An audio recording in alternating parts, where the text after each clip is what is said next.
e-commerce business. Awesome. Celebrate the global phenomenon and experience the beloved film one more time. Marvel Studios' Black Panther, Wakanda Forever. Rated PG-13. More truck owners are switching to Ram, which means more people with holiday spirit are switching to Ram. And more people with not so much. More people who love the cold.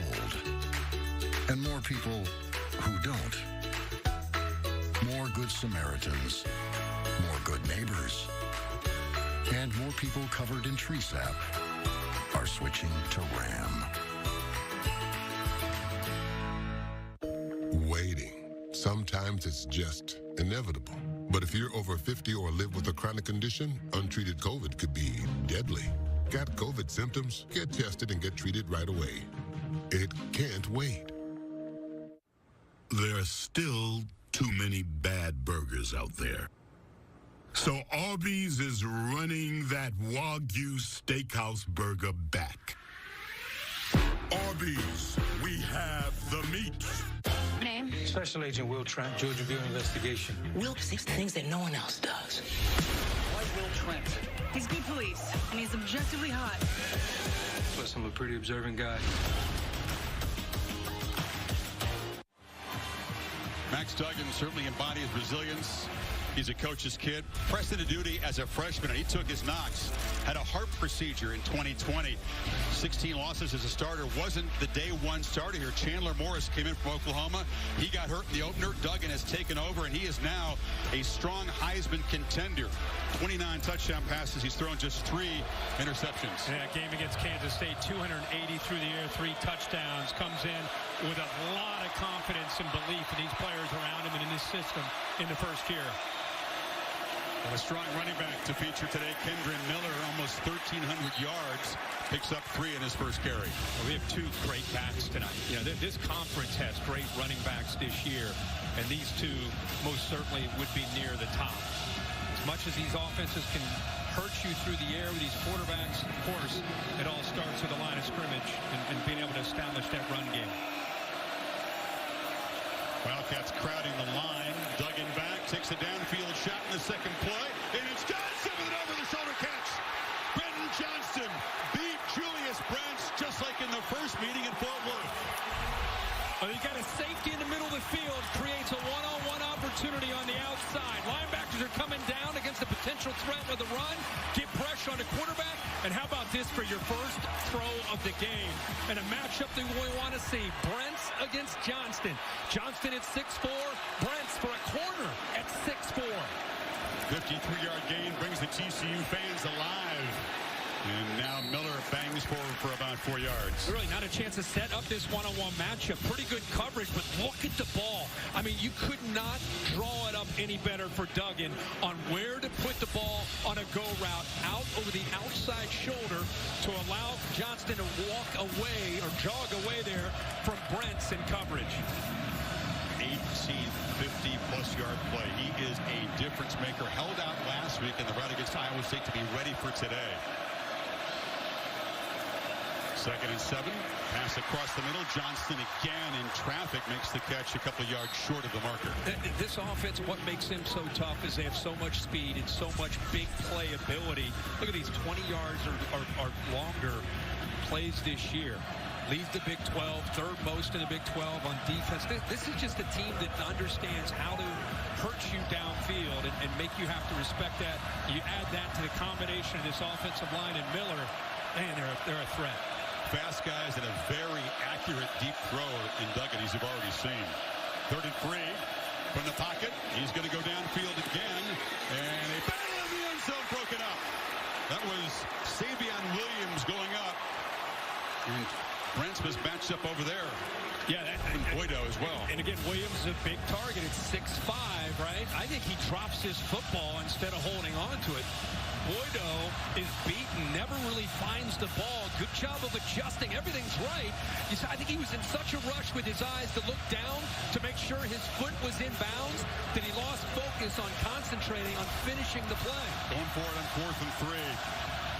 You see that a lot in this conference. Maury DiMercato is the back. A low snap for Duggan. Delivers across the middle. And a catch for a first down. It's Jacorius Spivey, transfer from Mississippi State, big body guy. Watch the eyes move the backer and create the space that he needs. Watch Duggan. Look to his right. Look that linebacker off. Come right back with a nice throw. Good tight coverage. Eyes to the right. Intentionally move that linebacker. And then a quick, decisive throw to get that first down.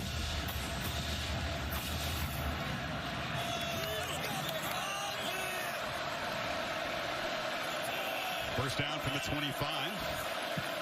Duggan immediately straight back, and he can take off. He's an effective scrambler, can be a tough guy to tackle, but flying up to make the play is the safety, Josh Hayes, who slings him down at the line of scrimmage. And they're mixing up some man, some zone. This time they're going to play zone. When you play zone, it allows those backers and safeties to keep their eye on the threat of a quarterback who's an athlete to run. So they know that he's taken off, and they are able to clean it up in a hurry.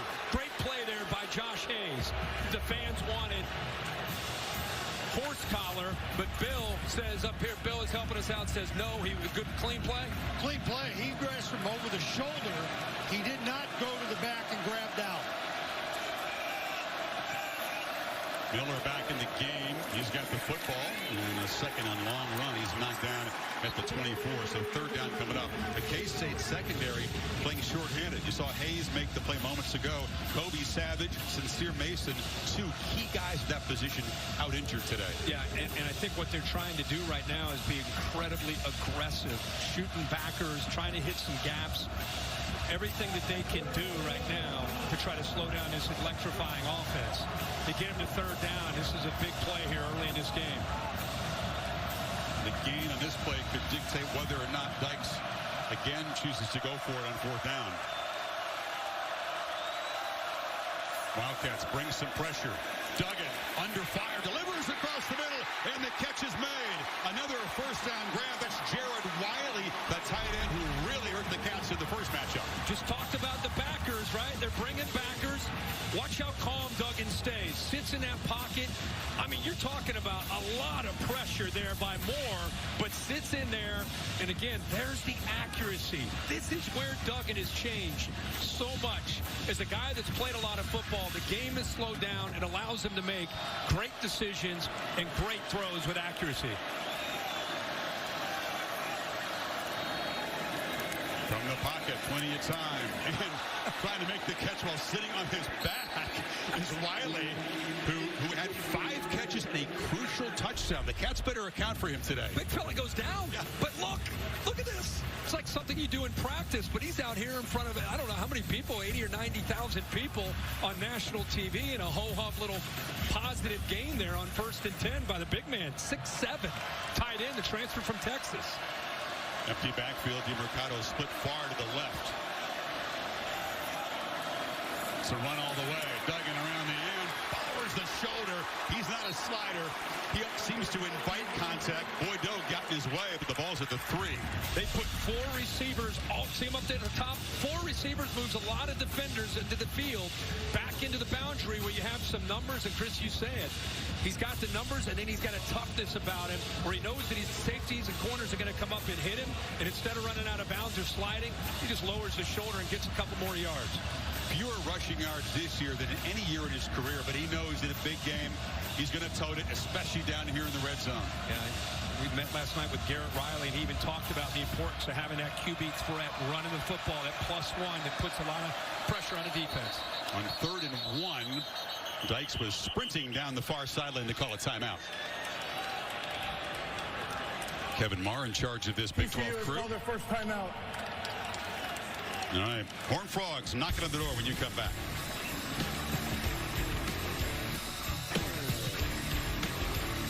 On a confrontational Fansville by Dr. Pepper. Oh, what's up, guys? We want to talk to you about State not making the playoffs. Yeah, tough season, but I'm fine. That's just it. You're not taking it hard enough. What? I'm upset. Why haven't you posted one insane rant on the message boards? I keep reliving the Southern game over and over. It's just a game. A bunch of kids with the ball. Put down that Dr. Pepper. Maybe there's more to life. No! He's lost it! Dr. Pepper, the one fans deserve.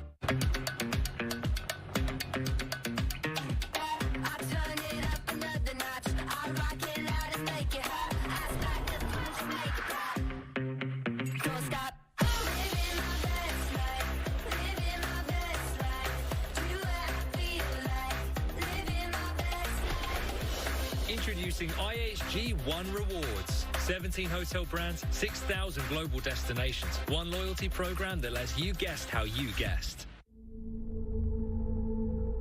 Give thanks to God. The Lord is with us. I will come back to you! They beat me. They whipped me. But they never break me. Rated R.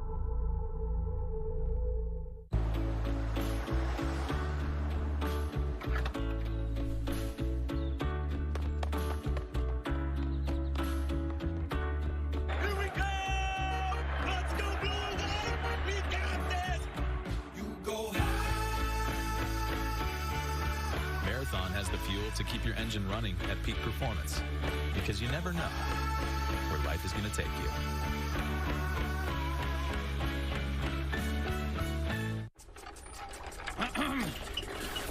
What do you got there? A hospital bill for me? Mm-hmm. For $1,200? Did you say Gap? Yeah, he did. He's talking about expenses that health insurance doesn't cover. Gap! That's why there's Aflac. It pays you money to help close that gap. Aflac, huh? Don't tell me he high-stepping. He stole my move. Get help with expenses health insurance doesn't cover. Aflac is an official sponsor of ESPN College Gameday. The Dr. Pepper Big 12 Championship on ABC is brought to you by delicious ice-cold Dr. Pepper, the one fans deserve. And in part by IHG Hotels and Resorts. TCU was 3, dropped to 6 in the final rankings in 2014, ended up clobbering Ole Miss in the Peach Bowl. Aerial coverage provided by Goodyear, celebrating the challenge of road games everywhere. Are you ready for the road? Goodyear, more driven. Horned Frogs have driven 88 yards. We're backed up deep inside their 5-yard line. Now they have a 3rd and 1 here. And you got a 2-back look. Trent Battle and Miller flanking Duggan. It's a keeper. Battle with a lead block, and Duggan bangs down for a 1st and goal. Great block by Ali, the center. Uses his leverage, gets to nose guard. Huggins turned. That's really where it started. And then he gets right behind the lead back there, Battle. They are tough to deal with that in this position. They have plenty of options, and they got a quarterback who is unafraid to impose himself at the goal line. If you want to throw it to a big body receiver, there's like 3 of them out there. And there's just a lot of confusion here with the personnel groupings. Referees are stepped in to give Kansas State the time they need. Now you're going to get a timeout. It's the one thing with a play clock is if you make a change offensively, even if it's late like that, Kansas State has to be given time. Let's go back to that last play to get that 1st down on 3rd and short. And always love looking in the trenches. Watch this block right here, and it gives you an idea. He's not known for his overall athletic ability, but just by turning and using that leverage, he's able to create an opportunity with an angle. And then you get 17 leading the way. Makes it really easy for Duggan on 3rd and short. Almost got into the end zone. This offensive line's impressive. Duggan did take a shot to the helmet there, but he's not afraid to pay the price.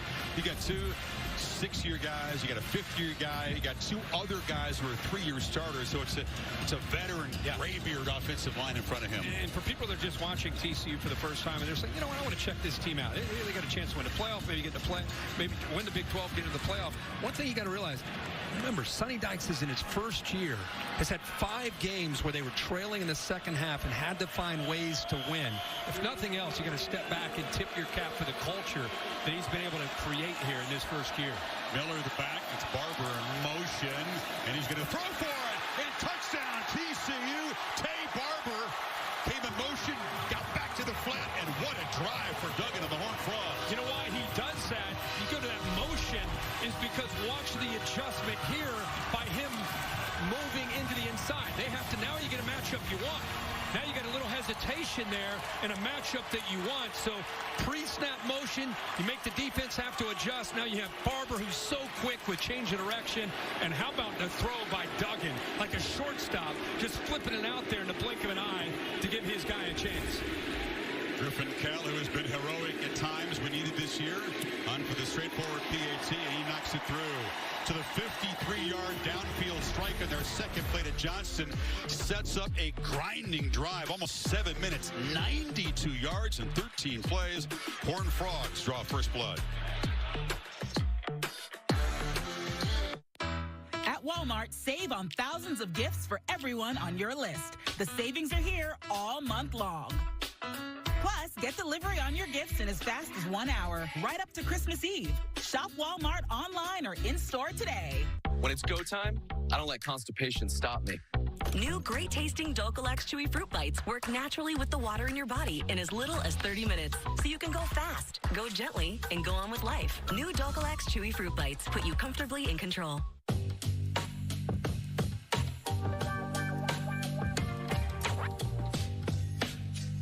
Mercedes-Benz is turning electric completely on its head, bringing legendary design and state-of-the-art technology to a fully electric SUV. The all-new, all-electric EQB from Mercedes-Benz.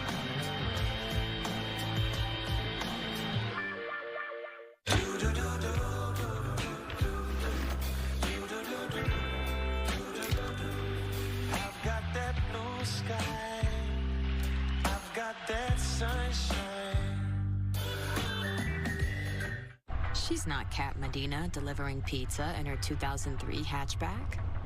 She's Kat Medina, bringer of sustenance, provider of all things greasy and caloric.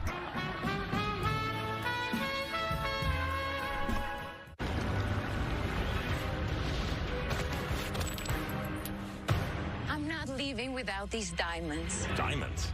I'm just here for the stains. With Persil Pro Clean. Boom. It's more than clean. It's Persil Pro Clean. Did you know Google makes a phone? Do you know about its camera? Like the way it fixes blurry photos. Magically erases annoying distractions. And even fixes photos taken with your old phone. Now that you know all that, did you know switching has never been easier? Start fixing with Pixel, the only phone engineered by Google. Get Google Pixel 7 for free and 50% off Pixel Watch and Pixel Buds A-Series. I'll be back in a sec. We can't wait forever. Your nacho fries, please.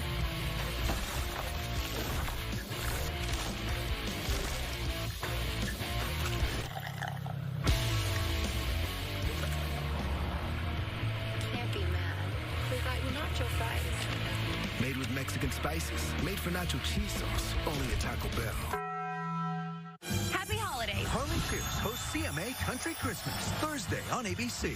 How will Santa find our house? A holiday event that's lighting up the galaxy. We use the Force. Continues with a light pipe that's tremendous. Look at the size of that tree. New Great Christmas Light Fight, Monday on ABC. All-State playoff predictor has never looked like this on Championship Saturday. The near certainty for Georgia, Michigan, and TCU reflected the fact that the algorithm doesn't think either of those teams needs to win to be in. Ohio State sending a big thank you to Kyle Whittingham and Utah. Yeah, and I think TCU, in my opinion, could be right up there at a 99 themselves. And the big news last night, as you said, USC losing. Utah wins another conference championship out west and heads to the Rose Bowl and opens up a spot now. Knowles receives it on a couple of hops here and manages to navigate out across the 20. Championship Saturday continues after our game on ABC. Tulane, a team that went on the road and beat Kansas State 17-10 in September, takes on the Golden Knights, and in primetime Clemson and the Tar Heels battle for the ACC championship. Orange Bowl on the line there tonight. Interested to see in Charlotte which team responds, who can get ready to go. Both disappointing losses last week to rivals, and now playing for a conference championship. Just think what happened last night, all these other results last Saturday. if both of those teams win, they could have been playing potentially for a shot to get in to the playoff. In the new 12-team format in 2 years, they will be right. for spots. So again, the Cats respond here. Very delayed play, a slow developing play as Vaughn takes it and works his way to the right for a couple of yards. We mentioned the early loss to Tulane, but Kleiman has been rock solid, and they do it in some ways the Snyder way. They lead the conference in turnover margin. Yeah. A couple of big wins over Oklahoma, and they destroyed Oklahoma State. Shut them out when they were in the top 10. They have firepower, but you're right. It still feels like Bill Snyder has his fingerprints on this team, and Kleiman's done such a good job of bringing that same approach. Field position, turnover margin, few penalties. Well, it's time for Howard. He steps up and launches downfield, throws in there heavy coverage, and it's almost intercepted off the fingertips of the safety, Mark Perry, but he shows you the arm strength. Well, and he's just late. You know, he's got a one-on-one matchup that you'll see, and I think the big thing that he feels that once he steps up, he's looking right here. He's got an open field, so he thinks, okay, I got a shot to take, but he's late, and the ball hangs and allows the safety to come over. You have two defenders back there, almost like a fair catch. Kansas State catches a break. The ball's not picked. Joe Gillespie, the defensive coordinator, hopes his guys can get off the field right here on 3rd and 8. Howard again has time, delivers into traffic, and it's broken up beautifully by Josh Newton, who came in front of Warner, and here comes the punt team again. Well, he started on his right, kind of looking towards that wheel route. Watch 22, Vaughn down to see the quarterback looking, really can't find anybody open, and if he puts that ball over near the sideline, I think there's a chance that he converts with Cade Warner. Howard just 2 for 5 and 8 yards in the early going, and Deuce Vaughn has been corralled in his first 4 carries. Zentner, not his best boot. It's going to bounce way in front of Barber and have it check up there. So TCU back to work, and our sports injury analyst Marty Jaramillo is keeping a close eye on the condition of Quentin Johnston and that ankle sprain for recent weeks. Talk about the injury, Marty, and why it's taken time to get him back in the lineup. Yeah, Chris, this right ankle sprain has really lingered. Why? Because these injuries take time. And the ligament is actually partially torn and partially stretched. And he finally got the rest that he needed in the last 2 weeks, allowing the ligament to heal, scar up a bit, and actually regain a little bit of stability. That said, today he's well protected, allowing him to show off that speed, the agility, and how Kirk said in another last game, he has that elite little shake in the open field. Saw it early, Marty. He's got the speed. Miller bounces it, gets the edge. Kendre Miller deep into Kansas State territory. Knocked out by Cheatham inside the 40. They pull around a couple offensive linemen, but watch the edge block there by Wiley. Great vision here by Miller to kick it. How about that? Quentin Johnston, we just talked about him with Marty with his health as a receiver downfield. You know, it's just kind of a screen, just kind of gets in the way, but it's enough to get Miller to the corner and pick up big yards. Miller again. And they ground out that win in Austin. He badly outdueled. It's over 100 yards a game. What's happening for me early in this game is you're going to get a good feel for the balance. These safeties are starting to creep down because they're having to respect Miller, and all that's going to do is create one-on-one shots downfield to Johnston and these receivers. And Duggan makes a low throw. Darius Davis, the speedster, the return weapon, is in the neighborhood, but kind of a virtual throwaway there. It just wasn't open. By the way, that touchdown pass for Duggan, the 71st in his career, tying him with Andy Dalton, number 2 in TCU, behind Boykin, who's got the record. Good job Garrett Riley has done with the play calling of this offense. We all know the job his brother Lincoln has done over the years, but man, Garrett's making a name for himself. Finalist for the Broyles as a top assistant coach. Yeah, at age 33. Needs 7 and 3rd. Duggan launching. Jordan Hudson goes up, jump ball broken up nicely. That was Boydo defending at the 2-yard line, and it's 4th down. Well, you get man-to-man. We got a player down. You get man-to-man. Watch this safety have to run with the receiver. Now you know you got, once you see this safety clear out, oh, I got it. I got the shot that I want. We just said they're going to take these shots downfield. Pretty tight coverage there by Boydo. He went down hard and looks like that right shoulder. Kirk, they cannot afford more injuries in the secondary. We talked about how short-handed this crew is. You got dudes pressed into duty, playing a little bit out of position, and this is an early concern for this defense. Yeah, ball is underthrown. Heck of an effort to try to come back and make the play by the true freshman Hudson. And you're right, he just didn't have time to get his hand down to protect himself. And really, a couple safeties already. Saw a shot of Mason there, who's out. Mason and Savage, the safeties are down. These are two pretty healthy teams, except for the secondary of Kansas State. That's the one area in this ball game where they're very short-handed. And let's face it, if you're going to make a run to a championship, health is a big part of it, not just in Big 12, but all over the country. He's favoring that right shoulder as he gets up. Holly? Well, guys, the athletic training staff right now doing a ton of tests with him to see if he has grip strength and if he can move that hand and grip well. He is moving his hand. He is gripping, but they're going to further evaluate him right now. But the initial diagnosis looks somewhat positive as he's able to move that arm. Fingers crossed, Holly. Hopefully he'll be all right after he comes out of the tent. Well, here's Griffin Kell. Living his dream. Grew up a TCU fan. Both his parents are TCU grads. He, of course, was the hero with the sprint-on walk-off field goal against Baylor. He banged a 54-yarder last week against Iowa State. Now trying from 55 in these perfect kicking conditions. It's a bomb. See what he's got. He's not getting through from this distance in warm-up.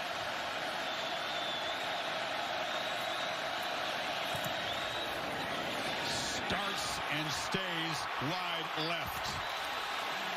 So Kell off target from 55, and the Horned Frogs' promising drive comes up empty. It looked like it had plenty of distance. Looks like he hits it good. He just pulls it a bit to the left.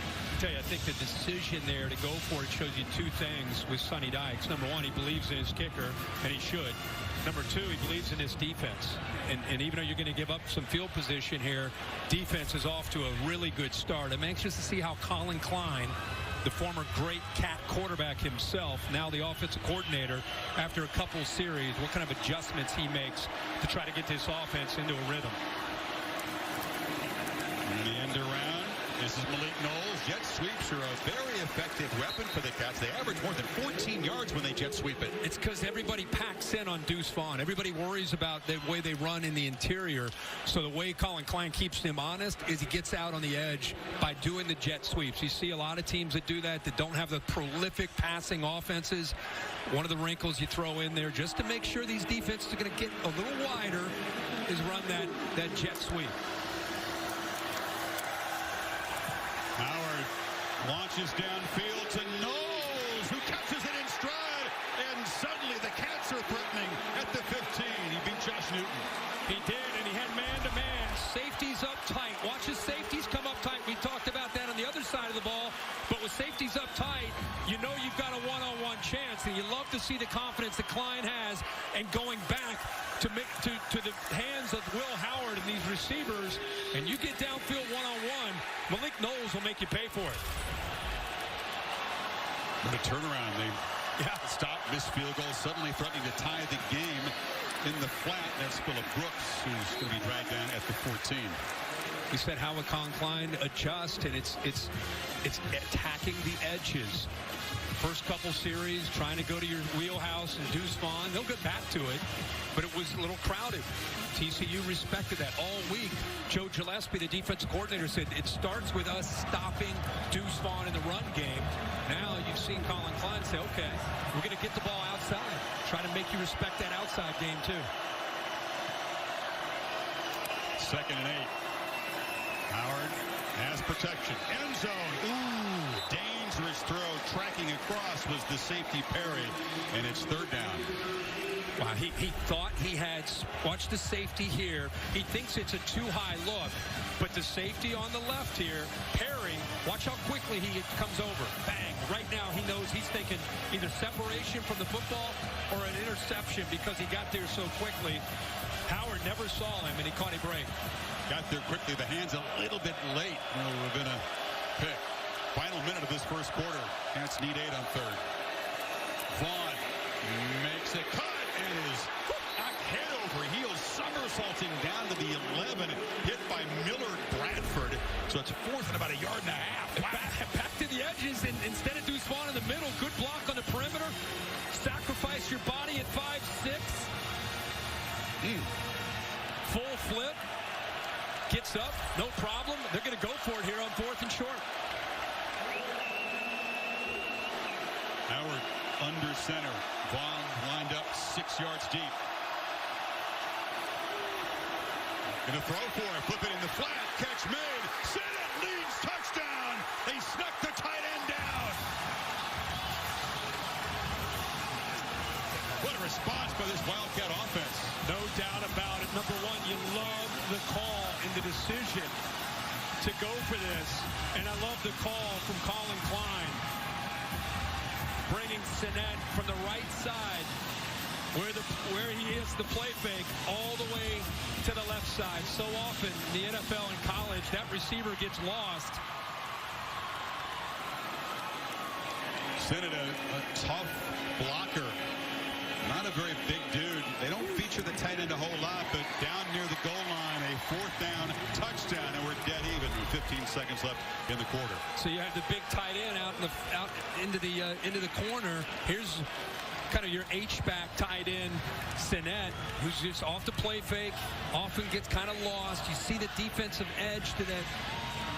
To me, just you kind of lose your edge there. The linebacker kind of gets caught up just slightly hesitant. And then a really accurate throw, but it goes back to decision to go for it. You're playing championship football. You're down early. You got to make a play. And Colin Klein's got to love to see that execution. Yes. Heisman finalist in case they went to conference title in 2012. Different kind of offense when he was kind of grinding it out, bulldozing his way as a quarterback. He was a great player. So the career touchdown scoring record holder at Kansas State. 63-yard drive in 6 plays. Yeah, it's more of a quick strike offense than you think. Yes, it feels at times like the Snyder era. Vaughn can grind it, but that 40-yard pass to Knowles was huge. And I think that's the change, right? Once Martinez went out with the injury and Will Howard took over, that's the compliment to Deuce Vaughn. Their ability to strike downfield. And you know, Malik Knowles and Phillip Brooks get most of the attention, but when they get in the red area, you better keep an eye on those tight ends and fullbacks.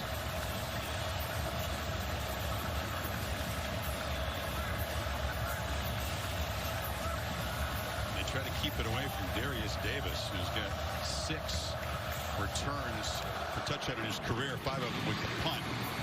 Zentner boots it so deep, but Davis is going to give it a go. Brings it out. Goes right up the middle of the field and shows his speed. I think he got the coverage team by surprise there. They'll set up at the 34-yard line. So Sonny Dykes comes over from SMU. He was an analyst under Gary Patterson here 5 years ago, but in his first year, 12-0. First Big 12 coach to do that. Yeah, been impressive to see. You know, in this era of transfer portal, you know, people talk about how quickly you can bring some players in and become competitive. That doesn't tell the whole story. It's what you do with your strength coach. It's what you do with the culture. It's what you do when you handle adversity. A team that came back 5 different times. So it's one thing to look at those numbers and say, well, he's having a great year. But if you watched him from week 1 to right now, it's been a fun story and a fun ride for Sonny Dykes and his team. No doubt. Duggan keeps it again. It's more about re-energizing the guys who are already in Fort Worth than bringing in new guys. Yeah, and he said early, he told us last night, the Oklahoma game was probably the point where they really bought into the new system. This virtual toss-up tied 7-7. End of the first quarter in Arlington. Back after this message and a word from your local ABC station.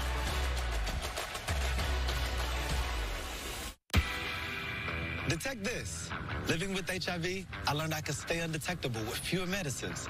That's why I switched to Dovato. Dovato is for some adults who are starting HIV-1 treatment or replacing their current HIV-1 regimen. Detect this. No other complete HIV pill uses fewer medicines to help keep you undetectable than Dovato. Detect this. Most HIV pills contain 3 or 4 medicines. Dovato is as effective with just 2. Research shows people who take HIV treatment as prescribed and get to and stay undetectable can no longer transmit HIV through sex. Don't take Dovato if you're allergic to its ingredients or if you take Tafetolide. Taking Dovato with Tafetolide can cause serious or life-threatening side effects. Hepatitis B can become harder to treat while on Dovato. Don't stop Dovato without talking to your doctor, as your hepatitis B may worsen or become life-threatening. Serious or life-threatening side effects can occur, including allergic reactions, lactic acid buildup, and liver problems. If you have a rash or other allergic reaction symptoms, stop Dovato and get medical help right away.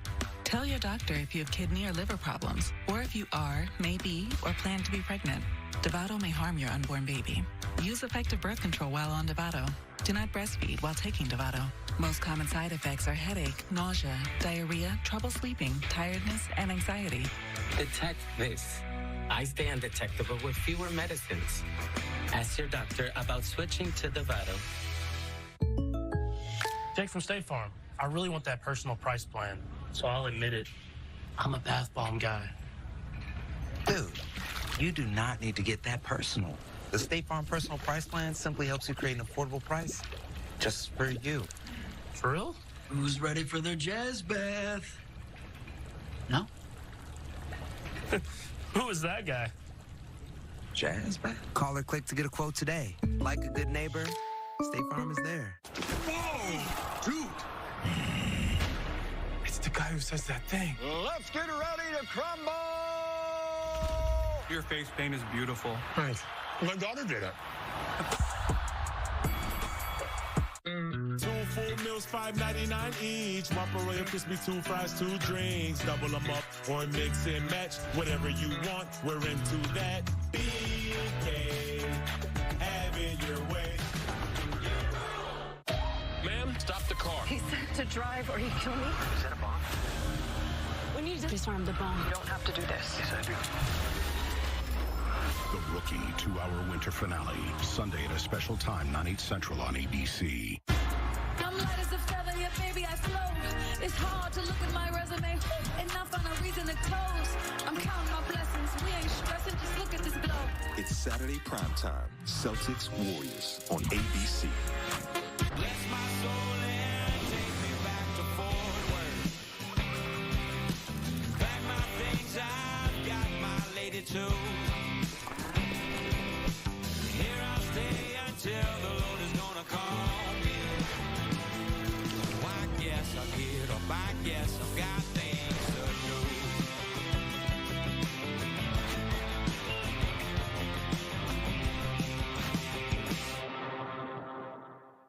Eyewitness News anytime, wherever you stream ABC 7. 7 apiece as we start the second quarter of the Dr. Pepper Big 12 Championship game here on ABC. Touchdown apiece and an extra long field goal missed by TCU in the opening quarter. But Kirk, the Cats got away with one on the touchdown catch. Look at Ben Sennett right here near side. See that flinch? Bill, what do you think of that? Should have been. That's a false start. Yeah. He made a movement like this play was starting, and then all of a sudden he abruptly stopped. Yeah. Should have been called. False start. Now 4th down, moving back 5 yards. Probably kick a field goal. So a big miss there and gives TCU or gives Kansas State their touchdown. And Sennett's the guy who went out in the pattern and caught that touchdown pass. Duggan looking to throw in 1st down, wasn't there, just drops it into the turf. Nobody open, and Eli Huggins brought the pressure. And not only the pressure, but the defensive line took it away. They red screen all the way, and had 2 or 3 different Wildcat defenders out there, so just nowhere to go. Duggan just eats it, throws it away. So now you get a 3rd down, 3rd and long here.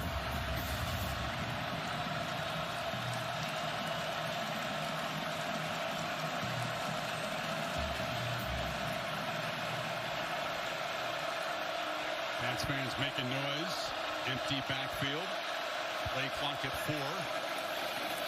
Duggan has time, but nobody open, and now will launch downfield, and it's over the head of Savion Williams, who was open, but it's a quick 3 and out.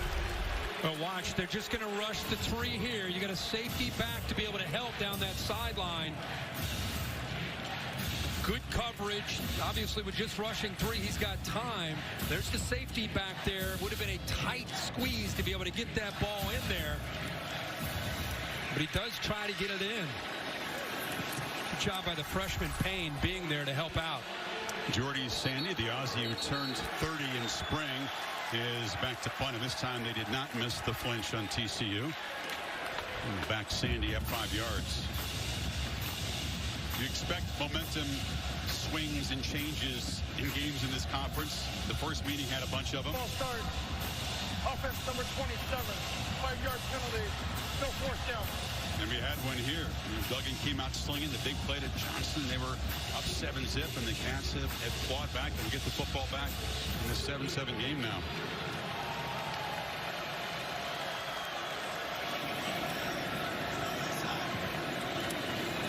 Sandy sends it away. Phillip Brooks retreating. It's a good boot at the 21.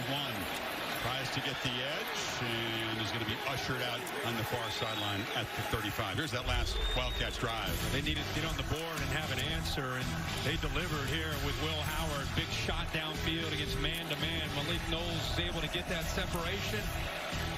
Get Deuce Vaughn out on the edge to set up a 4th down and short. They get aggressive play action.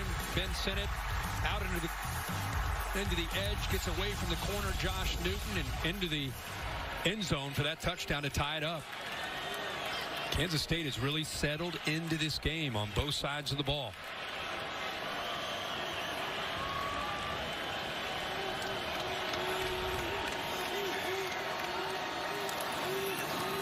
Vaughn shows that power. He might be about 5'6", but he can drive the legs. Holly? Well, the last quarterback to win the Big 12 championship for K-State was Colin Klein, and he's calling plays today, as you guys mentioned. I talked to him on the field before the game, and he said, my dad was a 35-year coach. Coach Snyder taught me well all the way I've come up, but he's built playbooks playing video games his whole life. He said, we're trying some things. We're going to innovate here, and he's excited about the future for Kansas State. 33 years old, one of the bright young colors in the game. He recruited Will Howard, and Will said he brings a real calm presence. And he said he learned that from the Snyder era. Vaughn with a first down run down near midfield. He's one of our favorites that we've watched play, and he played, even though he's a physical quarterback, he played with that same attitude, that he has now as a coach. I'm sure it's a reflection of his dad and Bill Snyder. Vaughn remains the first concern for any K-State opponent. He was held in check the first meeting pretty well by TCU. With the play fake, Howard over the middle, has a man wide open, and that was Vaughn taking a big shot. It was off his hands, and then Miller Bradford delivered a hit, and here comes a flag where the tackle is made. So an opportunity to bring in Bill Lamagna and get his opinion on this. Bradford hits him, lowers his shoulder. You wonder if Vaughn is looked at as a defenseless player there.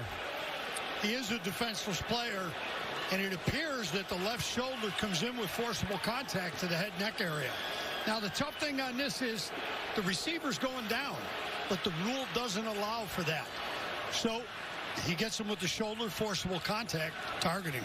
Personal foul, targeting, defense number 28. Brad Ben Bark is the replay official here in the Big 12. They call him Nook, but Miller Bradford is a key part of this defense. He is. Plays a very versatile position. Bill, I want you to explain to the fan. You mentioned how he lowers. Vaughn starts to go down. The TCU fans saying, wait a second, he can't help that Vaughn went down.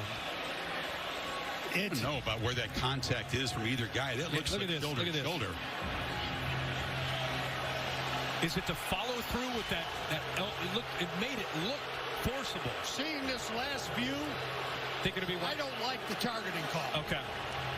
The first view or two, it looked like he got him with the shoulder right to the head. Right. But on these other views, I can promise you Dykes doesn't like it either. We'll see if replay reverses this. It's a big moment early in the second quarter here. It is.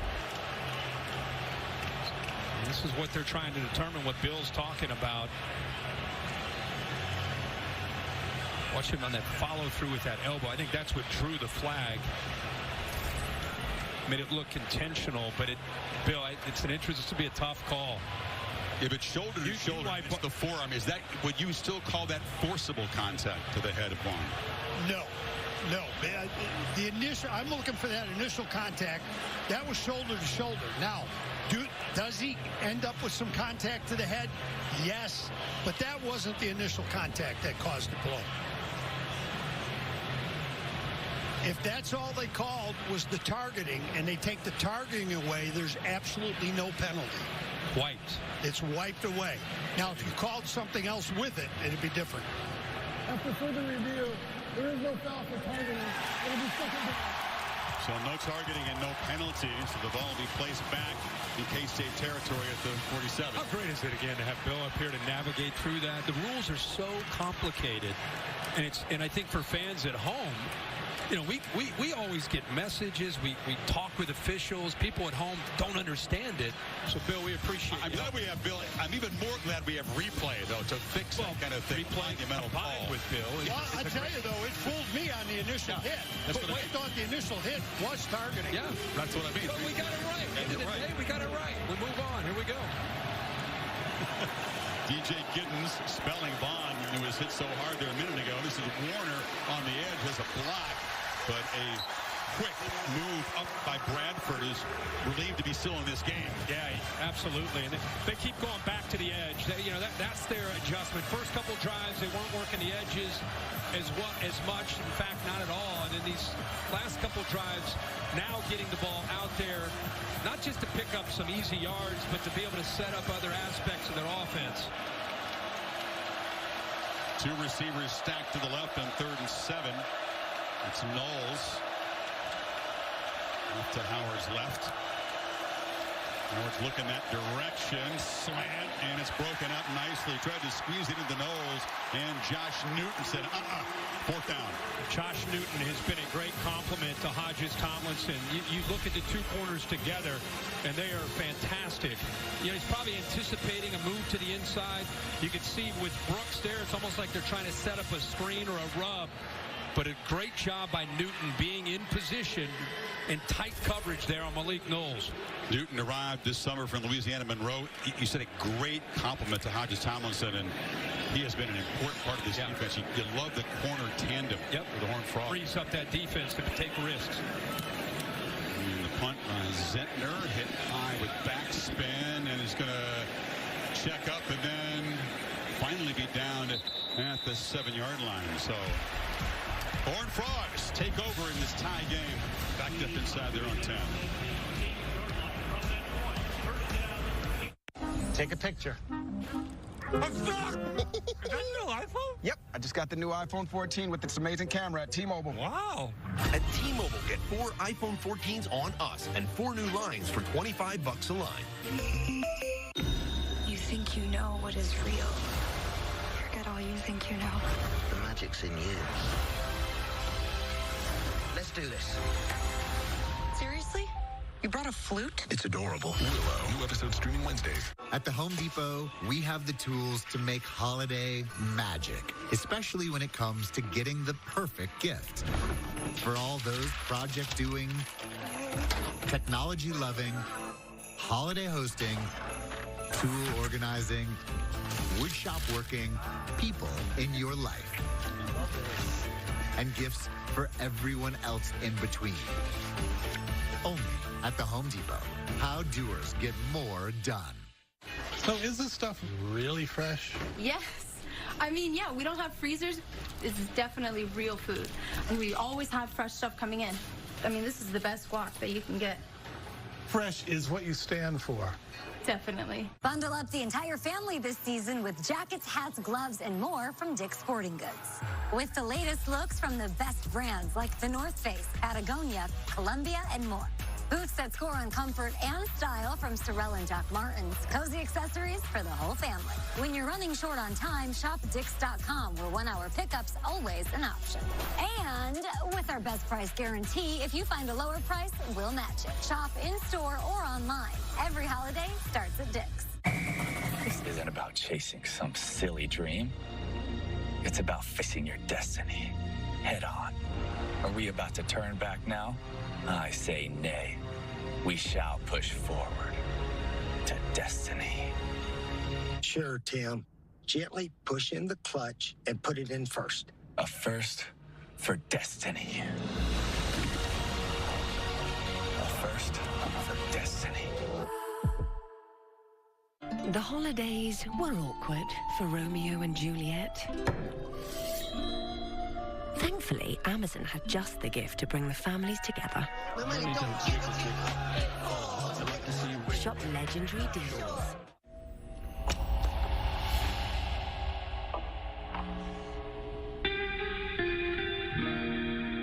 Tell us all this time.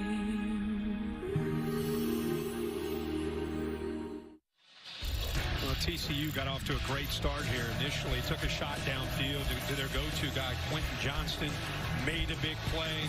Set up eventually his 4th and 2. Look off the linebacker. First down. And then to finish off that drive, great job of recognizing man-to-man. They get the switch by the DBs, and they get the touchdown to Barber. So the last 5 plays, 0 yards. After a hot start, Beckham was 6 for 7. He's missed 4 in a row. Last time they started at the 8-yard line was that grinding 13-play touchdown drive.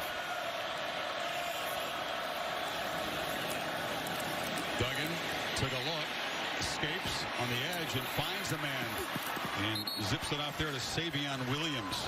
You know, one of the shots they took downfield before they settled for a field goal that they missed was to downfield, and Boydo defended. He hurt his shoulder. He went out of the game. We had seen 35 Keenan Garber, who usually wears 1. He's wearing 35 today. He's now out. Now we got true freshman Jacob Parrish. So got somewhat of a situation developing there at corner for Kansas State. A lot of big bodies to defend in this TCU passing attack. Miller on the delay just jumps over 2 men. There was a potential tackler and a blocker. He hopped both of them, and the play is made at the line of scrimmage. How about you got a pulling guard, and how about a corner? This is a corner right here. Watch the guard come around, and watch what happens to the guard lands when he comes around against the corner. Bang! Blows that play up. Sacrifice your body as a corner to make that no gain. Great play. Sets up a 3rd and 3.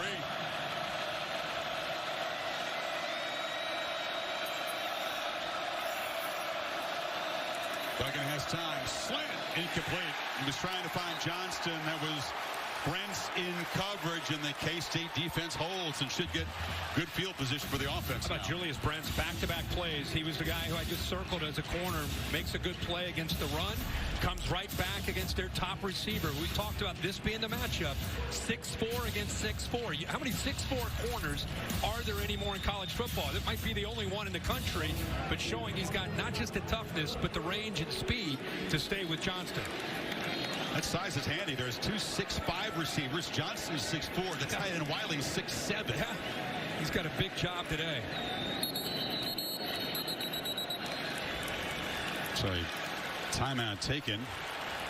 TCU spending the last 1.5 here to avoid having the punter backed up 5 more yards. But back-to-back 3-and-outs for Dyke's offense. K-State back to work when you come back here.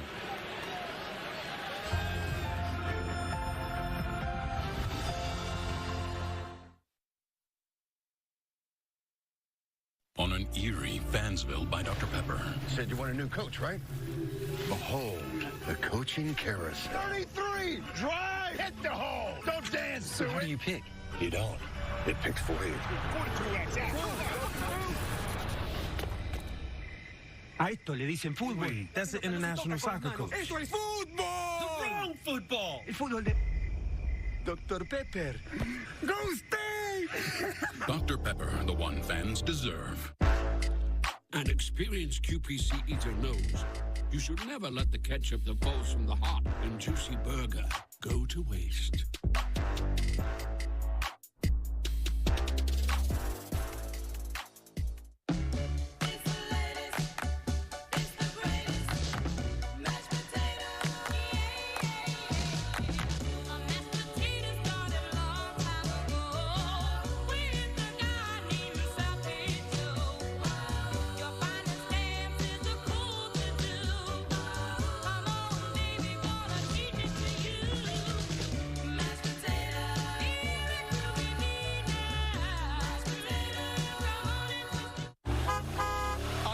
mascot, and boy, am I running late.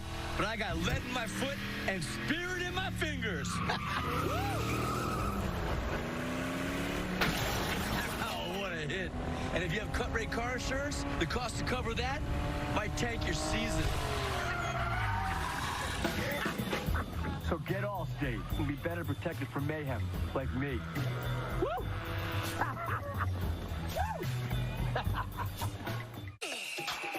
Save 10% on Target gift cards with Target Circle. Cover the hard to buy and easy to surprise with 10% off Target gift cards this weekend only. Deals so good, you can holiday your way, only at Target. At Chewy, you can save on all the gifts you need for the gifts that keep on giving. Because while they have no idea what's going on here, a little something of their own will get them in the spirit. Great prices, happy pets. Chewy. That is definitely him. Dude, that's just a guy taking a little break with a peppermint frosty. I gotta ask him. Hello. Hi. Mind if I sit? Okay. When it's Frosty time, choose wisely. Choose Wendy's new Peppermint Frosty. The Dr. Pepper Big 12 Championship on ABC is brought to you by delicious ice-cold Dr. Pepper, the one fans deserve. 2012, Bill Snyder with Colin Klein, a quarterback tie with Oklahoma. They won the conference title head-to-head. This defense has done its job. Back-to-back possessions for the Horned Frogs' high-powered offense, and you can see Klein's at work plotting the next series. Done a good job of adjusting so far. Sandy collects the low snap. It's a pretty high boot away. And a fair catch signaled back at the 40-yard line. Dr. Pepper tuition giveaway is coming up. See it featured throughout Championship Saturday. A couple of students battle for that life-changing $100,000 in tuition. You're a fan of the chest pass is normally the strong strategy. You have to kind of swallow some pride and execute. Yeah, it depends on the candidate. Depends on the candidate who's out there. That's non-committal analysis from you on the strategy. I give you an evaluation once I see who the candidates are. Okay.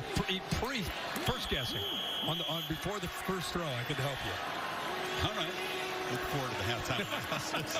Another one of those jet sweeps to Knowles, and another successful play. Malik Knowles is free. Stiff arm. They still can't get him down all the way to the red zone. What a weapon. How about the blocks? Anytime you see a big run like this, you're going to see great blocks. Right tackle Duffy. Good job by Sennett. Nice job by Phillip Brooks. And this is the difference, I think, in Knowles and what we've seen from him this year. That next level of becoming a physical runner when he gets the ball. He used to not have that same kind of explosive physical running style. Howard steps back on first down, launches to the end zone, caught made at the 2-yard line. That was Vaughn who snuck out, takes the football away from Perry, and it's first and goal. You go empty, and you put your running back out here to show you what he can do at 5'6". Open to the middle of the field. Nice job of stepping away from pressure and a great throw. And on tempo, walking into the end zone is Will Howard. Colin Klein was all over that drive. The jet sweep, the big throw to the running back, and the quarterback just walks in, and the Cats have the lead. Put a star next to that one with Colin Klein. You're right about that. 3 plays. That jet sweep got the momentum going. A heck of a job of moving Deuce Vaughn out to receiver to show you his versatility. And the defense has really, they're sat back on their heels in that third play. You don't see that very often. Howard pulls it and walks in. He's a big body quarterback, 6'5", 235. Running not a huge part of his game, but he's tough to tackle down in the red zone there, and has scored for the 3rd time on the ground. And Chris Kleiman's team from 7 down to 7 up early second quarter. When you're built for tailgating, you're built for winning. Winning at storage. Winning at parking. Winning at technology. Winning at comfort. Winning at winning.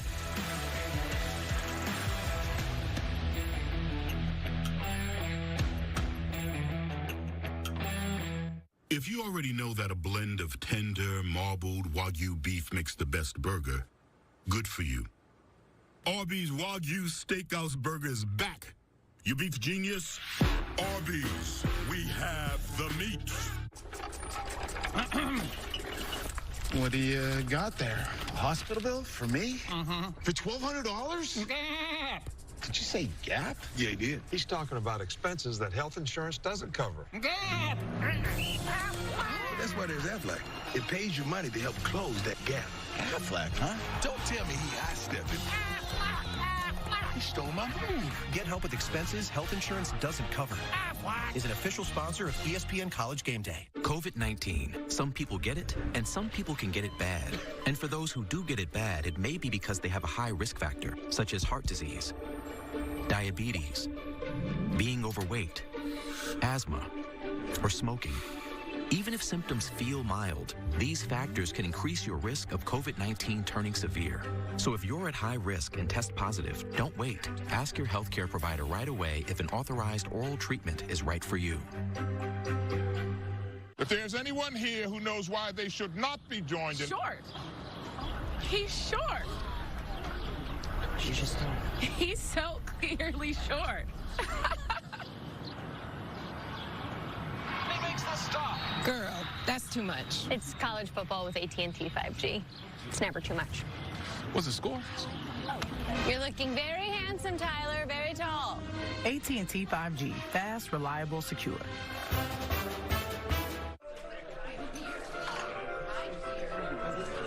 Don't call it a last-minute gift you ordered from the drugstore. Call it a holiday bonus for the local economy. The season is here. The Great Christmas Light Fight, Monday on ABC. K-State can strike quickly. That's their 20th touchdown drive of the season in fewer than 5 plays. They have the lead. You're right, though. The perception is that it's Bill Snyder, and it's tough, it's running the ball. But, man, they can score in a hurry. Darius Davis in his end zone. TCU offense came out firing. Big play by Duggan to Johnston early, set up the touchdown, but back-to-back 3 and out suddenly. Davis is going to drift back. He's not afraid to bring it out and will. Hurdles some traffic, still fighting, and knocked down across the 20. Well, Chris Fallica, the big send-up on College Gameday this morning. He's off to big responsibilities at Fox, but his final Affleck trivia question of his career, Bear. Make it easy. It is. I have a nice soft heart today for you, so I'm not going to make it too hard for you. For today's Affleck trivia question, how many teams ranked 3rd in the next to last CFP rankings have failed to reach the playoff? So next to last ranking, the one right before the final one. TCU was one of them. TCU was one of them. They were 3rd the first year in 2014, won and dropped to 6. Yep. What was Baylor that year, the second to last? 5th, maybe? Ohio State, I think, jumped from 6 to 4. They did. Miller on the first down carry still has this balance and has a first down to the 35 where Josh Hayes grabbed him. Really nice job up front. Avila, Ali, left guard, center, combination block, opens up. Wiley pulling around. Good execution, best play we've seen in the last few drives to start this drive.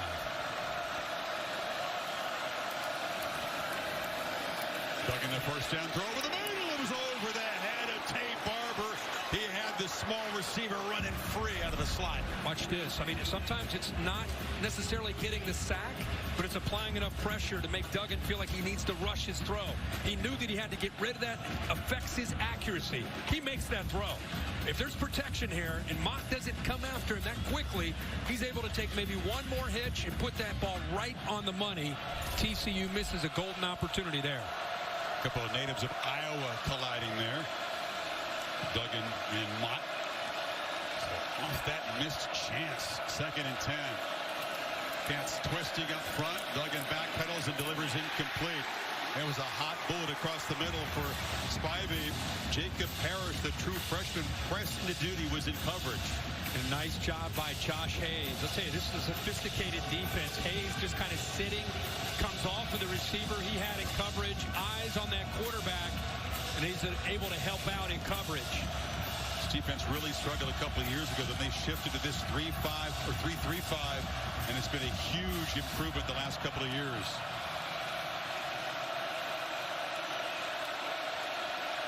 Cats fans are roaring now. 3rd and 10 for Duggan, and the play clock, they don't have a timeout. They have used all their timeouts in the first half. Just gets it snapped before the flag. Steps up. Can he get there with his legs? No. He's going to be stopped short. Tackled by Daniel Green. And this Wildcat defense with another stop. Chris, I think you bring up a great point. Watch Tay Barber. Look at him. The play clock's down to 4, down to 3. Barber's still sitting there trying to get what? So that affected the timing. They couldn't use the timeout. Receivers not on the same page.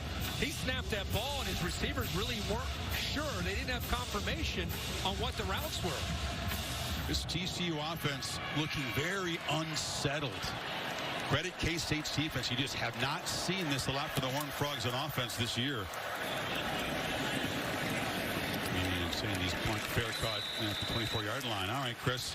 I know TCU is one of them. So the answer is at least one in 2014.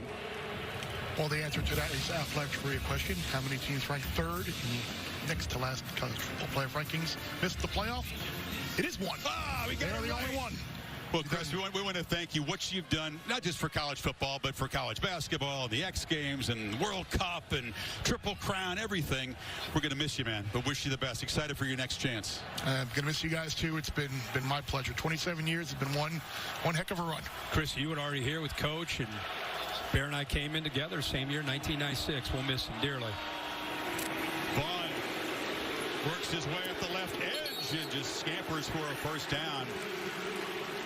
Boy, great execution up front. Look at this. The left guard that time, Beebe, just kind of acts like he's pulling and comes back the other way. He did step out short of the marker. I thought he was going to make the 35. They spot him back at the 32.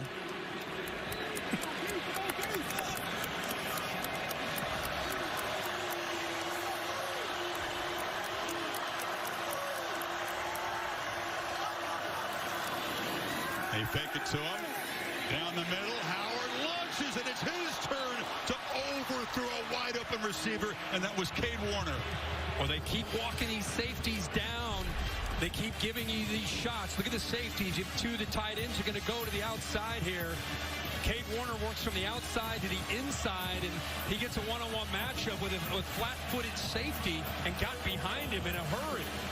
Bradford not really anticipating Cade Warner coming from the outside to the inside. They had the matchup they wanted. Took a shot there on 2nd and short. That's just 1 of 5 in 3rd down. They need 2. Howard wants to throw for it, and he does. As Warner settling in and making a catch to the 38. Ollie? Guys, this is a big development right now. Malik Knowles, who on the last series we saw have that big long catch down the sideline, he got up from that awkwardly and limped back onto the sideline. Right now, he's sitting there being consoled by people. I've not seen athletic trainers talking to him, but it doesn't look like he'll be able to return. They don't give injury updates, so I'll try to keep you posted with what I'm observing, but this does not look good. Wow, Holly, that's tough. When teammates come over and hug you, it's a nice moment, but it's not a good sign. He comes from 15 minutes away from AT&T Stadium in Mansfield, Texas. We've seen him make the big play as a receiver and a runner. He's also a leader of this offense. We talked about, I don't know if anybody's improved more from last year to this year than Malik Knowles with what he does with the ball after the catch. We just talked about on that jet sweep, how physical of a runner he's become. Now, Cade Warner, who's been in that 3rd receiver more in the slot, now you're going to see him have to be the guy, Kurt Warner's son, opposite of Phillip Brooks. This is Brooks who comes in motion. Hand it off inside, and it's DJ Giddens plowing ahead. A physical back. Good compliment to Deuce Vaughn, and it'll be 3rd and short again. Yeah, and I think we saw Deuce Vaughn line up at receiver. I think you'll probably potentially see a little bit more of that. We've got a player down for Kansas State. Looks like it's K.T. Leviston, the starting left tackle. Injuries beginning to pile up for the Cats, who lead by 7. 6:44 to play before halftime.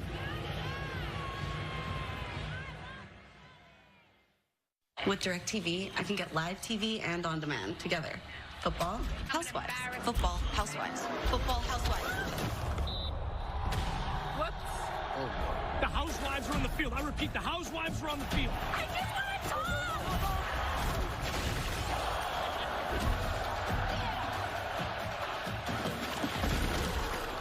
Who flips the table? Get your TV together.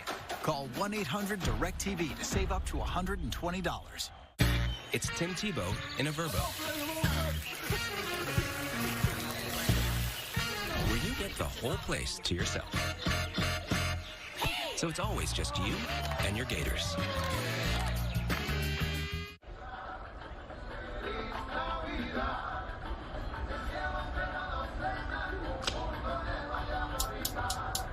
Yo soy mago, desaparezco. Cuentas tan plenas. Mira como estos niños aquí quieren ser como yo, no como tú. Te puso fantasma, solo dices boo. Desaparezco. Está muy fuerte como. Here is CVS Health. Here, we'll never be told our concerns are all in our head. Here, we don't think we should pay more than men for the same thing. Or pay taxes for period products. Here, we can ask tough questions, day or night. And here, we're actually heard. And because of that, we can focus on getting healthier together. Together. Together. Together. Here, healthier happens together. CVS Health. What's that taste like, Pops? You never had a Guinness? It looks dark and heavy. It's actually light on its feet and smooth as velvet. Like you when you played ball. Did he used to be a tennis player? Sure did. At Jersey Mike's, they slice your order fresh right in front of you. And let me tell you, watching that can send a rush of emotions through a person. Excitement, impatience, baby-like wonder, indecisive, anticipatory chewing, nervous pacing, happy claps, and finally, jealousy, because that's this guy's sub. I should order one. Good idea. Sliced right in front of you. The Jersey Mike's thing. A sub above. Name? Special Agent Will Trent. You just brought down a bunch of corrupt cops. That's kind of hot. Will's my best agent. He can teach you to see things no one else does. There's a kidnapping. There's a bunch of uniforms outside plotting your murder. As you can see, I'm overjoyed about it. Why Will Trent? He read that crime scene like a book. You smell like urine to you? When people call you weird, I really do defend you. But you gotta help me out. Will Trent premieres January 3rd on ABC and stream on Hulu. AT&T 5G Skycam, and featured in the Taco Bell Liv Moss student section is the Hypno-Toad. Lifted from the show Futurama like 20 years ago. It was used at basketball games, and it has been known to turn games around. Sunny Dyke says it has magical, mystical powers when it ever appears. It's trippy. I think Max Duggan has mystical powers. Or at least he has. Identifying the Hypno-Toad syndrome. Well, Dykes wants his defense to get a stop here. 3rd and 2. It's Giddens, and he's got the first down. Big fella banging off the left side into Horned Frogs territory before D. Winters got him to the ground. They've moved Beebe now out here, and watch the job. You got to move some people around with that injury. He's now playing tackle, and they run right behind that left side. Go Forge is in now, a guard, so they move Beebe, who's Big 12 Offensive Lineman of the Year. They move him out to tackle to show you the versatility he has. He's their best offensive lineman. Hasn't allowed a single sack all year. You're about to see his versatility. Fresh set of downs. And a feed Giddens again. It's a definite change of pace. He just runs downhill for 6. Again, right behind that left side. Leviston goes out, and hopefully he's able to come back. In the meantime, they're trying to hold it down on the left side. A little double team this time. 19, Sammy Wheeler helps out. There's Sennett. Oh, just the old school good sound, sustaining blocks, hat on a hat, positive yards on 1st and 10.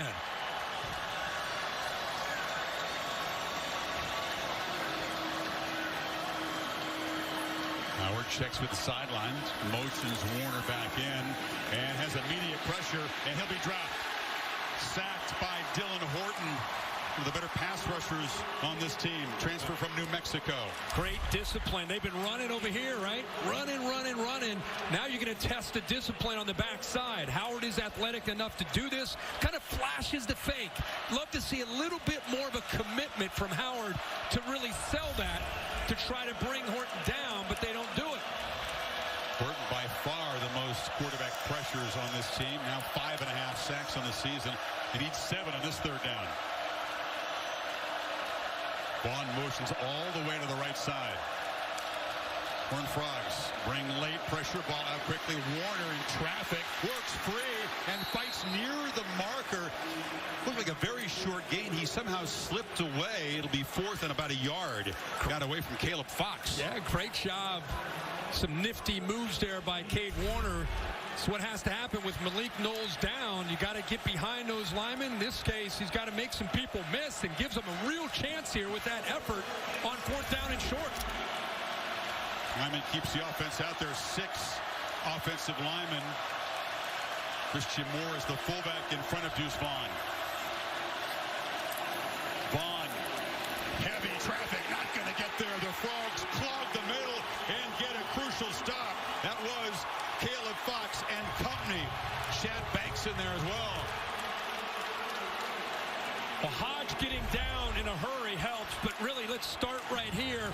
Inside penetration allows the linebackers then to clean it up. Watch him be able to blow that up. And then you see the linebackers, because it's 4th and short, they do such a good job of attacking downhill. Jamoy Hodge right there, but give an assist to Dylan Horton with the penetration. That's the play that TCU needed by the defense to hopefully spark this offense.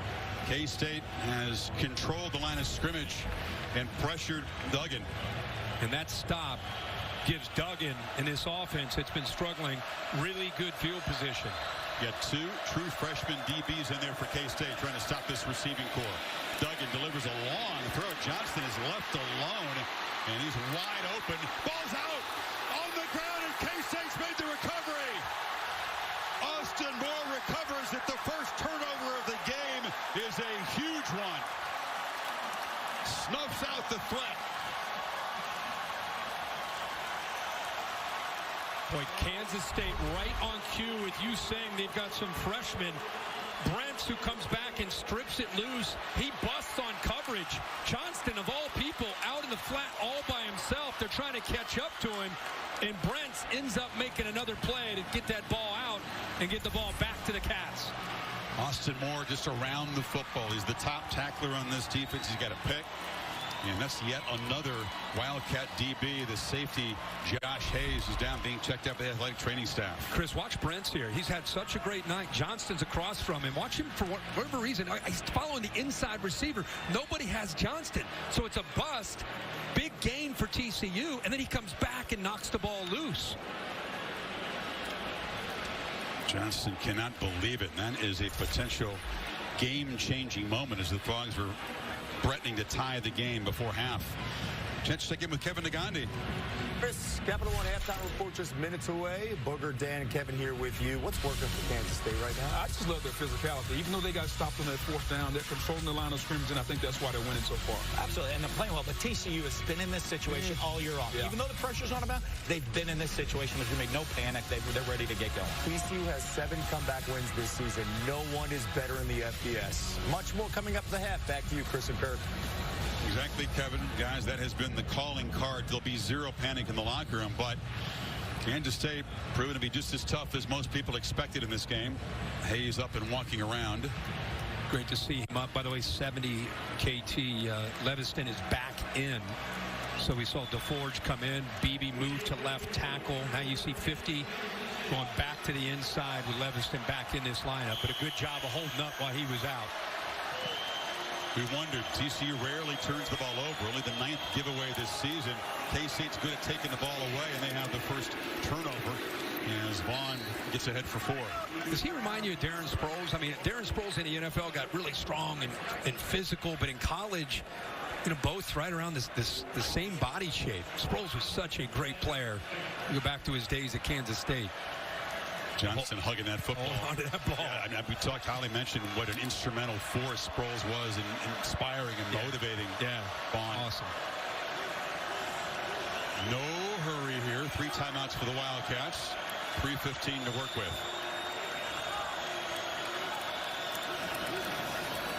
Vaughn cannot spin free. Dropped at the line of scrimmage there by Caleb Fox. Holly?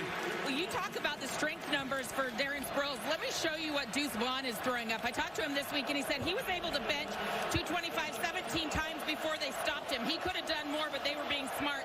He also squats 475 12 times, and he's done 480 10 times. This is a small package with incredible strength, guys, and you see it show up on the field. That's incredible. I just love his preparation, too. He's got a notebook. He charts and scouts every opposing linebacker and safety like a pro, right? Yeah. He needs 6 on 3rd. Howard looks to his left and now will launch downfield. It's Warner wide open. Comes back and collects it at the 30. Mark Perry beaten deep. Well, the motion affected the communication on the back end of this defense. Look how Warner puts that left hand up. Nobody has it.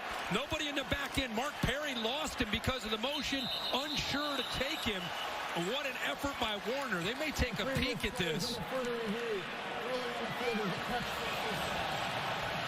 Ball is underthrown. Heck of an adjustment. He's in the air, gets the left hand to secure it. I don't know if that ball ever touched the surface. That angle didn't show as much.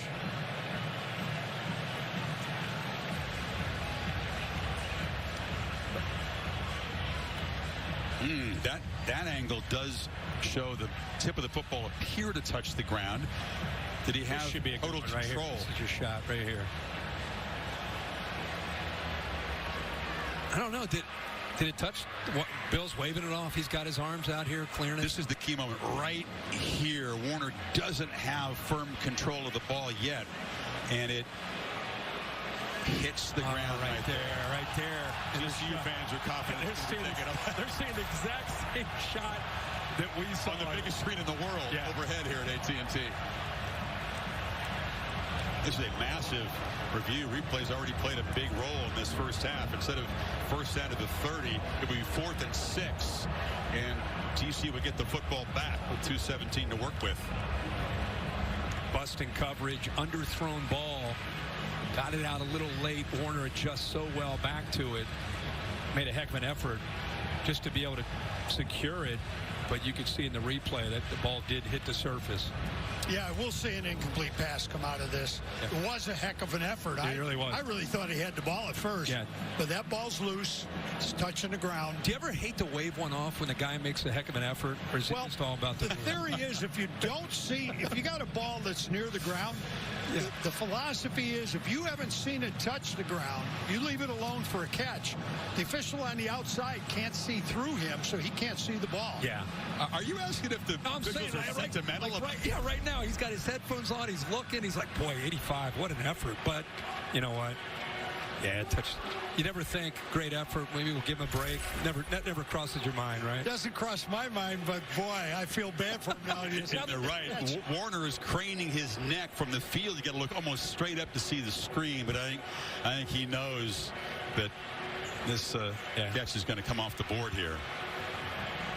And it's going to be a punting situation for the Cats, who had a real chance, had that call stood up, to build this lead. After further review, it was an incomplete pass. And it was fourth down from the 35.5-yard line.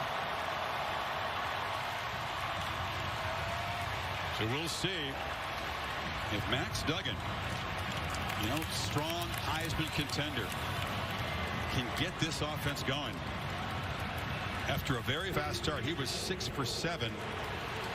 Now 8 for 16 in the first half. Does have the short touchdown throw. But K-State's done a tremendous job of mixing things up. It's a confusing defense to face, isn't it? It is. Remember, they busted on that last play. They caught a break with the effort there by Brents to knock it loose. And you mentioned they got a couple young players out there, so long way to go, as we know with TCU. Barber.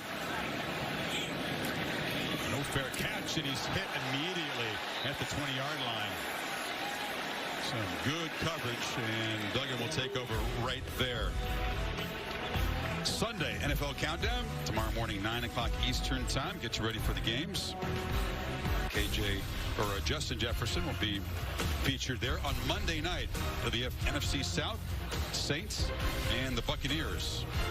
Manning cast is on ESPN2.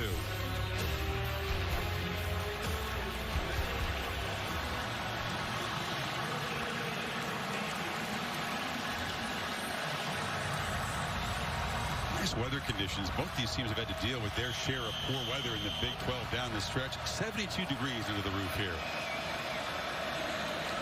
See what Duggan can do. DeMercado is the back. He's got the ball. And he'll pick up about 3. Again, they've spent all of their timeouts already, so time could be a factor in this possession. Well, you see a little bit more tempo here out of Duggan, who's very comfortable, obviously, in this kind of situation. No timeouts. Keep that in mind here. Off the play fake, delivers in space, and the catch is made by Darius Davis, and the speedster knocked down at the 45, and here comes the tempo. And here comes the tempo. A really good job of going from pre-snap to post-snap read. The safeties moved on him. He stuck with it, found the opening, and made an accurate throw. 22-yard pickup for his first catch now. Ball out quickly again. And a hard hit delivered to Barber, who picks up 9. Time and time again, you get into these situations where the defense gets on their heels, the offense is aggressive, quarterback no time to think. A lot of times you find that quarterback relocate that rhythm. Second and short, busting loose is DeMercado, rumbling deep into K-State territory. They're blitzing those backers, and they got picked up by Brandon Coleman, the left tackle. Nobody left once he broke through that initial surge. DeMercado, a guy who did not practice yesterday, but looks pretty good today. Looks healthy. There's some energy. He knows the importance right here, trying to get points on the board. Let's go look at a couple of these plays since we were in a hurry. You watch he reads the safety. He's got to make a throw up and over the backer, which was a great catch. Great concentration there by Davis. They come right back. But to get this run, the left tackle 77 opens that up by picking up that blitzing linebacker, and good to see DeMercado out there. You went out to practice and mentioned he may not be okay. We met with the coaches last night, and they thought he'll be able to help out Miller, give him that tandem that they've had most of this year. He had the red jersey on, the no contact jersey, but they were just kind of holding him out. Yep, little precaution just to make sure he's good to go. So Max Duggan and the Horned Frogs, as we've talked about, very comfortable coming from behind in the second half. Oh, yeah. Trying to potentially get even here before the break. Get a 2-for-1. They get the ball to start that second half, as we talked about. This was very important in the first meeting. They scored late in the second quarter, early in the third quarter against the Wildcats to stretch the lead. Duggan has a lot of time now, looking to scramble, and he'll get the edge and scoot out of bounds at the 26. Picked up about 5. Really good tight coverage downfield. He's looking to get the ball to Johnston. Brent's had him locked down, but there's his athletic ability. Instead of just throwing it away, at least able to get positive yards and also get out of bounds. And for him, it's about incompletions and getting out of bounds and first downs without those timeouts. Johnston off to his left.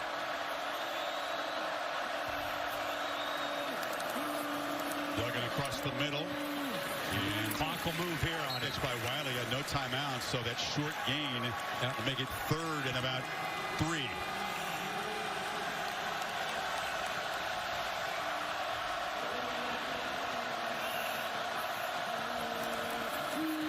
No pressure. Sideline route. Incomplete. Darius Davis was stretched, and now it's 4th and 3. And a decision for Dykes. Does he take the 3 here? We'll go for it on 4th and 3.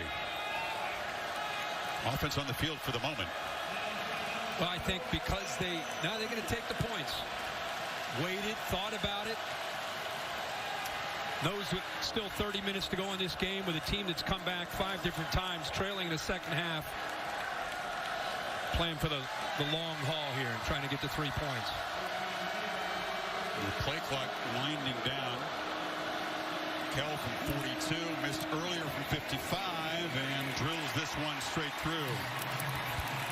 So TCU able to trim the lead to 4 before halftime, and as you said, they'll put the offense back on the field to start the third quarter. It's what we expected.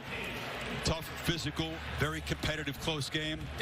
Both teams having to use that next man up mentality, especially the Wildcats, who are really gutting it out on defense here. How about how the game started? It looked like TCU, I think we even said maybe they're on arrow to break.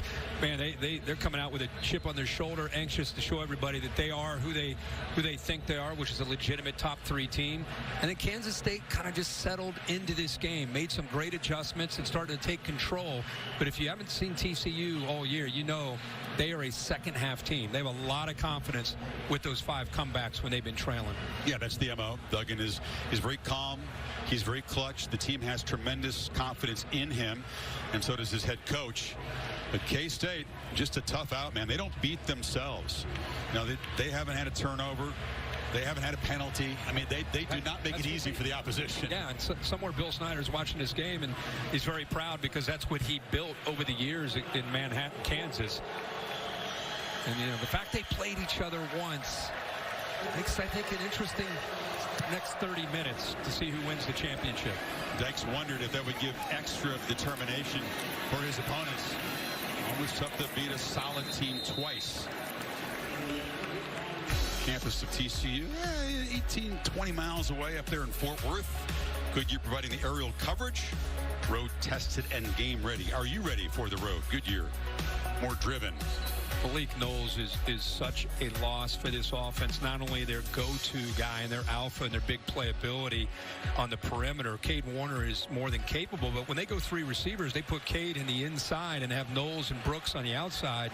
Now it's a different feel without number 4 out there. Howard not looking to sit in the lead here. He's going to take off and scramble. Wildcats got a couple of timeouts. Should place an even higher importance on the contributions of Deuce Vaughn as a runner and a receiver in the second half. Yeah, now obviously running the ball, and they do throw it to him, but I think you may see some adjustments once they have time to be able to look at things at halftime, get him either motioned out of the backfield into that slot or even line up out there just to help out potentially being a receiver because of how dangerous he is after the catch. See if Howard's going to take a shot. Now he's got to elude pressure. He'll be sacked. Dylan Horton after him again, and that should do it for the first half. You got a good one. TCU trying to maintain that perfect record. As you said, stamp themselves as the 3 seed in this college football playoff at worst. But the Purple Cats of Manhattan, tough customers. And they lead 14-10 at halftime here in Arlington. Coming up, the Capital One halftime report. Kevin Negandhi, Booger McFarland, and Dan Mullen right after these messages. Championship Saturday. That is definitely him. Dude, that's just a guy taking a little break with a peppermint frosty. I gotta ask him. Hello. Hi. Mind if I sit? Okay. When it's Frosty time, choose wisely. Choose Wendy's new Peppermint Frosty. I told you, I'm betting us. Have you seen that defense? All right, bye. Hey, I'm just trying to buy these. I think you may need one of these, too. Really? No, I'm just messing with you. That was good. Weekend. Enjoy the game.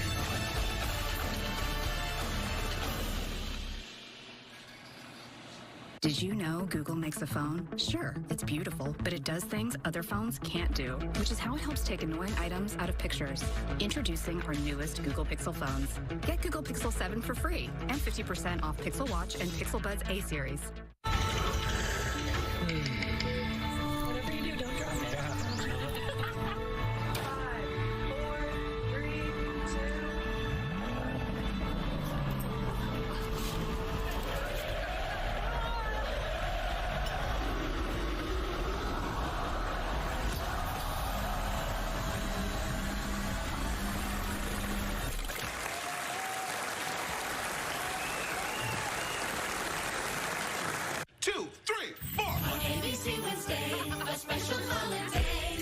mostly just celebrating the religious practice of not coming to school for 2 weeks.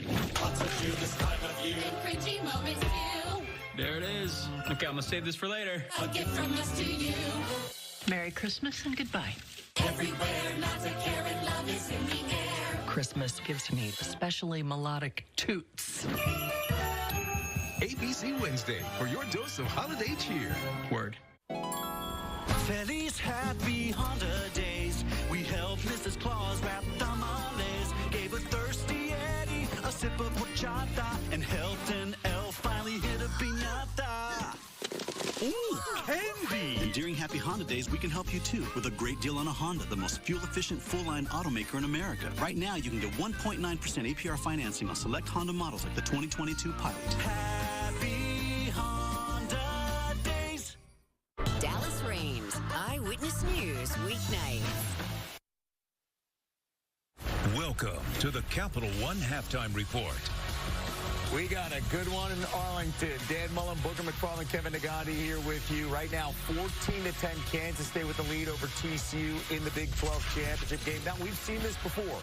Kansas State had a lead against TCU in their first meeting earlier this year. How about this? K-State 16-1 over the last 2 seasons when leading by 7 points or more. That loss to TCU in the regular season. Tells you both teams are comfortable. Kansas State's comfortable in this situation, going to try to run the ball to put them away. But I'll tell you what, TCU's not going to be panicked in this situation, Trail. You're not panicking, right, Bug? Not at all, especially with that quarterback they have. Okay, speaking of quarterbacks, the Heisman favorite coming in last night, Caleb Williams, USC. All you got to do is win. All you got to do is win. Pac-12 Championship. But you got to deal with Utah and the physicality of the Utes. Yeah, as a defensive guy, I have never seen such poor tackling by the USC Trojans. That was awful. Oh, it gets better here, or maybe worse if you're an SC fan, because about 5 minutes in the fourth, Utah up by 3, and then Thomas Yasmin, where is the tackling there? It's awful right there. Missed tackle. It's a rugby player, though. Get it down. Go low on a rugby player. And Can't go high on rugby guys. By the way, USC was up 17-3. Caleb Williams, though, dealt with a hamstring injury, and then that sealed the deal. Yeah, you could tell he was limited. He couldn't move the pocket. He was forced to sit there and throw the football, and Utah picked him off. Utah outscoring USC 44-7. They were down by 14 at one point, and they are loving life and holding the roses right there as we take a look at the collapse here by the Trojans offense in the second half. Williams just a different player with that hamstring injury in the second half, but the physicality really stood out. And you're going to get that with Kyle Whittingham and his teams. With Utah, we did not see that with USC. All right, so obviously all the talk, it felt like we could have a chalk weekend, right? Yeah. 1, 2, 3, 4, just handle your business. And we're talking about a playoff that's locked in. Different story now. After what you saw from USC, do they deserve to be in the playoff conversation, or are you moving Ohio State up? I'm moving Ohio State up, and I think the bigger picture, if you're Lincoln Riley, this was a rude awakening to your lines of scrimmage. Offensive and defensive lines of scrimmage are not ready to be in the playoff, and I think he's got to go back to the drawing board and understand how he's got to get his team better. But Ohio State, and here's what I don't like about the system.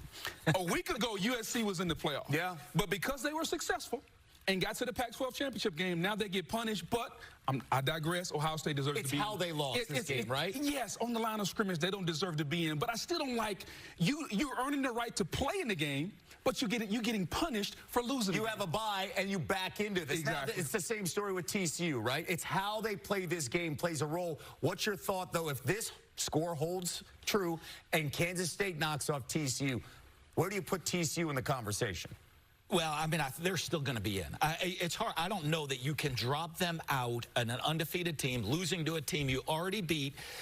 And because Ohio State's in there saying, hey, we're not playing this weekend. Right, they got beat down at home last week. They're not sitting there saying, hey, we lost a real close one. They got beat down at home last week.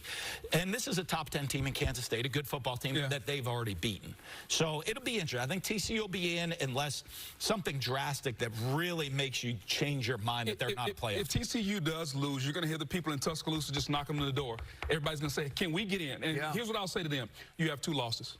For me, it's really simple. Alabama, you have 2 losses. TCU, this will be their only loss. And I get it, it's the last one. Yep. So we're creatures of the moment, or creatures of habit by going by the moment. And so I think if TCU, regardless of what happens in this game, I think they're in. And TCU fans are wondering, hey, you know, in 2014, we didn't have that bonus game, and we got penalized. Now we have the bonus game, and you're going to penalize us? We will see how that plays out. Of course, Selection Day tomorrow, the exclusive reveal. Reese Davis and the guys will have it for you noon Eastern on ESPN. If you want the build-up in the conversation, Dan Booger and myself over on ESPN2, 3 hours starting at 9 a.m. leading into that noon selection show. Other news in college football with Jackson State on the cusp of the SWAC title game on Saturday.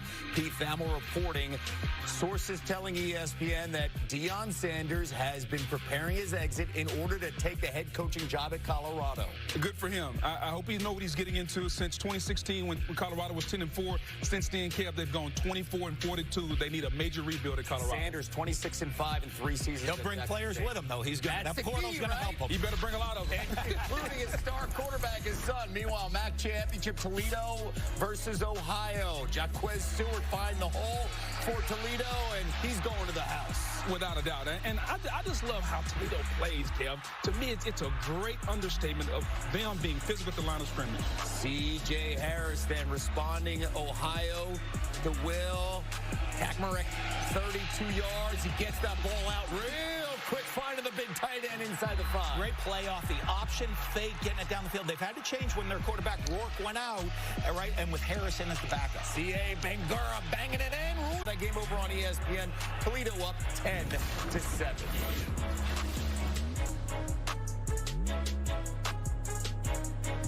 Us kings skip lunch, been hungry for hours. Whopper, Royal Crispy, you know we got ours. $5.99 each, 2 meals to devour. Next one's on me. At BK, have it your way. There are those who see the world through a different lens, who take risks, who are willing to make a stand. Because trails, they aren't blazed by the timid, but by the bold. For 150 years, TCU has been creating the next generation of leaders. To think audaciously, care compassionately, lead heroically. And now, it's our turn, our time to lead on. Welcome to Chippendale. I love this place. Cuffs and collars. Genius. Repeat after me. Things are going well. Things are going well. And I'm not going to blow it. Say it.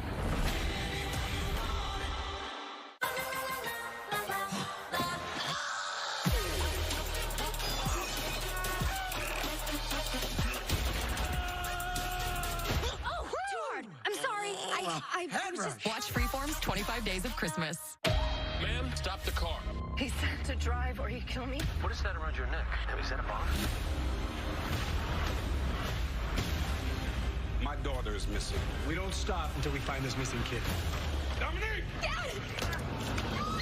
We need to disarm the bomb. You don't have to do this. Yes, I do. Wait! The Rookie 2-hour winter finale, Sunday at a special time, 9/8 Central on ABC and stream on Hulu. This is the Capital One Halftime Report. Well, Dan, Kevin back with you. Let's take a look at today's Capital One fan vote. Closer look at the QB battle ahead of the ACC Championship game, prime time on ABC. And don't forget to go to twitter.com, ESPN CFB, later tonight to vote. Let's start here.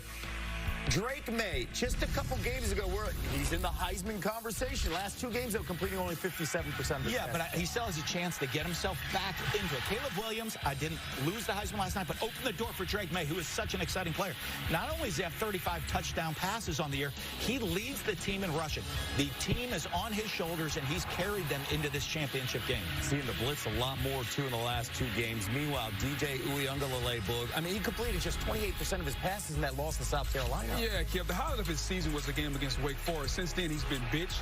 He's been very inconsistent. So for him, which DJ is going to show up? Is he going to come out and make sure that he can be consistent and lead his team to victory? Or is the guy that throws the picks and the incomplete passes, is that guy going to show up? A tale of two DJs. Yeah, Kev. and you know what? He could get some help with his North Carolina's defense. Will they show up, right? That's one of those big question marks that has been around this team all season. And if you're North Carolina DC Gene Chizik, you have to be very, very confident in this match. We're expecting points. Dr. Pepper, tuition giveaway coming your way. Which lucky fan is going to be feeling really good in Arlington? Find out after this.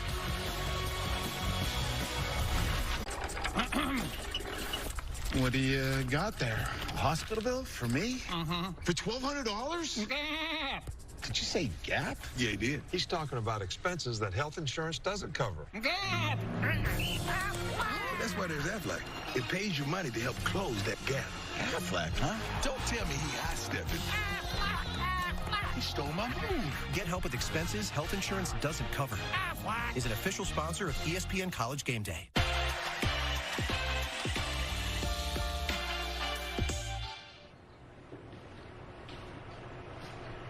Golden fries dusted in Mexican. What can I do for you, man?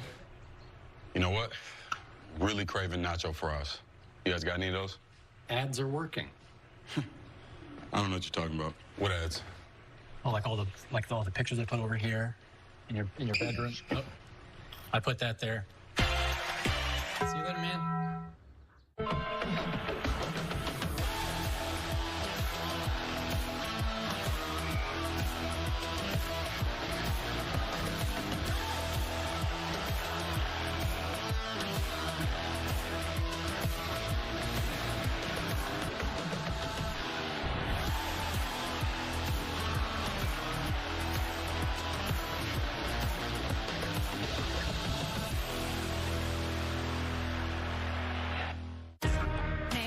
Special Agent Will Trent. Murdered teenage girl. I just need you to read the crime scene. I told him I'd bring my best. Yes, ma'am. Somebody was carried out of the house without an Amber Alert. There's a kidnapping. Why Will Trent? Of all people. He's good police. He's objectively hot. Plus, I have a good memory.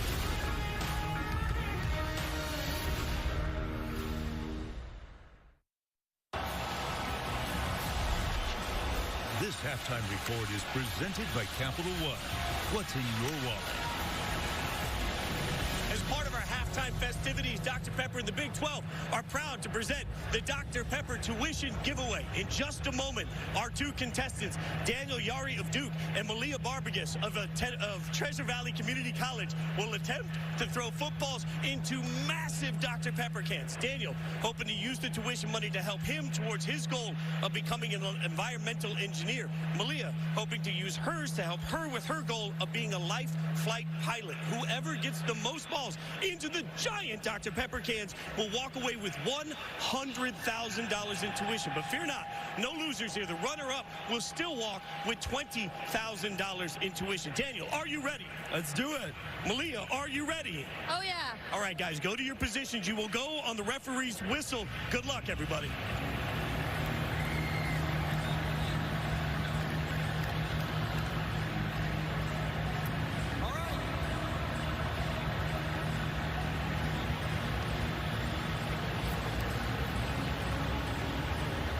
They're getting everything set here. Officials. Contestants, you'll start on my whistle. Are you ready? Are you ready? In 3, 2, 1. And we are off. I will tell you that both of these students have been training for over a month. They both built cans in their backyard. Interesting fact, Malia's boyfriend helped her build one with a diameter that was smaller to help her train for this event. You can see the different approaches too. Daniel doing two hands in and moving one over to each side. Pace is great from both of them. Only seconds remain. 1. And we have a winner. Daniel has won. All right. Here to present the check, the really big check to Daniel, is John Alvarado, Senior Vice President of Marketing for Dr. Pepper. Great job, Daniel. On behalf of everyone at Dr. Pepper, I'm thrilled to present you with this check for $100,000 in tuition. Daniel, what does winning this mean for you? This is big, literally. I'm going to use this money not just to get a great degree, but it's going to allow me to do proper research in the biomedical and environmental engineering fields. It'll allow me to pursue a proper college life. And I just want to thank my friends, my family for the continuous love and support that they've given me. I wish I could shout all of you guys out, but I'm shouting you guys out in my heart. And of course, Dr. Pepper for this amazing, surreal moment. Thank you guys. Don't forget, Malia, also a winner here, as Malia will take home $20,000 in tuition of her own. Since 2008, Dr. Pepper has awarded over $13 million in tuition to deserving students. You can learn more at drpeppertuition.com. Brought to you by Dr. Pepper, the one fans deserve. Fitz, thank you so much. Coming up later on ABC, less than 2 hours away from the American Championship, UCF. They beat Tulane in November.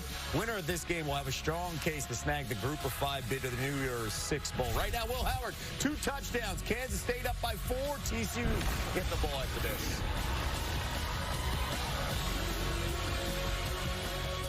Twas the night before Christmas when all through the house, not a creature was stirring, except for this mouse.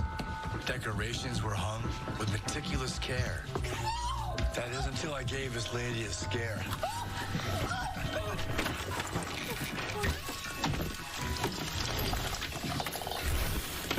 A holiday lesson we all could learn. Protect your home with Allstate, or your wallet could get burned. Carl! And to all a good night.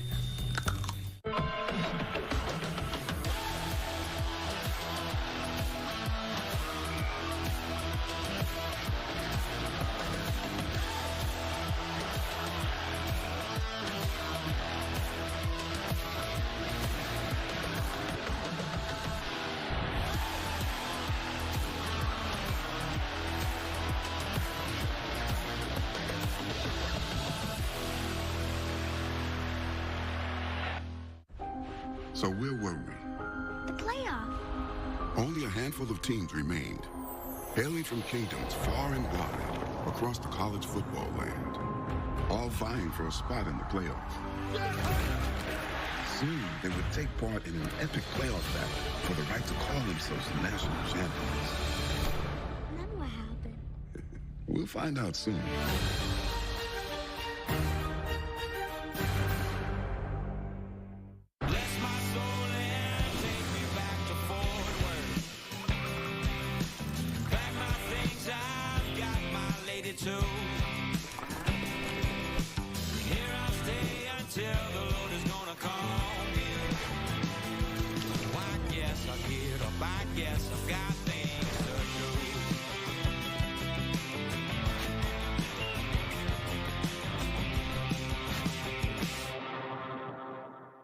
Spectrum is heating up the nation with Spectrum One. Spectrum is offering seamless connectivity at an incredible price. Get Spectrum One with 300 megabit internet, advanced Wi-Fi, and unlimited mobile for $49.99 a month. Is Spectrum internet really fast? Indeed, with speeds up to a gig and over 99.9% network reliability. I never knew. So how reliable is Spectrum Mobile? It's a super reliable service coast to coast. Call 1-855-287-7075 or visit a Spectrum store today. Get Spectrum One now. You. Y-O. You. 3 little letters to make a very small word that means so many things. Because no you is ever one single thing. You. If put at the start. Starts to change everything. To begin a sentence, begin with you. Kind of makes you wonder how big you can become when you comes first.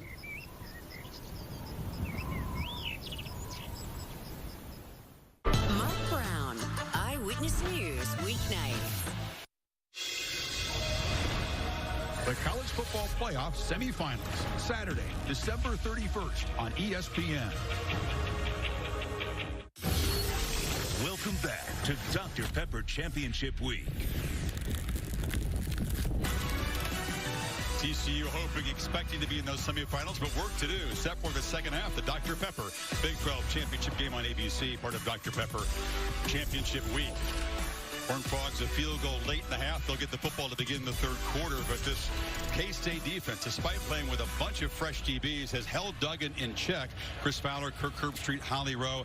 How do you get your Heisman candidate going, Kirk? He's just 1 of 6 throwing on third down. I think we'll see a little bit more tempo. You know, I felt like at the end of the half in that 2-minute drill, it put TCU in an aggressive mindset. Duggan is very comfortable with that. Kansas State was, remember they called that timeout just to kind of regroup. So I wouldn't be surprised to see a little bit more tempo out of them. And then the other thing is, I just feel like the first half was more of a feeling out. It was like both teams, like in a boxing match, were just like, okay, let's wait for the late rounds to really win this fight. And now the stage is set here in these last 30 minutes with the championship on the line. Zentner's boot. Deep into the end zone. Davis going to bring it out again. Darius Davis, a lot of belief in himself, but that's great coverage. And the tackle is made inside the 20-yard line there by Dylan Bequeath. Here's our Dr. Pepper spotlight, one of the edge matchups here. Yeah, Johnston against Brents. Great length. We talked about this early. Johnston's able to make a play. Brents has held his own. He's been out there one-on-one. Here he busts in coverage. TCU looks like they got a chance to make a big play. Johnston's down the sideline, and Brents, after the bust, comes back and knocks the ball loose. Kansas State recovers. So it's been that kind of matchup, and you just have that feeling that that matchup will continue and ultimately could decide who ends up winning this game.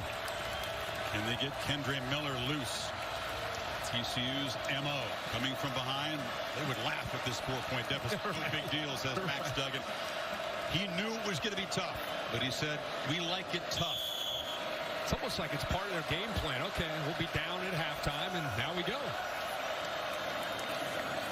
Miller, a 21-yarder in the first half. Also had a 14-yard gain, but only 10 yards on his other 7 carries. They've contained him. Yeah, and it does look like you'll see a little bit of tempo here, but how much do you think Chris Kleiman's been challenging his team on their second half team? Hey, guys, have you heard that they're a second half team? Have you heard they have 5 comebacks in the second half? Really making sure this team understands to play a full 60. They saw it firsthand in Fort Worth. Yep. 28-zip TCU after trailing 28-10. But a different kind of game, far fewer explosive plays. Duggan looking to create one here, launches it downfield, and again, no chance for Davis to make a play. A lot of these deep shots have been overthrown by both quarterbacks. Hayes was in coverage. Walking those linebackers up, trying to create one-on-one for the pass protection. Almost able to get there with Brendan Mott. And good coverage downfield that time by Josh Hayes. Talked about the struggles on third down. It's tough against this defense. You need 9.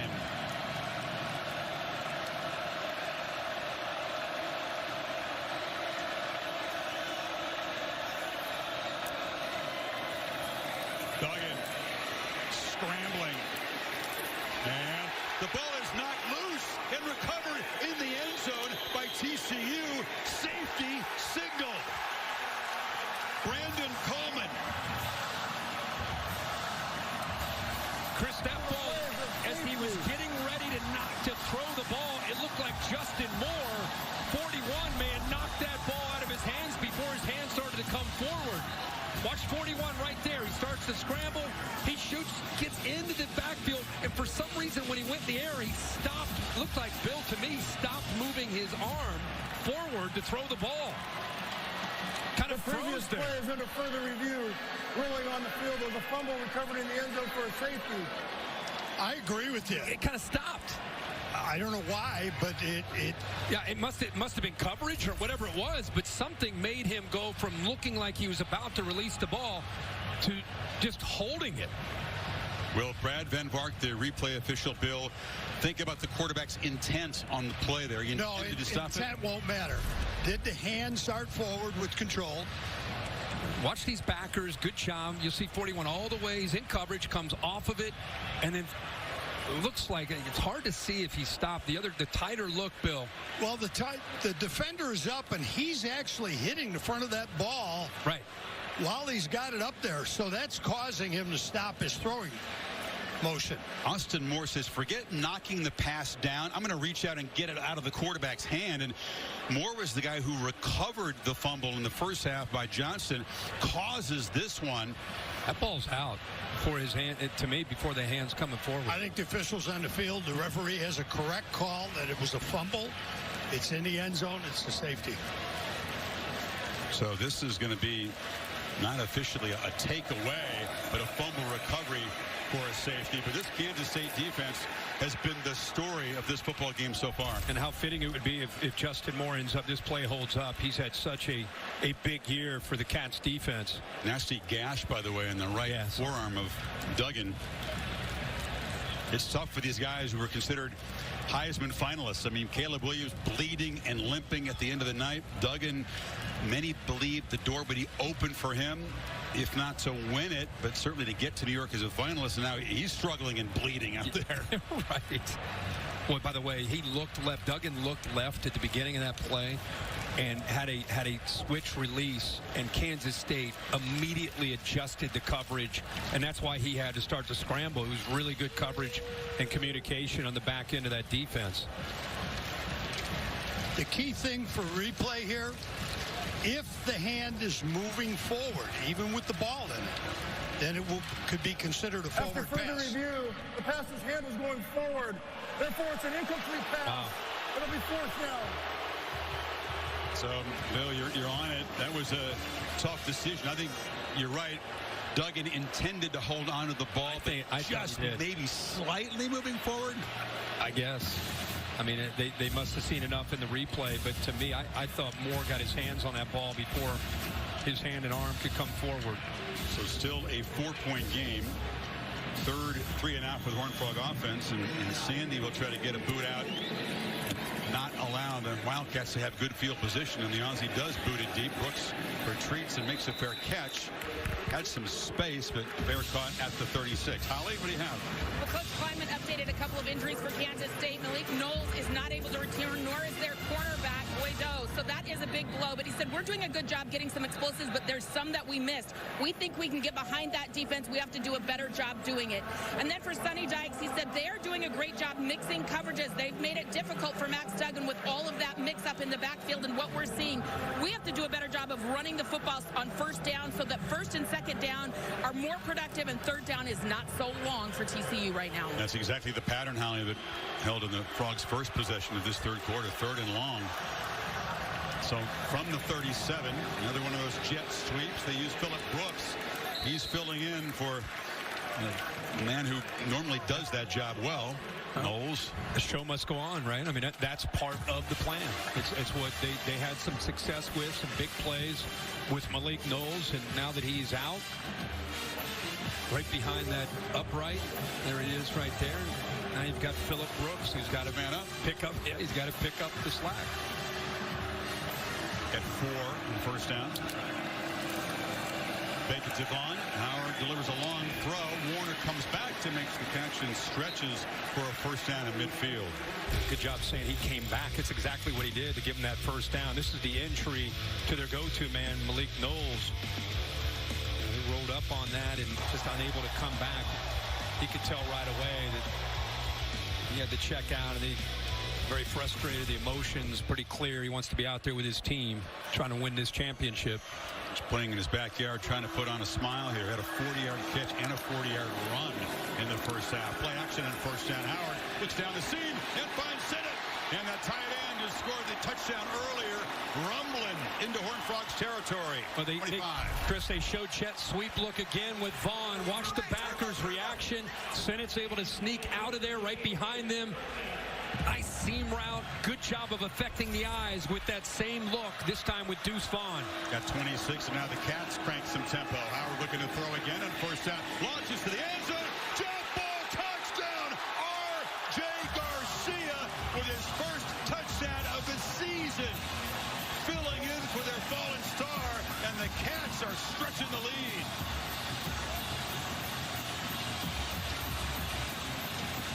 How about this quad look into the boundary? You're going to go with 4 receivers here, and look on the back end. Look how we got 4 coaches. We got 4 receivers into the boundary. What do we do here? Not quite on the same page. Great route to the inside by R.J. Garcia. Great job of putting that formation in to create the confusion and the hesitation. Rolling on the field of the touchdown. After the play was over, unsportsmanlike conduct defense number 26. That penalty will be enforced on the kickoff. That is number 26's first unsportsmanlike foul of the game. So Bud Clark flagged, but you saw the wrinkle, that diamond formation there. And R.J. Garcia, redshirt freshman of Land O'Lakes, Florida, just his 6th catch of the season, the first tug. Yeah, great job. And again, you need people to step up. This time it's R.J. Garcia. Bud Clark took a swing at Senate after that touchdown. So here's what happened at the end of the play. That'll affect the kickoff. And here on your left. Lucky to still be in the game. No doubt. TCU down 11 early third.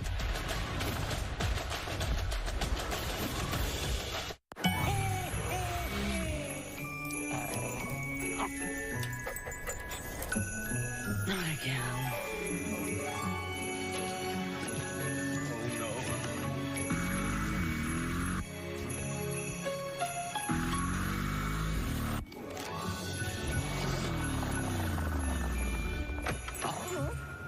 For the gifts you won't forget. Happy holidays from Mercedes-Benz. Hey, my name is Chandler, and a little thing I love about the Chick-fil-A Peppermint Chip Milkshake is the little pieces of the peppermint that you get. It tastes like it's just the top of the line peppermint. For me, no milkshake is topping the Peppermint Chip Milkshake.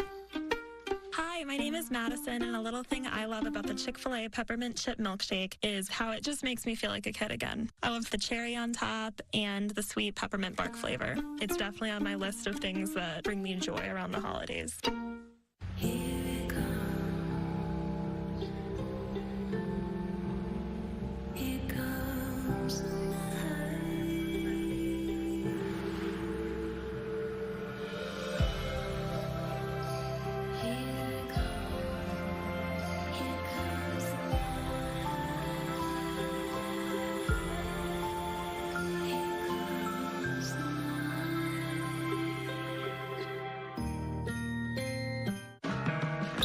Let's go again. One more. One more, man? Oh, man. All right, little bro. Want more? The holidays were awkward for Romeo and Juliet. Thankfully, Amazon had just the gift to bring the families together. Shop legendary deals.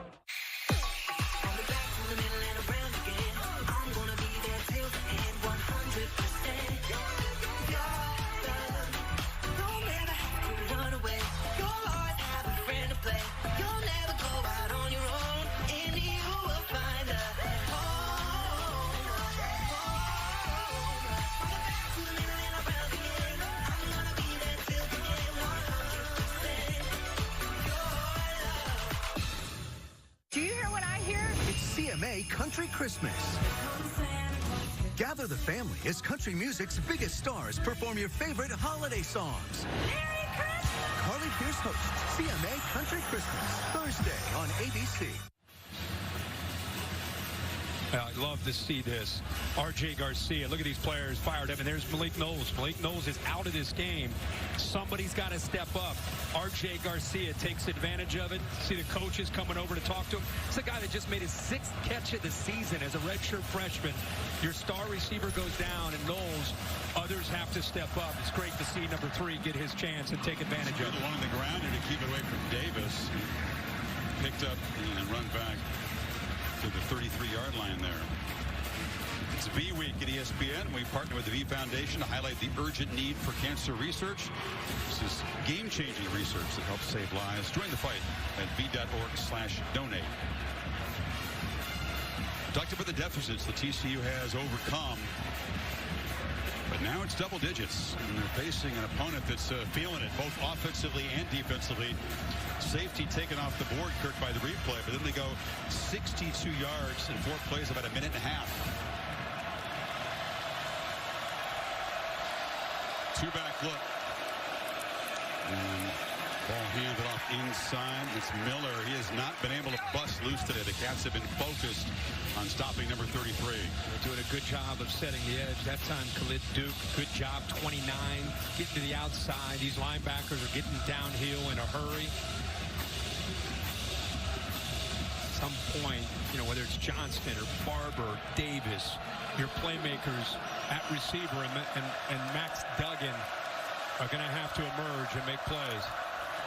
They run it on 2nd and 7. There's going to be another one of those 3rd and longs as Daniel Green drags Miller down. Yeah, just tough to get outside. And they keep falling into the same trap, needing 7 to convert this to avoid giving the football right back to the Wildcats. His defense is flying around with some confidence right now, Chris. Mercado is the back. Duggan facing some pressure. He'll be sacked. And Duke Azoma came around the edge, and the top sack man in this conference knocks him down, and the Cats get off the field again. Well, because of pressure, inside pressure, you get one-on-one off the edge. And how many times have you seen that this year? The confidence that he plays with, the ability to win with the bend and the quickness. And when you get into an obvious passing situation, these 3rd and longs, that's when you turn your pass rushers loose. Felix the Wildcat and Adike Uzoma, the Big 12 Defensive Player of the Year, makes a big play. First sack of Duggan. And the punt is now muffed. The scramble for it. TCU's got it. Oh, my goodness. Just when the Cats seem to have everything going their way, the punt is muffed. And Battle has come up with it. The backup running back downfield to collect it. This is unlike Kansas State. Brooks, ball on the ground. It's a free ball. A lot of black jerseys there, and it is 17 who pounces on top of it. The break that TCU needs to try to regain some momentum. We've talked about how K-State for decades has been sound. They don't make mistakes like that to beat themselves. They have handed Duggan the ball to 30 and potentially hand a momentum to TCU. They get the ball at the 30-yard line, like you said. Now they've been going to that running game. Got to work the perimeter. Got to rely on that speed that they have to be able to win some of these matchups. Brents and Hayes have been holding up. Badler just recovered the muff punt there in the backfield with Miller. This is Johnston motioning in. They fake it to him. Duggan fires downfield, and the catch is made. It's all about Battle there. Makes the fumble recovery, makes the catch. Frogs are set up 1st and goal. They moved Johnston into motion, came down that right side, flooded the zone. They lost track of Trent Battle. Really good location. Kind of on a back shoulder throw there by the quarterback. 2-back look again. Frogs playing with some tempo here. Duggan running all the way. And hit hard at the 6. Nick Allen on the stop. Your first tendency as a defense, they get inside the low red area, inside the 10. You know that Duggan's going to keep it. We saw it earlier when he converted on a 4th down, and now you're seeing it as they make that big pass. They get inside the 10 right away. They go right back to old reliable when they get the numbers to their advantage. It has been tough to run the football in this KC defense this afternoon. So they punch it in from the 6, 2nd down. Miller bounces it and scores. And TCU with the takeaway and the touchdown slices into this lead. Been a while since the Horned Frog faithful have had something to stand up and cheer about. Well, you're right about that. The block here by Wiley really helps. Good job of bouncing right there. Good vision. He's downhill. He gets his momentum going and able to break right through that arm tackle of Payne, the freshman. Arm tackles don't work against Not against the big man. They haven't all year, and he scored a rushing touchdown for the 14th consecutive game. Miller has the longest streak in the FBS. But it's the muff punt by Phillip Brooks here. Just the uncharacteristic mistake. Took his eye off the football. It was pounced on by Battle, who made a catch to set up the touchdown run. Game on. Here we Margin go. Back to 4. 9:09 left in the third in Arlington. On an urgent Fansville by Dr. Pepper. Hurry! It's almost kickoff. I am. Oh, they logged me out! What's the password?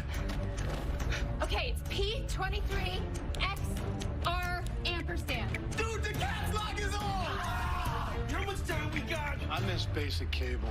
What was there? Oh no, I got the spinning wheel! Fanstown by Dr. Pepper. This commercial. Game hasn't started. They play these too much. Dr. Pepper, the one fans deserve. That is definitely him. Dude, that's just a guy taking a little break with a peppermint frosty. I gotta ask him. Hello. Hi. Mind if I sit? Okay. When it's Frosty time, choose wisely. Choose Wendy's new Peppermint Frosty. This is unlike anything else. Follow me. A treasure map. Oh my God. A land filled with adventure. This is epic. I love this place.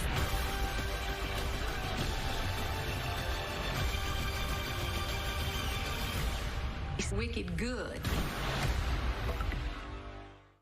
Did you know Google makes a phone? Do you know about its camera? Like the way it fixes blurry photos. Magically erases annoying distractions. And even fixes photos taken with your old phone. Now that you know all that, did you know switching has never been easier? Start fixing with Pixel, the only phone engineered by Google. Get Google Pixel 7 for free and 50% off Pixel Watch and Pixel Buds A-Series.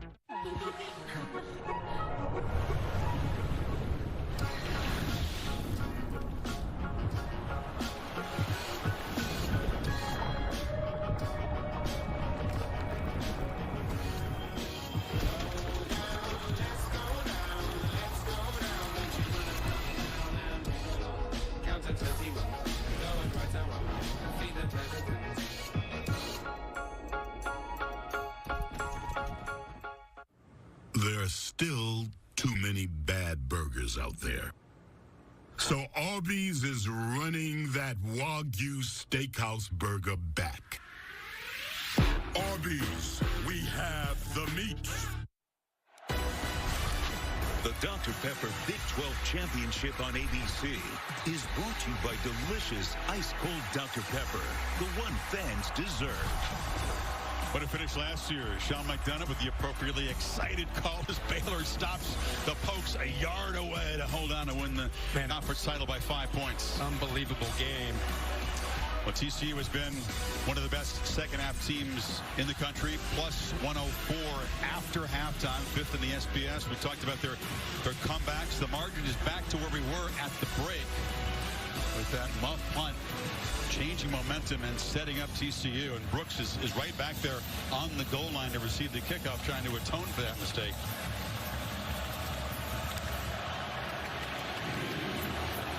And you kick it away from him over to the 3.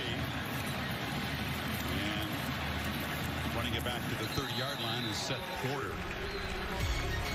So, Arlington, home to the All-State bus. Curtis Wilson piloting around. And let's go back last night's mayhem moment. Well, you have to. And give Kyle Whittingham a lot of credit. All the focus on USC. Would they win? Would they go to the playoffs? Somebody forgot that the Pac-12 Championship was online, and Utah showed up. Not Utah.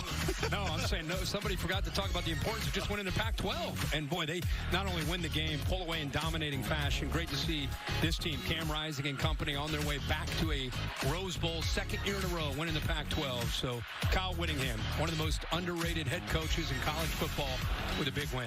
Reality check for Lincoln Riley and the Trojans, just destroyed in the trenches. This is Phillip Brooks. Again, he's going to be asked to step up and play a bigger role. Makes the catch at the 34.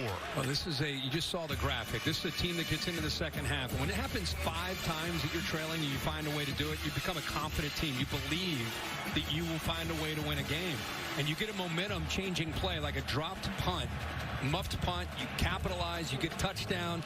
It's a significant drive for Kansas State just to try to regain some momentum that TCU just picked up. Vaughn on second down. Picks his way and leans for a first down to the 40 before Hodges Tomlinson stopped him. BB getting in there. Sennett, tell you, he does such a good job. He can catch the ball. 6'4", 247-pound tight end, but does so many different things for this offense. That time sustaining his blocks and gave Vaughn enough room to get that first down. And they go empty again. Vaughn up top in the slot. Now we're looking over the middle. From the pocket, delivers, and almost intercepted. Hodges Tomlinson was tracking in front of Sennett that time and had his hands on the football. Well, watch what Vaughn does with the defenders. Watch how many defenders are aware of Vaughn being in the slot and how it opens up the middle. See how they clear out? Linebackers are cleared out. Problem is, Howard's late on the throw. I'm not sure what caused him to be late. There was a wide lane there, plenty of time. He stepped up. He just throws it late and behind Sennett. LT's nephew is one of 3 Thorpe Award finalists to the top DB in the country. On 2nd and 10, Deuce on the delay, and he's hit hard. They are focused in on 22. Jamal Hodge got there in a hurry, and it's 3rd and long.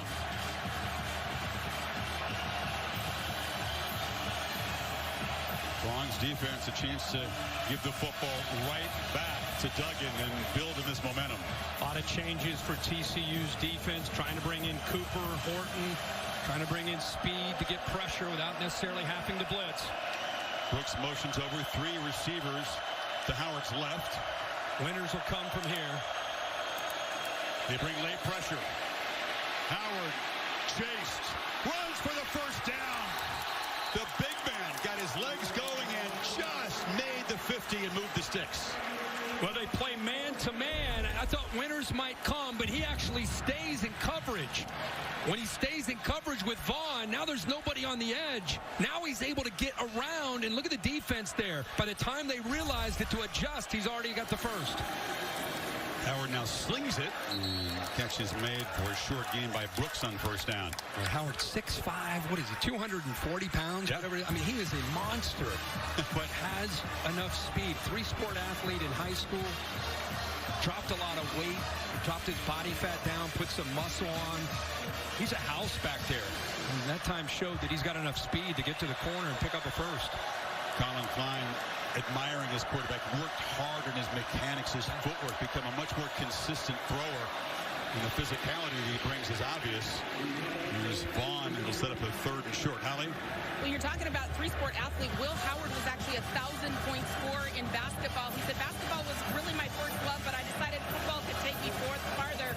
Downingtown, Pennsylvania. He said, I grew up outside of Philly, tough neighborhoods, and really good basketball and good football. But he decided that he could be better at this sport, and we're seeing it right now. But because he's so big, sometimes you don't think he's also fast. He's got pretty good foot speed. 1,000-point score. He's got to be able to move him a little bit at least. Yeah, that's awesome. Talked about Duggan's journey. Will Howard also embodies resilience. A lot of ups and downs in his career in Manhattan. Brooks comes in motion. Vaughn has the ball, but he does not have first down yardage. He's dragged down at the 41 by Hodge, and it's 4th down. What a job by Terrell Cooper, 95. He doesn't necessarily make the tackle, but he's doing a good job of being able to get a push into that backfield. Eventually he's able to help out with Hodge, but they say he's the most improved defensive player. The 95 went from a question mark to being a guy you can count on. Great play there. Lyman keeps the offense out there. They need 1.5 yards. Giddens and Christian Moore, the big fullback, in the backfield. And hand it off, and Giddens plows ahead for the first down. So something of a gamble, protecting a 4-point lead, but confident in those guys up front. Yeah, and it was Vaughn last time in that short yard situation. This time they bring in Giddens, who's got more size, but much better push. There's a surge there on the right side. And Giddens just gets behind it and lowers his pads and easily picks up the first down. But you give the offensive line credit there. The TCU knew it was coming, and the Cats able to pick it up. 3 receivers to the right. They pitch it on the edge. And this is Garcia, who stepped up and made the biggest play of his career with the touchdown catch earlier. But Bud Clark was there to stop him. They continue to go back to the young man. He made such a big play. You know, at this point, he kind of settled into this game. And their first adjustment was not to bring him in. Gives you an idea that they weren't sure themselves. But once he makes that play, now they go back to that 3-receiver look with Warner Knowles out. You got Brooks and Garcia. Vaughn on the pitch. Makes the cut. Lowers his head and is stopped inside the 40 by Dylan Horton. Another important third down play coming up. Pull their center Gillum, the left tackle Leviston. That play is designed to go way to the outside, but TCU took that away. It gives you an idea what Deuce Vaughn can do with his vision. Instead of a loss, gives him a couple yards and a better chance now. 5-receiver look now in this 3rd and 4. It's becoming one of those grinding drives.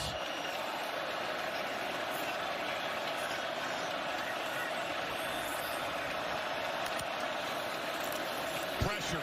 Howard. He'll be sacked back at the 46. D. Winters came with the blitz. There was nobody there to block him. That's the risk of the hefty backfield, huh? Well, they slide the line to the offensive. The offense is right because the threat of the blitz from right here. So the line goes out this way. The problem is there's nobody to pick up the edge of that left side of that offensive line, and that's great closing speed there.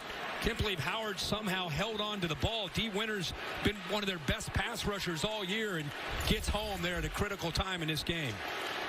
So they took more than 6 minutes off the clock. They ran 12 plays, but couldn't add to the lead. Zentner just kicks the point of the football, and the coverage team, tremendous teamwork. Did they keep it out of the end zone? The officials are going to talk about it. Now they're signaling touchback. The ball just has to break the plane. Let's see if it does here. It's Garcia down there doing everything he can, but it looks like the Dr. Pepper pylon cam is going to show that ball did come across the line there. Forget the feet, it's where the ball is, and it looks like it did break the plane. Yeah. Horned Frogs will take over. Still down 4.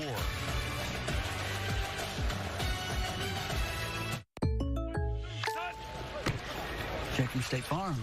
Look, I want that personal price plan, so I'm going to level with you. I've literally never washed Patrick's practice jersey. Superstitious. Jeff, you don't need to get that personal. The State Farm Personal Price Plan simply helps you create an affordable price just for you. Yo, Jeff, sure this is clean? Absolutely, Patrick. There you go. Ugh. That's on me. Yeah. Call or click to get a quote today. Like a good neighbor, State Farm is there. Save 10% on Target gift cards with Target Circle.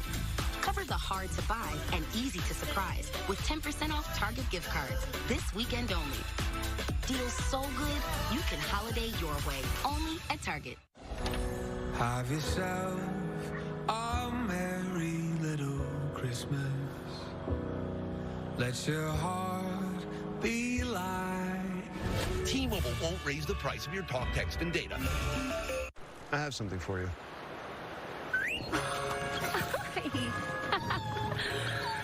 I have something for you, too.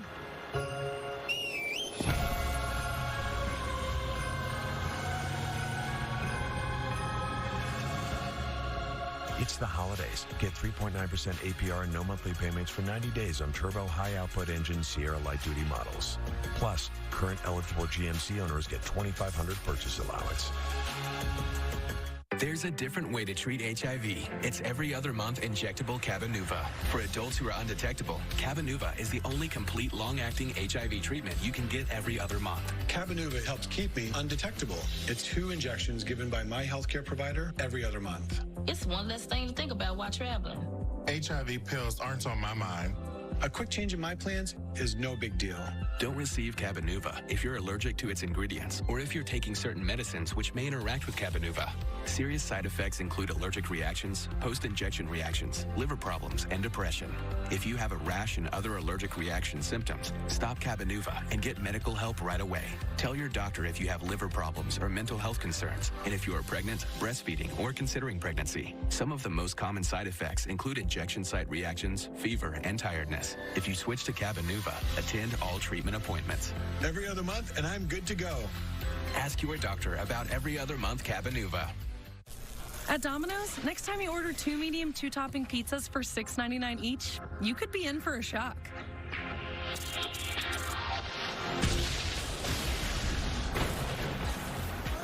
Because Domino's is now delivering pizza with new electric vehicles across the country. With over 100 EVs on the road today and hundreds more to come. It's good for pizza delivery and better for the planet. You good? I'm great. The season's most merry music event, A Very Backstreet Holiday, December 14th on ABC. New one. Just build a new ballpark. Why not? There's nothing wrong with the old one, but let's build a new one. We got the land. Goodyear providing aerial coverage, celebrating the challenge of road games everywhere. Are you ready for the road? Goodyear, more driven. It's a little warm there in July, though, right? Okay. If you're that soft, you can't win a baseball game. Hey, Coach Corso, who picked Kansas State. And I'm with Holly on there. Holly, tell him keep coaching. He's trying to coach him home. Play fake on first down. Duggan wanted a downfield shot. Will launch for Johnston. He's wide open. Quentin Johnston collects it and is tackled at the 29 by Josh Hayes. He's been involved a lot, good and bad, today for the Horned Frogs. But again, there's the matchup that we wanted to see. One-on-one, and Brents this time gets lost. What a severe hit on Duggan as he releases the ball. They had a blitz called, and 22, Daniel Green, unloads on Duggan right there. But look at his focus. He took a shot, but he wanted to see to make sure his guy Johnston made the play. And, of course, they get the big pass play here. It was 51 yards. You see bleeding from the knee. He was bleeding from the arm earlier. It's going to take more than that to knock him out of the game. Kendra Miller barrels forward. Johnston, a couple of big plays to go along with the fumble in the first half. And off to the right is that matchup, 6'4" against 6'4". But this time, Julius Brents, really for the first time we've seen him out there downfield, just gets lost there in coverage. Great adjustment by Johnston on the football. I'm not sure why he lost focus on Johnston. He just left him. Yeah, completely 30 yards downfield. It's DeMarcano. They fake it to him across the middle. The slant is broken up beautifully. It is Jacob Parrish, the true freshman, stepping up. Next man up mentality makes the play. Yeah, they run an RPO that creates that one-on-one matchup. And you're right, Parrish, a young guy, but he's looking at these linebackers. Look at the safeties coming down. He's got what he wants. Throws it a bit behind instead of out in front of his receiver. Came in with two safeties down. We saw the corner echo Boydo go down. Here comes Parrish. VJ Payne's out there playing. We've seen Keenan Garber. Dudes pressed into duty against this talented offense. 3rd and 7. Here comes pressure. Duggan off his back foot. Lops it for Johnston in the end zone. Jump ball flag. Pass interference on Brents, who's having a tough time with the rangy receiver. And that took place in the end zone. Will set up TCU on the doorstep. Great call by Garrett Riley. Goes back to that similar look when they made the pass. Look, he's got two receivers. He knows with the safety to the inside. He's got one-on-one to the outside. Why not go to your guy? Put it up in the air where he has a chance. And Brents, again, he's beaten on the play. Loses, never sees the ball. So is forced to grab Johnston and bring him down. Interference. Defense number 23. 15-yard penalty. Automatic first down. It's their first penalty of the afternoon. Perhaps saved the touchdown. But Brents is starting to be picked on here.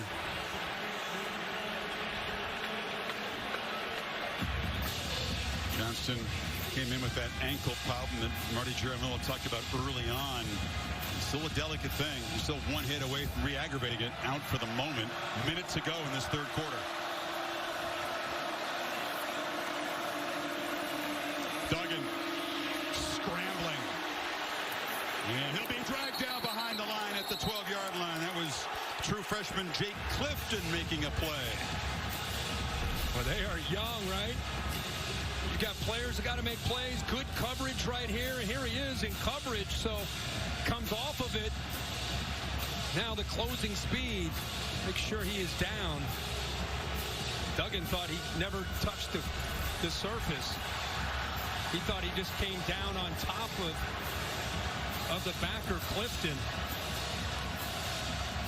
Play is dead when they blow the whistle. I mean, Duggan, it's been a demanding drive for him. Drilled after he made the throw for the big play. Tackled in that run. DeMarcano works his way, but it's going to be another third and long. Let's see if he did, in fact, Duggan came touch the ground. Yeah, his backside. Yeah. sold it pretty good. So, TCU, perfect season on the line. Big 12 Championship on the line. The final quarter in Arlington coming up. 4-point Kansas State lead. Back after this message and a word from your local ABC station. She's not Kat Medina delivering pizza in her 2003 hatchback. She's Kat Medina, bringer of sustenance, provider of all things greasy and caloric.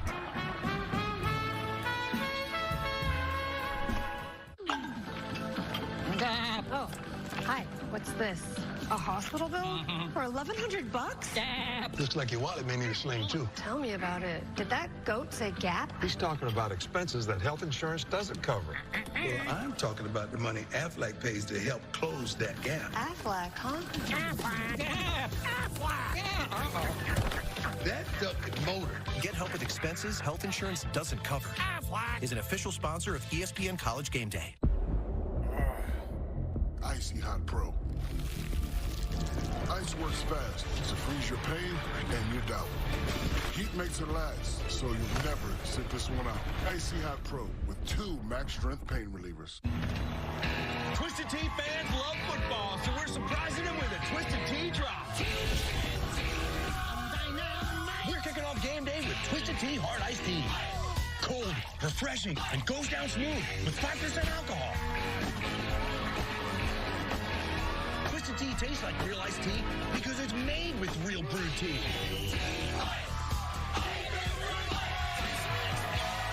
Twisted Tea Hard Iced Tea. Keep it twisted.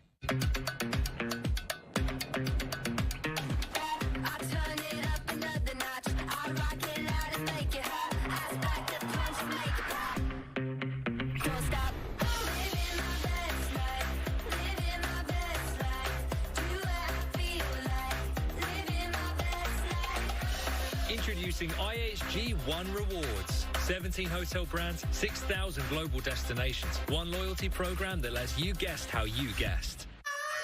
I'm Jimmy Dean, and that sunrise something. I honestly feel that way about Jimmy Dean sausage. Get yourself a large chunk of that good morning feeling. Oh, that smells good. Subway's dropping 12 new subs for the all-new Subway Series menu. The new monster is juicy steak and crispy bacon. But what about the new Boss? It looks so good. It makes me hangry. Settle down there, big guy. The new Subway Series. What's your pick? Welcome to the Parent Test, the search for today's greatest parenting style. Yes, we are that insane to do that on TV. With helicopter parents. Watch out, watch out! You're hovering, you're controlling. Oh, absolutely not. A show of hands of parents who spank. I'm sorry, I'm not okay with this. I think you're too hard on her. I say, and what about it? The Parent Test. Special premiere Thursday, December 15th on ABC.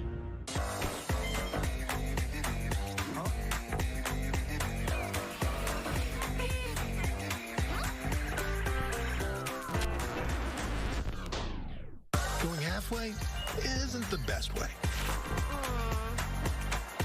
Especially when it comes to COVID-19 protection. Stay up to date on vaccines and boosters. Visit myturn.ca.gov to find one near you. Mark Brown, Eyewitness News, weeknights. Well, Grapevine, Texas has been made famous by the CFP Selection Committee, which meets about 20 miles away from the stadium. And they are looking into the beginning of Championship Saturday here. Of course, the exclusive reveal of the final bracket and all the New Year's Six Bowl games tomorrow, noon Eastern time. Available on the ESPN app as well. Is TCU in even if they don't win? That is the question of the moment. 3rd and 7. Another 3rd and long for this offense. Only converted one of these today. Duggan under pressure immediately launches for the end zone. Intercepted. The pressure forced a terrible decision. And Julius Brents, who's had a rough quarter, makes the pick. How fitting. We keep previewing and talking about this matchup. I'm going to tell you what happens is you get pressure here, and that affects the matchup out here. Duggan senses and feels that blitz.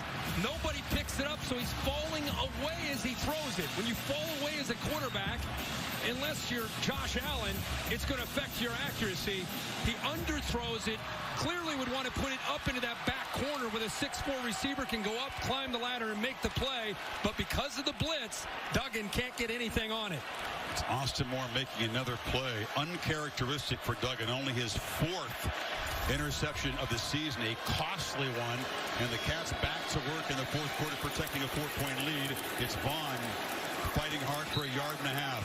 You know, the pressure of the moment. You think of Duggan as being so poised and so calm and confident in these moments, but he definitely pressed that time. He did, and you know, that blitz from Moore, that's a play that should not get overlooked because it's a great job. That matchup is fun to watch. Brent's against Johnston. Johnston's won his share. Brent's early was making plays. This time he takes advantage of that poorly thrown ball, but again, that linebacker blitz caused that. 3rd big play Austin Moore has made today. The 2nd and 8, the Cats figure to use as much of the play clock as they can. Howard delivers a long throw, and that's Phillip Brooks stepping up, making a catch, moving the 6 across the 35. Got to win one-on-one. You got to get separation, and Brooks is able to do that. And how about the throw by Will Howard? He's been late on some throws. He's put the ball behind some receivers. This one, perfectly thrown out in front, where Brooks is rewarded for that route with a nice job of getting the first down.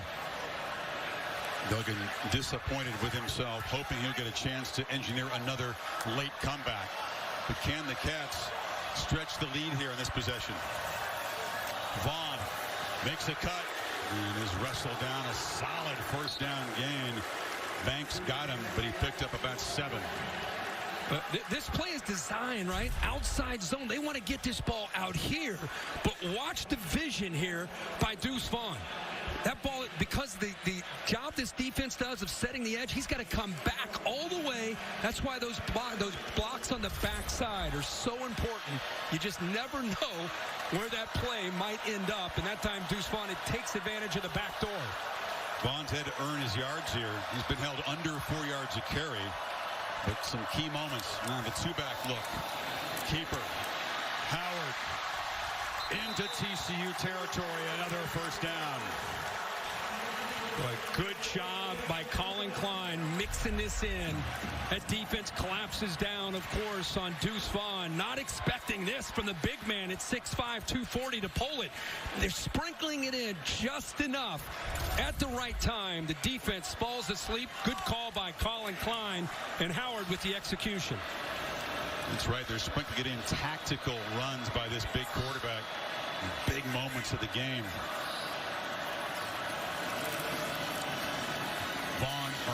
That's Giddens making a cutback. Another good first down gain. It's tough when you pick up 6-7 to get off the field if you're TCU. I'm used to seeing TCU's offensive line in the 3rd and especially 4th quarter wear down the opponent, wear down that defensive line. That's been their calling card. But here at this point, with just under 12 minutes to go, at least on this drive, you're starting to see Kansas State's physicality. Kansas State starting to lean on TCU a bit, especially on those first down runs.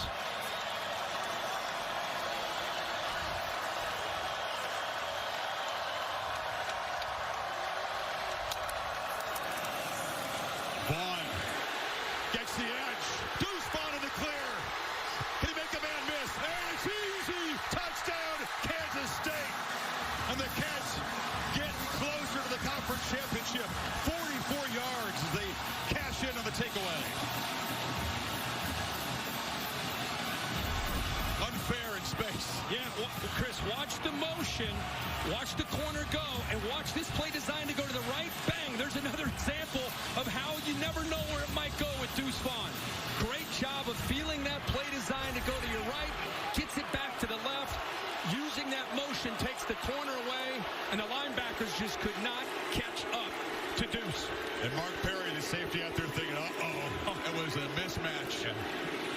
In the open field. Yep. And how about that? The interception in the end zone by Brents. And then 80-yard, 6-play drive did it in less than 3.5 minutes. And Colin Klein is doing things without his top receiver, finding a way to get 22 involved. It's an 11-point margin. 11:27 to play.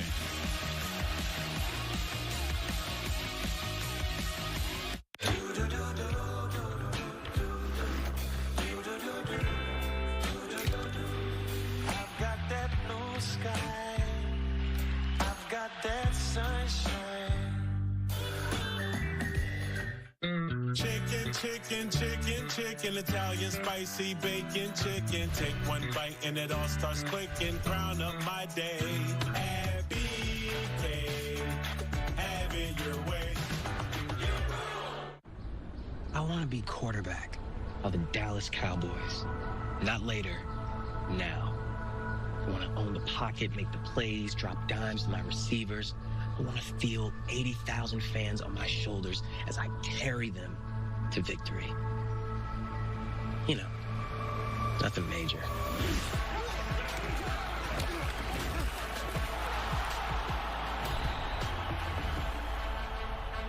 Rated E for everyone. From the fairy tales of Shrek comes the legendary cat. Lunch meat!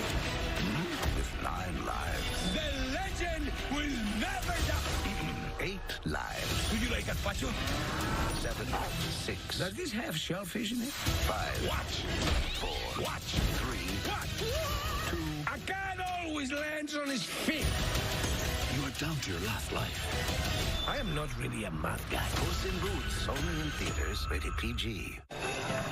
Wait, all you got was ham? And all you got was the pumpkin pie? And all you got was turkey? With gravy. Mama, it's an all-you-can-eat holiday buffet. Exactly. A smorgasbord of all you want, all you need. This is turkey and gravy and pie and mashed potatoes. Where's my real family at? They must be here somewhere. Did I sit at the wrong table? More truck owners are switching to Ram, which means more people with holiday spirit are switching to Ram. And more people with not so much. More people who love the cold. And more people who don't. More good neighbors. And more people covered in tree sap are switching to Ram. Now get $2,000 total bonus cash plus no monthly payments for 90 days on the 2022 Ram 1500 Bighorn Crew Cab. Ma'am, stop the car. He said to drive or he'd kill me. Is that a bomb? We need to disarm the bomb. You don't have to do this. Yes, I do. The Rookie 2-hour winter finale, Sunday at a special time, 9/8 Central on ABC. Look for the all-time K-State legend and the current star here. Man, it reminds you so much of Terrence Sproles. And Sproles with those big shoulder pads in a Big 12 championship when they upset Oklahoma. And Deuce Vaughn, who he grew up idolizing and loving, and to have a chance to make some plays tonight in this Big 12 championship is pretty cool to see. Vaughn with that run over 100 yards. Holly? Well, guys, what an incredible full-circle moment for Deuce Vaughn. Grew up idolizing Darren Sproles, inspired by him to keep going on this journey. And he said, whenever you get compared to a great player like that, it's something you definitely take to heart. To be compared to him is humbling. I'm honored to be in the same conversation or sentence with him, but more importantly, the inspiration that Sproles provided for him at a critical point in his life of you can do this. And boy, was he ever right. Yeah, Sproles, by the way, I'm remembering that performance against Oklahoma in the Big 12 championship game. Caught the ball for 80 yards, ran for 235. They destroyed a top-ranked Oklahoma team, blew them out. Yeah. So now TCU playing with some serious urgency. Again, down 11, but time ticking away as Davis makes the catch.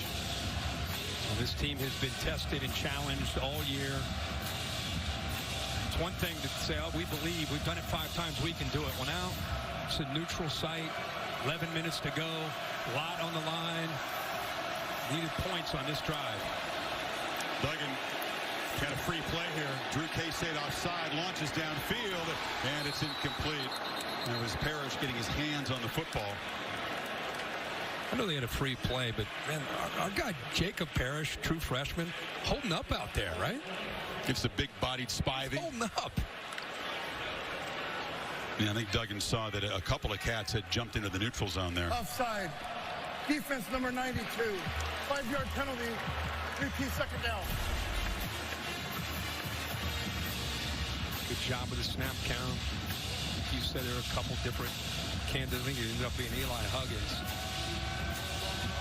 One thing you count on is even down 11 like this, you see Duggan keep his poise It's Johnston covered by Brents, far left of the formation. That one-on-one matchup. Going to hand it off inside. Miller lowers the shoulder and booms for a first down. There's that freshman Parrish who got in his way. TCU not even close to desperation mode. Smart to stay balanced. Smart to continue to run enough with Miller. He's been a big part of their season.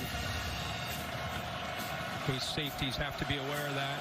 I agree. No desperation, John. But there's urgency in this possession. Urgency. Big time. Sure. You don't have to go fast, but you got to come away with points here. Yep. Duggan launching. Johnson against Brent. Shoving. And flags come out. But if you don't get the catch, there's a good chance you're going to get a PI. And Brent's again, to prevent the big play, just hauled him down. And Riley keeps putting those 2 and 3 receivers to that set with Johnston onto the outside and take those safeties away and creates the one-on-one matchup. Defense number 23. 15-yard penalty. Automatic first down. You got to admire Kansas State. You know, they've got trust and confidence in Brents. I mean, they've been putting him out there on an island. At some point, you wonder if they will move a safety over there, try to help him out just to be sure. I mean, the big thing with Brent's out there, he can match up athletically, but he's got to be in position from a technique standpoint to give himself a chance to find the ball. We've seen 3 or 4 examples when it's downfield. He loses the ball or loses the receiver, Johnston. Grappling on the edge. We've not seen the last of that today. No. Late subs for K-State. A little confusion on this defense. Now they're finally set. DeMarcano is the back. Duggan straight back, delivers a dagger down the field. It's incomplete. Again, he had a man. That was Blair Conright. Open, just overshot him. Boy, he had the seam working right here between the safety and the corner. Good job of switching at the line of scrimmage. A switch release has exactly what he wants.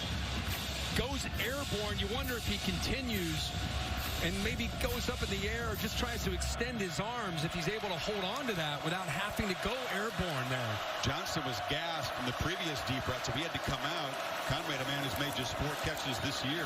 Duggan with the pocket collapsing around him, launches downfield again, and it's another interception. Oh, he dropped it. Julius Brents had it in his hands. An easy pick.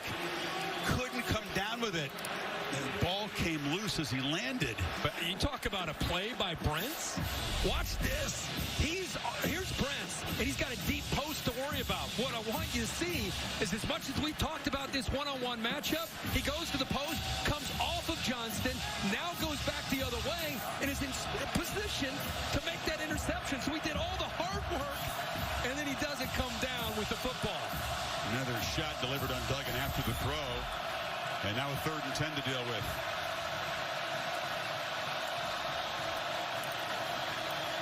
Across the middle. That was way too high for Darius Davis, who was not open. And now it's 4th and 10 from the Cats 46. Offense staying out there. Duggan really frustrated with himself. Yeah, I think it's just been one of those days. You know, Duggan always a consistent, accurate thrower. You know, that's anger and frustration with himself, not the receivers. Got to shake it off here.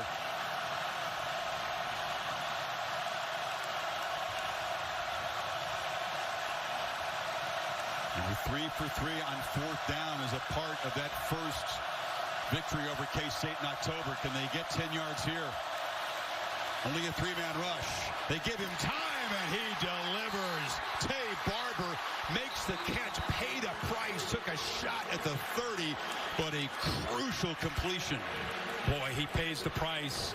But, man, did he deliver on 4th down and the inside. Former high school quarterback. This safety ends up making a play, but he's got to respect that go ball down that right sideline that holds him just long enough.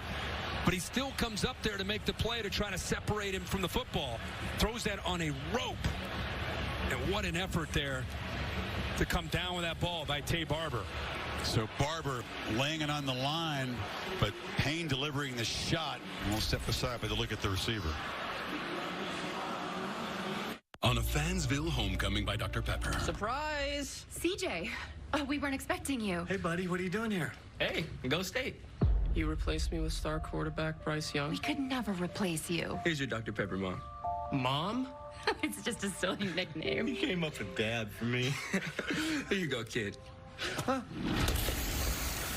They're my family now, CJ. Next time on Fansville. Hey, brother. Get out of my room! Dr. Pepper, the one fans deserve. If you thought one napkin for the quarter pounder with cheese was enough, it's not enough.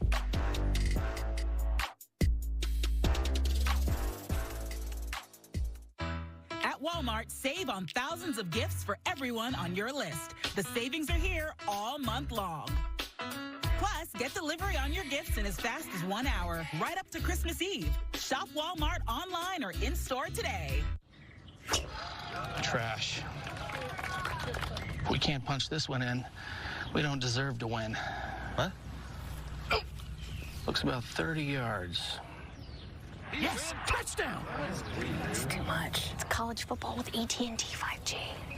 It's never too much. Sorry. Trojans winning? Oh, yeah. We're winning. AT&T 5G. Fast, reliable, secure.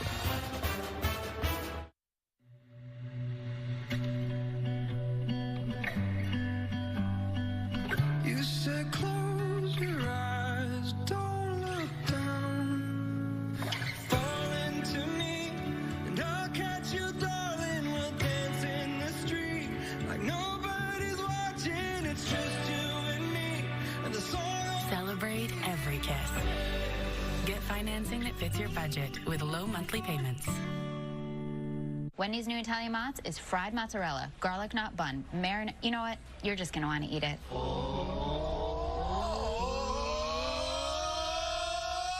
Choose wisely. Choose Wendy's new Italian mozzarella chicken sandwich. How will Santa find our house? The holiday event that's lighting up the galaxy. We use the Force. Continues with a light bite that's tremendous. Look at the size of that tree. New Great Christmas Light Fight, Monday on ABC. The Dr. Pepper Big 12 Championship on ABC is brought to you by delicious ice-cold Dr. Pepper, the one fans deserve. Enjoying, but more importantly, evaluating what they see the selection committee. Let's take a look at the CFP rankings brought to you by AT&T 5G. The focus is on Ohio State flipping to number 4, you'd figure, with USC losing. And then what would the fate be of TCU if they can't make up this deficit here in the fourth quarter? The chaos started last night with the SC game. It continues this afternoon in Arlington here at the Big 12 Championship. You got a championship on the line, college football rankings implications, potentially a Heisman vote for many watching Max Duggan. Barber was okay, had the wind knocked out of him, jumped up and was smiling as he left the field. Here comes pressure. Duggan escapes. He'll run. Max Duggan eludes a tackler and is still going. Down to the 5-yard line. There's a flag way behind the play, so this play may be coming back. But what an effort by the quarterback. Yeah. Offense number 74. 10-yard penalty. It's Andrew Coker, the right tackle, erasing the long run. And Coker, that's where he went. I mean, he went around that right edge, and often when a running back runs out wide, you wonder, how did he get to the corner? Was there a hole that got him free in this case? And Coker's trying to state his case. Watch 74 on the right. Once Duggan moves right there, he grabs onto that jersey. Officials all over that. Austin Moore all over it again. Once again, the linebacker for the Wildcats involved in a play to draw the penalty. Instead of 1st and goal inside the 5, the ball's back at the 40. Takes away a heck of an effort by Duggan again, trying to make a play for his team. Would have been a 25-yard run on 1st and 20. Duggan hit as he throws, and the timing was messed up. The throw was low. They are heating him up now. DJ Payne broke it up in the secondary. Holly. Max Duggan told us yesterday every film he'd watch, he'd see opponents blitz more than they typically did against him. He knew he has to be smart when he's under duress. But the guys down here on the sideline for K-State say this is the most we've blitzed all year. They are heating him up right now. Yeah, it's normal, as you said, for TCU to face more blitzes than other teams show opponents, but this has been a next level tonight. They have affected Duggan a lot. 2nd and 20. This time it's only a 3-man rush. He checks it down. It's Miller out of the backfield. Eludes one tackle and picks up a gain to the 34. Another 3rd and very long, though. You're right about the pressure. That time just rushing 3. chess match with Garrett Riley. It's Joe Flannerman, the defensive coordinator. Who doesn't get enough credit, does he? It's a very interesting defense they play. It is. You know, you see all these 3-3-5s that all over the country now, but really started in the Big 12 to defend the spread. Everybody has their own spin on it. They put together a multiple package today.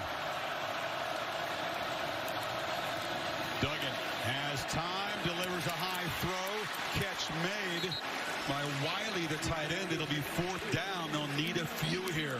And he got pressured again, just with the 3. Mott got the pressure there. This place got quiet. The fans know the importance of this game. And down 11, he's going to send the field goal kicker out. Interesting decision here. Wanting to make it a 1-possession game, but you don't expect that in the Big 12 Conference. Kell missed a really long one, then made it from 42 to make it an 8-point game. And it just slides inside that left upright. They take it 51 yards. It's a 1-possession game, but it's still an 8-point deficit for Dykes. Take it all the way to the end. I got icing on my phone. Stop shopping. I still need to find a bike, golf balls, a baseball bat. You won't find it on that site. Go to Dix.com. Dix.com. Why did I not think of that? They got all the sports. And 1-hour pickup. That's amazing. You mean like this? You made that? Oh, yes, I did. You girls can learn a lot from Charles. It is quite handsome. Well, I didn't know we could do our faces. Right? Every holiday search starts at Dix.com. I'm your Uncle Cooper, and I care about 3 things. I care about you. I care about tires. I care about your tires. These Cooper tires are dependable, well-made tires that come with an 80,000-mile warranty. That's an 80,000-mile promise from an American company. Gives a person something to believe in. In summation, I care about you, tires, and your tire choices, so go with the Coopers. Cooper! Tires are how I show my love. I'm the captain of the Pee Wee football team. We may be small, but we are annoying. And you are so tired from playing defense against us that your focus is about to ride the bench. Go, go, go. Thanks, Mom. Bye. Come on, come on. And if you have cut rate car insurance, then not even a Hail Mary will save you from paying for this. So get Allstate and be better protected from mayhem, like me. Awesome. I'll be back in a sec. We can't wait forever. Clear nacho fries, please.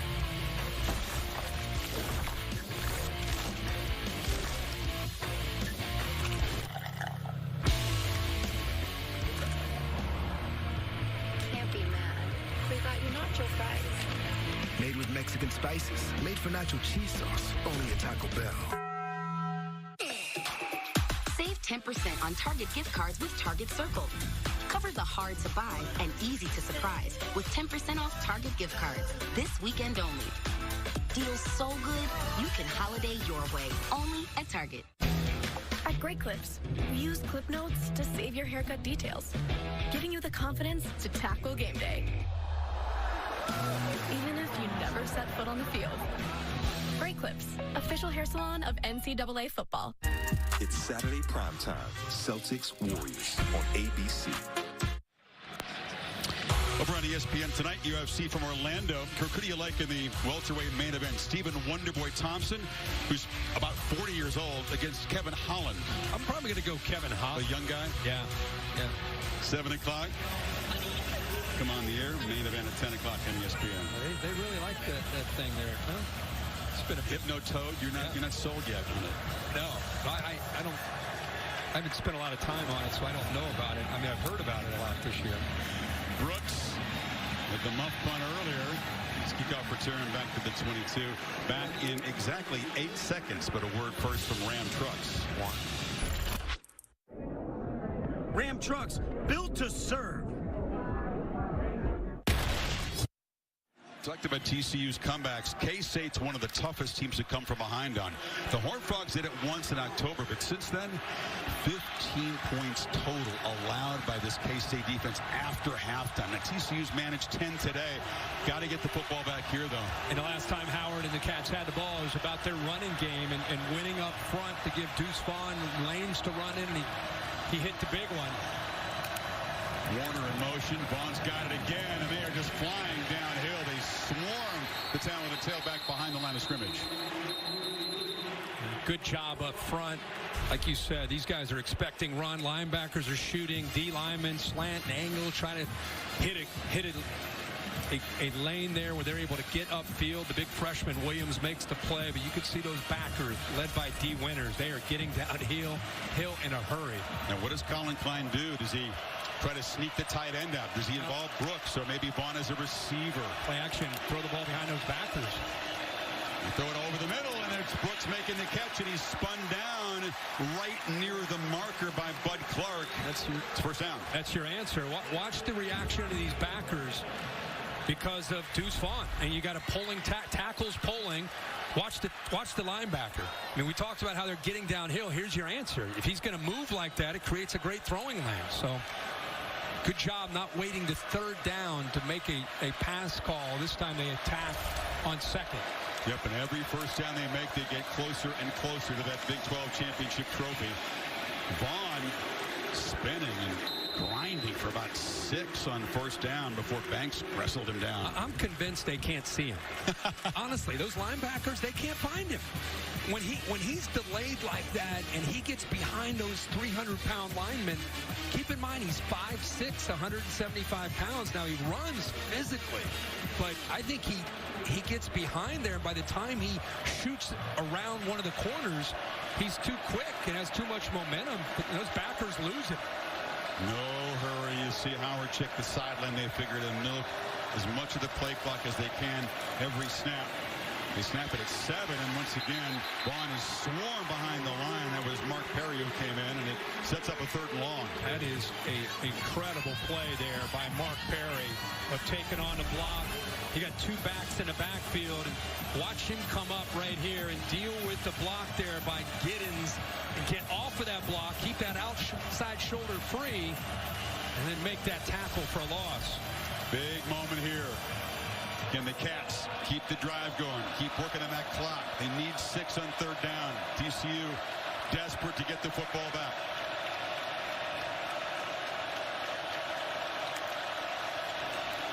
Three-man rush. Howard launches downfield for Vaughn in coverage, and it's incomplete.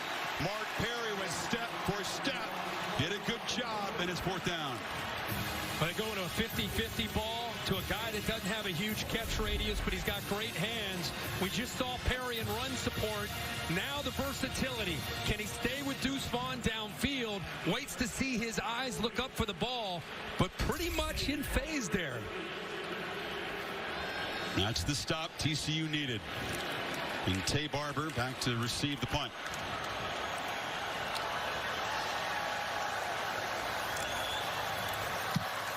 It's a good boot by Zentner. Barber retreats and makes the fair catch at the 15. There's a flag down back at the line of scrimmage. It's 4th and 6, keep in mind.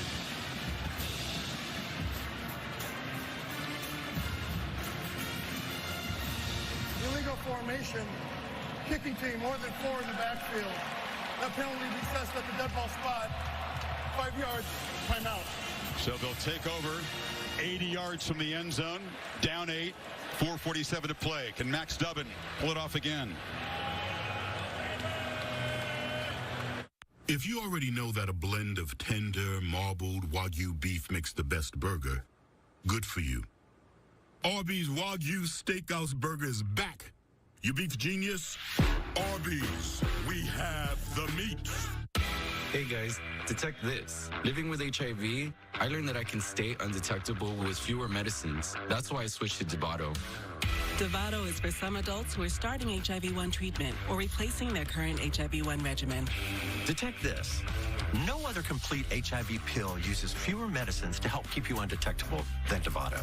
Detect this. Most HIV pills contain 3 or 4 medicines. Dovato is as effective with just 2. Research shows people who take HIV treatment as prescribed and get to and stay undetectable can no longer transmit HIV through sex. Don't take Dovato if you're allergic to its ingredients or if you take Dofetilide. Taking Dovato with Dofetilide can cause serious or life-threatening side effects. Hepatitis B can become harder to treat while on Dovato. Don't stop Dovato without talking to your doctor, as your hepatitis B may worsen or become life-threatening. Serious or life-threatening side effects can occur, including allergic reactions, lactic acid buildup, and liver problems. If you have a rash or other allergic reaction symptoms, stop Dovato and get medical help right away. Tell your doctor if you have kidney or liver problems, or if you are, may be, or plan to be pregnant. Dovato may harm your unborn baby. Use effective birth control while on Dovato. Do not breastfeed while taking Dovato. Most common side effects are headache, nausea, diarrhea, trouble sleeping, tiredness, and anxiety. Detect this. I stay undetectable with fewer medicines. Ask your doctor about switching to Dovato. Oh, hi. What's this?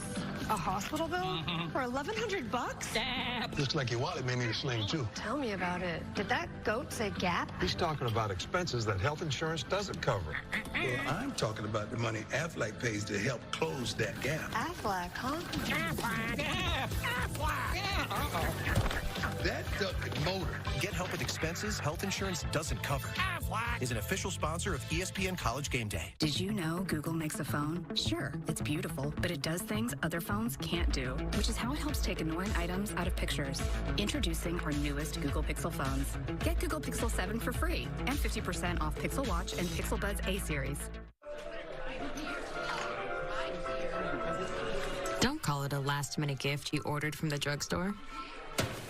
Call it a holiday bonus for the local economy.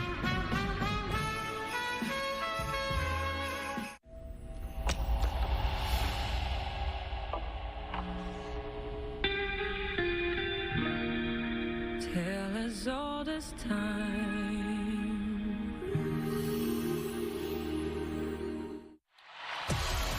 Can the second half comeback kings of college football add to this roster with yet another rally? 80 yards away. The difference is this time a field goal means nothing. A touchdown doesn't win it. A touchdown on a two-point conversion are required to tie it. But this is the conference of sweaty palms. And in the championship game, it's only fitting that it comes down to the final couple possessions and wondering which quarterback, which offense can step up and make a big play. Keeper, Duggan. Lowers the shoulder. No sliding for this guy. First down to the 34. Great job of making that read on Matlack. Matlack came around, collapsed down on Miller in the backfield, stayed at his mesh point, pulled it out. Got some really good yards here on that first down. Checks it down, threw it behind Miller, who reached back with one hand to make the catch, but Austin Moore, another crucial play, and they're behind the sticks. Yeah, he's just kind of checking that down because of the pass rush. And once again, Austin Moore comes out of nowhere. I think he at least thought he'd get some positive yards. Now they're way behind the sticks here. Lose 5 on the completion.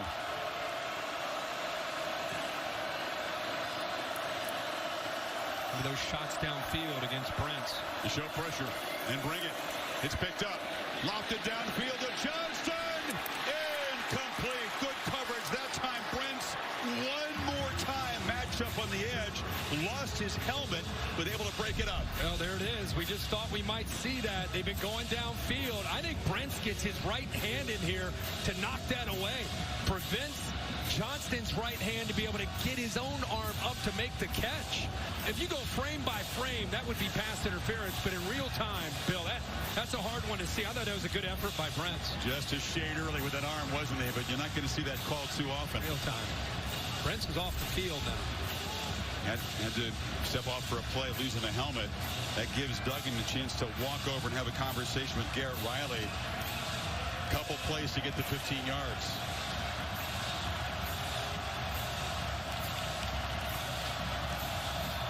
Johnston's off the field as well. Getting a breather. Three-man rush. Duggan flushed. Again, takes off and runs and weaves his way.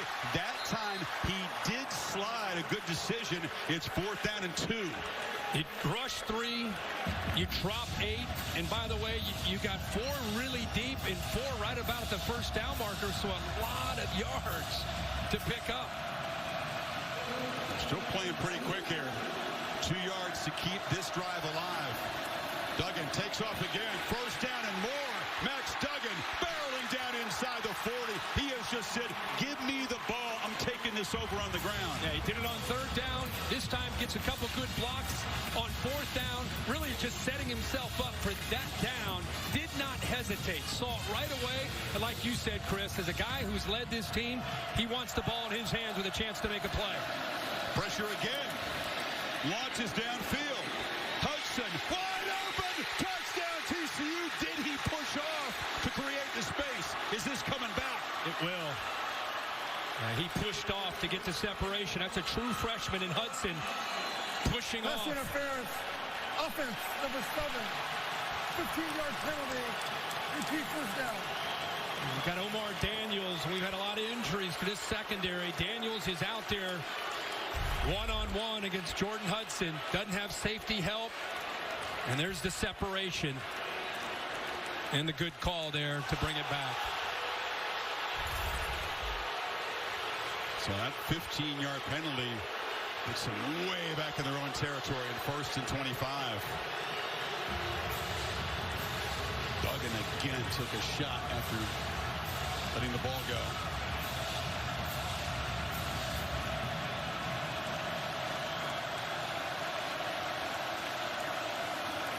DeMarcado, and they run it on 1st and a mile. He fights back into K-State territory. Crowd still frustrated by that call.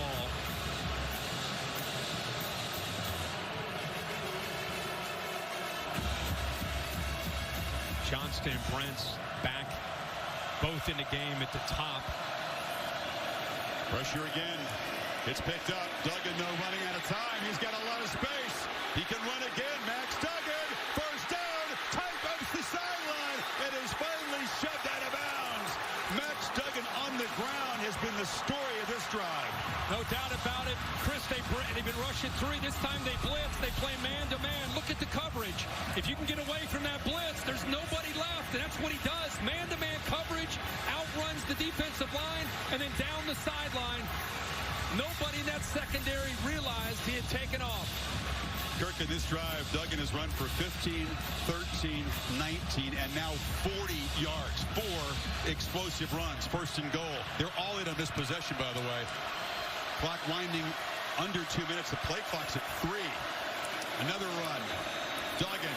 How does he have anything left in the tank? He barrels in the end zone within 2 of time.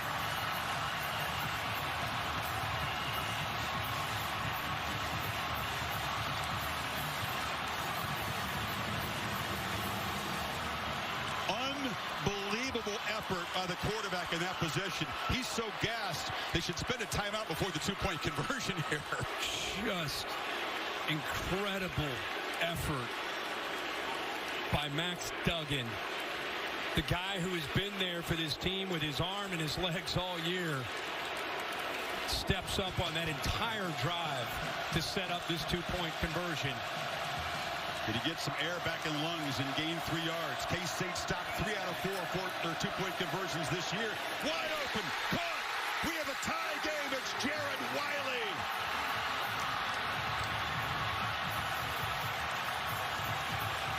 And Duggan could barely make it to the sideline. He's pushing away teammates who try to congratulate him. What a drive. This is a monumental drive, a historical moment in TCU football history, and a play and a drive we'll never forget by Max Duggan. Like you said, Chris, after that long run, does he have anything left? Is he just going to go down? No. Great blocks into the end zone. He is gassed at this point. They don't use the timeout. They come back, and the 2-point conversion to Jarrett Wiley. Crossing route. Somehow they lose him on the right, 19. somehow in coverage. I don't know if they have their eyes on Duggan as a runner, but look at that. Just nobody stays with him. An easy decision, and Max Duggan has to get helped off the field. Is that a Heisman moment? I mean, you saw Caleb Williams brilliant all season long. Even in a loss, he played pretty well. He was a warrior down to the end. Duggan responding with a warrior-like performance. And we have perhaps some extra time here in Arlington to decide the Big 12 Conference Championship. When was the last time you watched a drive like that, and at the end of it, he can't walk off the field? He's on hands and knees in the end zone before the two-point try. And after the two-point, you got guys, his linemen, and everybody walking him off and taking him to the sideline. I'm with you, man. We've done this a long time. You have rarely seen a quarterback take over a drive like that as a runner. Here's Brooks. And Phillip Brooks has some space, and he's tripped up after a dangerous-looking return at the 35. So the Cats back in business now. Minute 45, all 3 timeouts. Wow.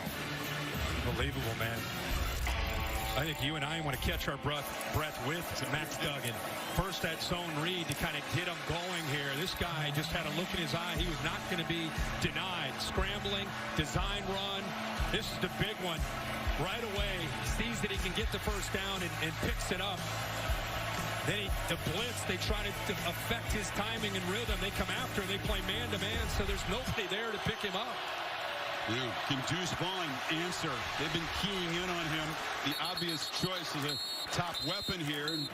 Solid first down gain. Stays inbounds, clock still running. He's still trying to collect it. Somebody give my man some oxygen down there. That was heroic effort. Over 100 yards rushing. By the way, he's been beaten up with their pass rush. Howard backpedals and tried to maybe get Vaughn in a wheel route. Has to throw it away, and it's 3rd and 4. They don't convert here. Duggan, if he can, will take the field and try to win it in regulation. They had vertical routes downfield. Deuce Vaughn was just a check down, but good job by D. Winters taking him away. What does Colin Klein call here? What can Will Howard produce? Empty backfield.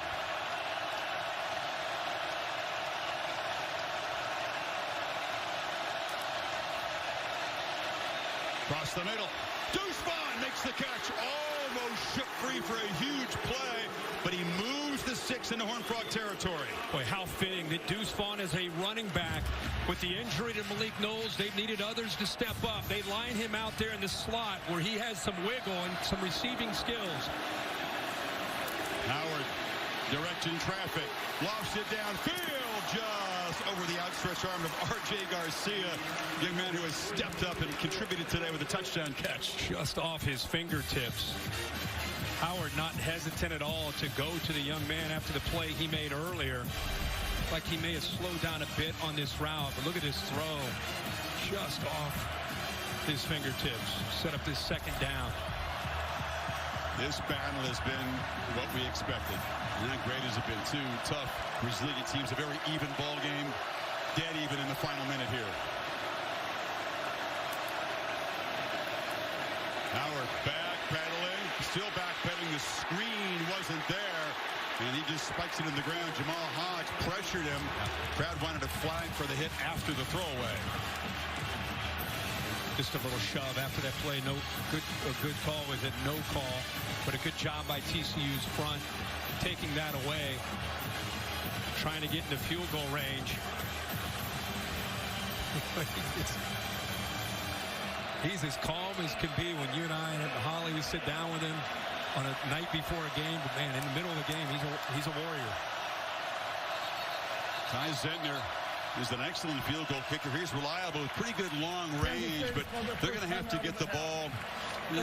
Perhaps not quite a first down. They could give it a go from 56, 57 if they can get the ball another 8-7 yards here. Zentner came in the Oklahoma State game, and he's 8 of 8 since then, and I think he's long of 53. So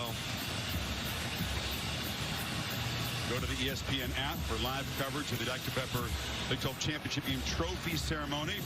Holly will preside over that just after the game. But who's going to be? And will it be overtime to decide it?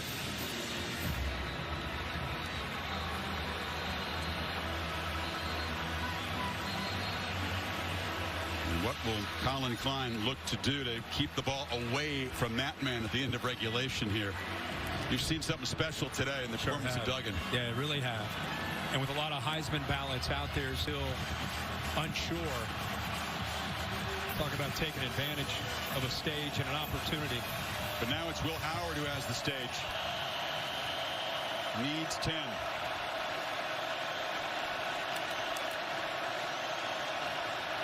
The Deuce Vaughn in the slot here.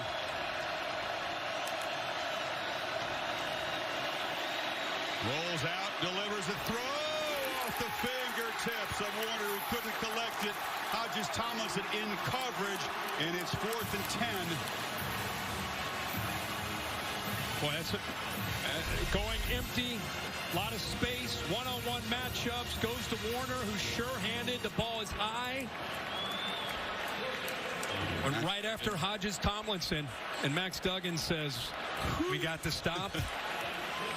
Somebody hand me my helmet. No. Tay Barber is back at his 10-yard line. Zentner hoping he would be in range for a potential game-winning field goal, and Seb will try to pin the Horned Frogs deep. Does this very well. Barber's going to let it bounce, and it's going to be caught on the fly at the 5-yard line. So perfect execution on that. Seth Porter, receiver, down there to make the catch. And so now, 95 yards away from the end zone. A long way from field goal range. Yeah, and I think with the momentum that they created to get this thing in overtime, 95 yards away, but not even, you're trying to get in the field goal range, but at your own 6-yard line, I think it's a smart thing to get this thing into overtime, I would think. We'll see. Got all 3 timeouts. You know, if you drop back in the end zone, a sack loses it, a holding penalty loses it. A lot can go wrong down here at the 5-yard line. Then again, with the way 15's playing, what the heck? If you just run 95 for a touchdown. What the heck? They're going to call a timeout here. Let's get down to Holly. Well, guys, when Max Duggan came off the field after that epic drive, he was absolutely physically exhausted. He could barely stuck to the bench where they treated lots of different cuts on his body. He's got a pretty bloody elbow. They put out an antiseptic kit to treat that. But when you look at this kid, I'm counting about 20 cuts, nicks, raspberries, grass burns. He is so banged up right now. Look at this. But just to remind you, this is a kid who had a 9-hour heart surgery and started the first game of the year 4 weeks later. Max Duggan is going to leave everything on the field today. Don't doubt that. Hey, Holly, you've seen a lot from ringside. Have you ever seen a performance that's quite like this in terms of all what you described, the physical wear and tear, what he did in that last drive? Incredible.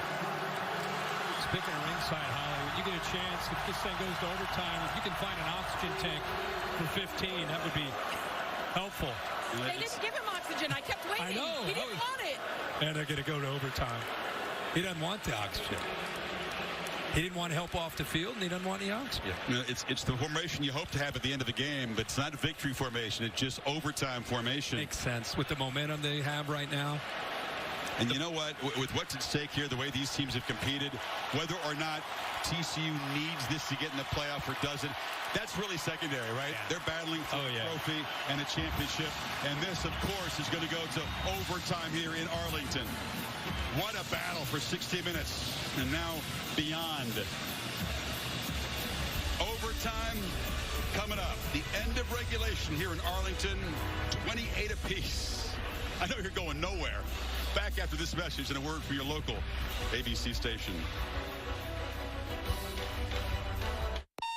One day you might wake up and think, time for a change. When your friend asks, want to try this place? And you say, you know what? Let's try this place instead. No sticky floor here.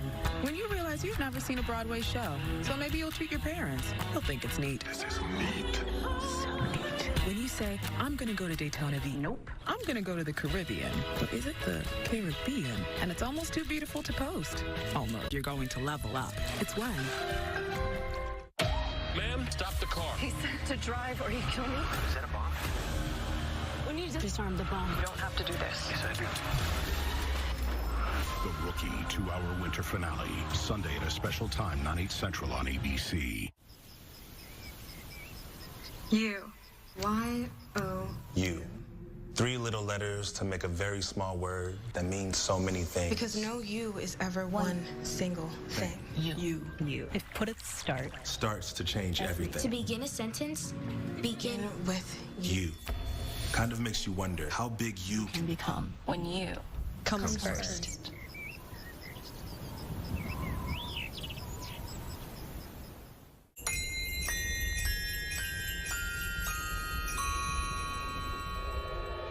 Tristan! Hey, Alexis, play holiday music.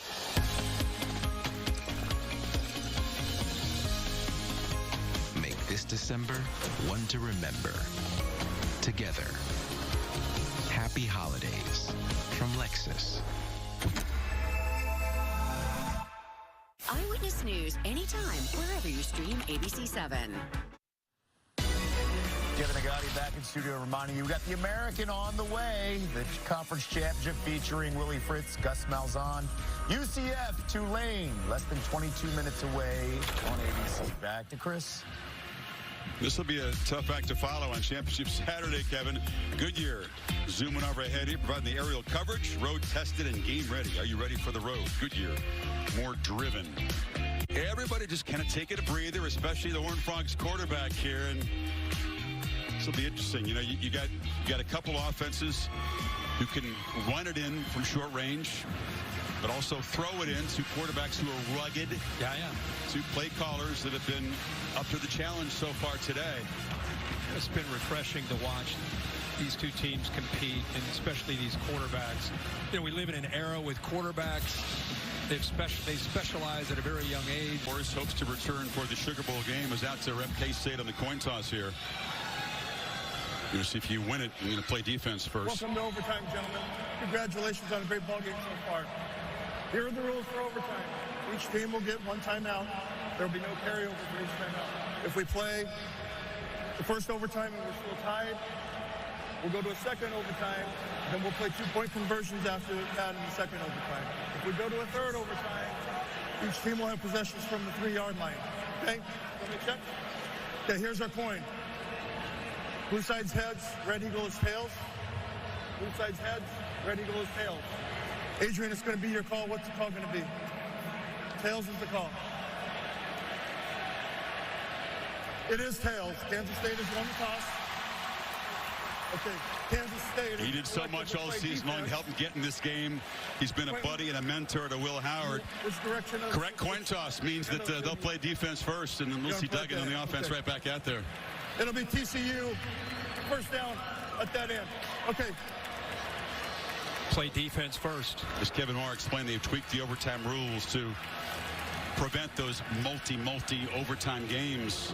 After the first one, in second overtime, if it gets to that, got to go for 2 if you score a touchdown. After that, it becomes college football's version of penalty kicks. Nothing but 2-point tries from the 3-yard line. That's right.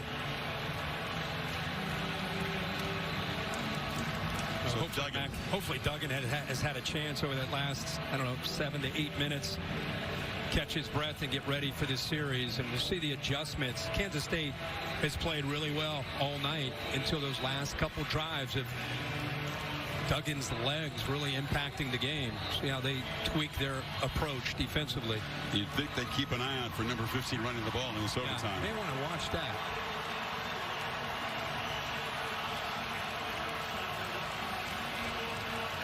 A fitting ending to a tremendous season of drama in the Big 12 Conference.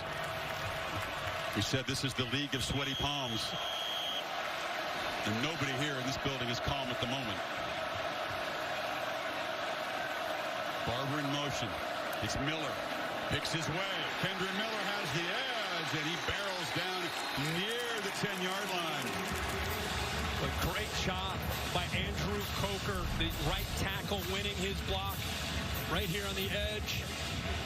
Got called one time for a holding call. This time, clean block. And there's Miller with that bounce. You know, he's a big physical back, but has that lateral quickness. Miller joined by Trent Battle in the backfield. Do you get cute down here? Do you keep it basic? Power football. Miller makes a cut.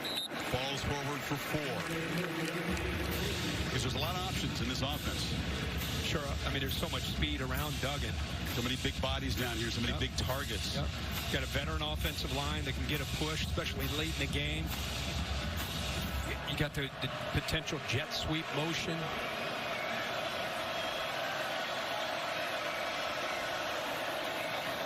Kind of a weird start to the play. It's Duggan rolling, makes it cut, stretches. No signal. They're spotting short, just short of the goal line. It was a funky start to the play.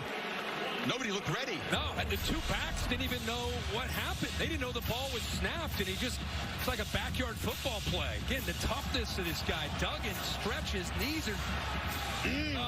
It's the hip that landed first.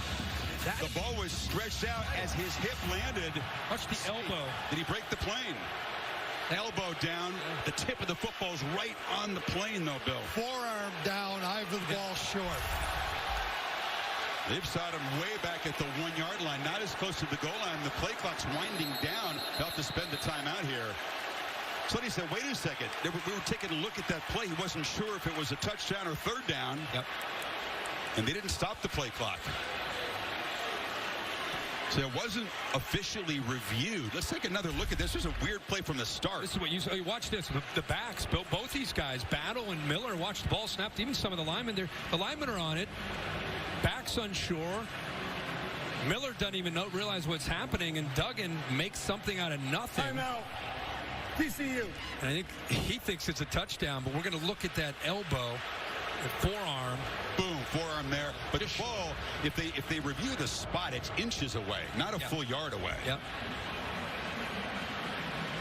And Bill, can they correct that in this timeout, in this dead ball? This is a pretty crucial spot. Every inch matters down here. They might do it through the O2Os unofficially, but not officially. Max says, thought he got it. Head on the carpet, just giving every ounce of energy and somehow finding reserves. Challenge the rolling on the field of the runner being down. So they challenged the ruling. So if the ruling is that he's short, can they respot the ball, Bill? That's I think what TCU fans are wondering here. The ball can be respotted with this. Yes. Yeah, they could earn a couple feet. Yeah, it's pretty clear. You can see it. It's in relationship to the goal line or a first down. You can do that. I mean, right now, like you said, Chris, it's just inside the 1-yard line. When you see this right there, I mean, it's 8-inch line maybe. Maybe less. Yeah.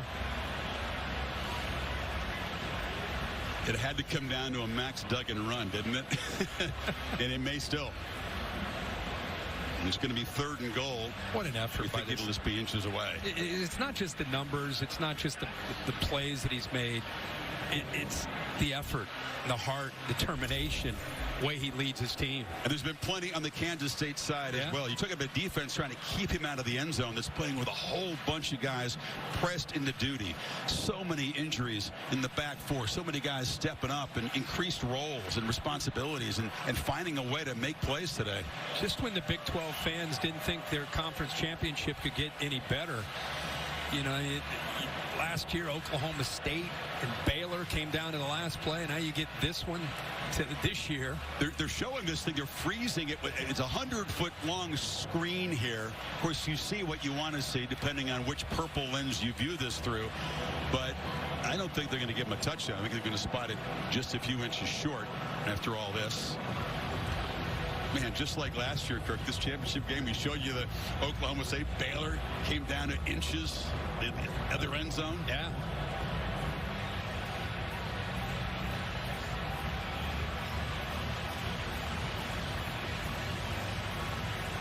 Checking this out methodically, Brad Van Vark is the replay official in conversation with Kevin Marr.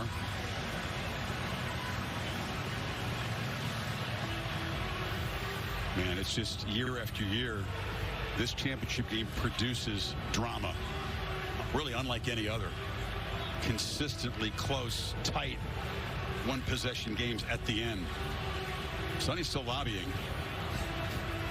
Let's say it's short, and you put Duggan under center here, try to shove him across the line. If nothing else, these teams with the way that regulation ended, at least they've had a chance to regroup here and catch their breath. Obviously, Bill, this must be about the spot. I mean, when it's taken this long. You want to run down there and try to get some clarification? Hey, you know, After further review, the ball carrier's elbow was down with the ball short of the line of game. It'll be third down. The ball will be inside the 1-yard line. Yeah, well inside.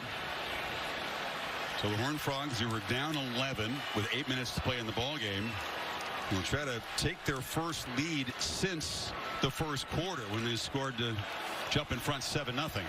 They haven't moved the football that much. They moved it a little bit, but not really where we think it should be. Third down. All that for 4 inches. Here we go. It all matters down here. Looks like it is going to be Duggan under center. Miller behind him. Miller's got the football. Fighting, stretching. No signal. Stop short. 4th down. Clint Duke makes this play. Linebacker who's walked up right here collapses down, blows his play up.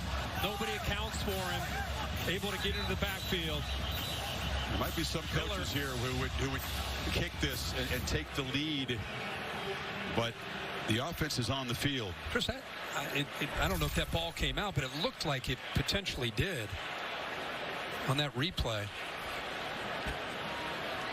Uso Seumalo, nose guard, is down on the field. Here's where the ball kind of came loose. I don't know if it's because he reaches or that ball's out. He was reaching. Was he down when he reached it? Was there a clear recovery in that mass of folks? Did it come loose?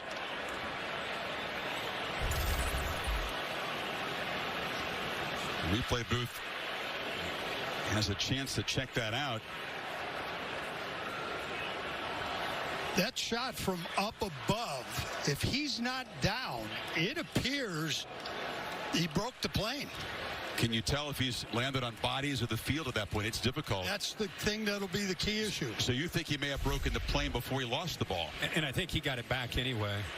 There's a pile of bodies, but let's see. Keep an eye on the football. There. And the ball's out. But somehow he got it back. There's a couple things in play. Right there, Bill. Is that you think that's maybe he breaks it there? On that reach, it appears. Now, again, we could be a little deceptive because the camera's behind it. It could push it forward. There's the stretch. But on that stretch there, it appears part of that ball may have broke the plane. But you're right, though. The camera angle is not directly on top of the line. There he is with the ball. So is that indisputable video evidence? That's your department. Bill, this is why you're up here, my friend. You're supposed to provide the answers of the question. You keep putting me on the spot. Yeah, I don't have indisputable video evidence. My gut says it's a touchdown, but I don't have indisputable video evidence. And at this point, they're not looking at this, so it's I guarantee you, they were looking at it.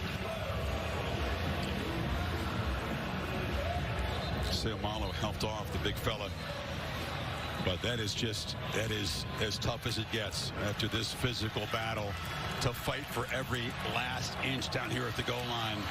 And TCU putting that perfect record on the line here. 4th down.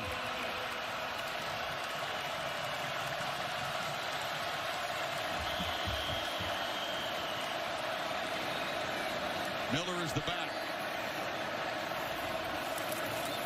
He's got the ball. No! Kansas State stops him. K-State's defense rises up from the goal line and denies Miller. And now any points on their possession will win them a Big 12 title. What a stand. Gutsy decision. Kansas State's defense that just gave all those plays up to Duggan.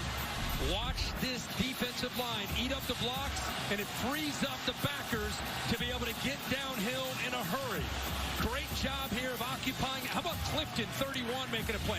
True freshman, 22, gets in there and makes the play. Daniel Green, good job up front of eating the blocks. And the linebackers downhill clean it up. You know, Kirk, there's going to be a lot of second guessing. Why not with a big physical quarterback just sneak it and knock him in the back, get him in the end zone? You need about 8 inches in that play, and it was a long, slow developing play. Miller got the ball at the 5-yard line, and they couldn't fight his way in. They brought Carter Ware in ahead of him, in front of him. First time they've really shown that look in short yardage, a tight end like playing as a fullback.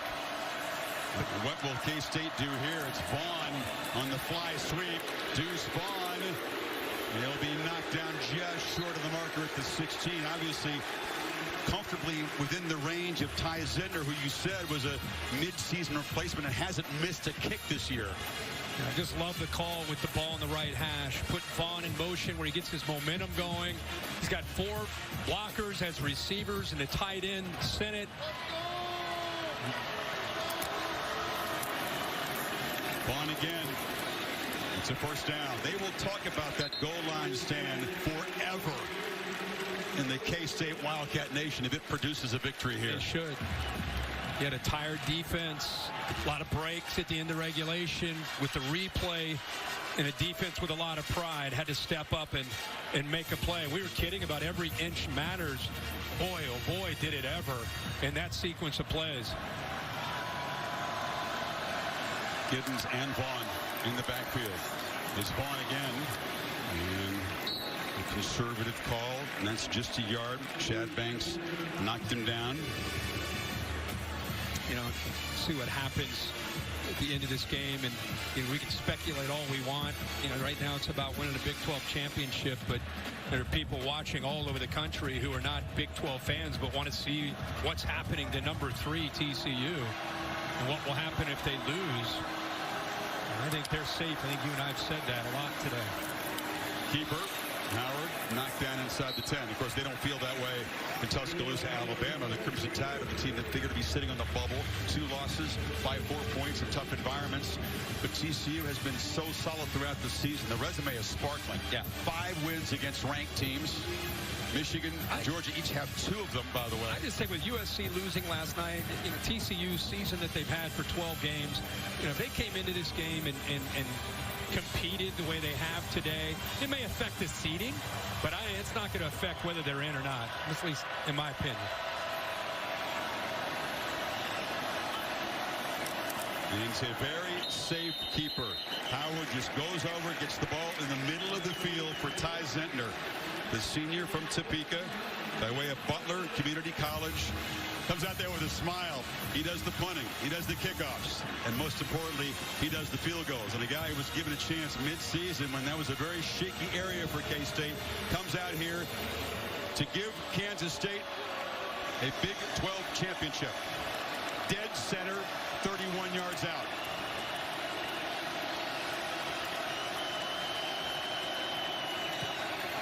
Kansas State outlasts TCU. And they are Big 12 champions for the first time in a decade.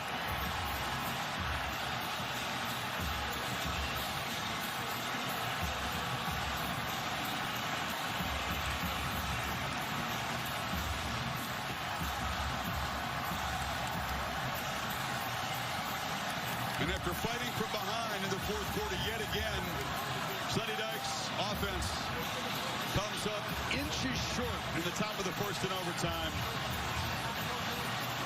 He chose to trust his offensive line and try to punch it in, not settle for 3.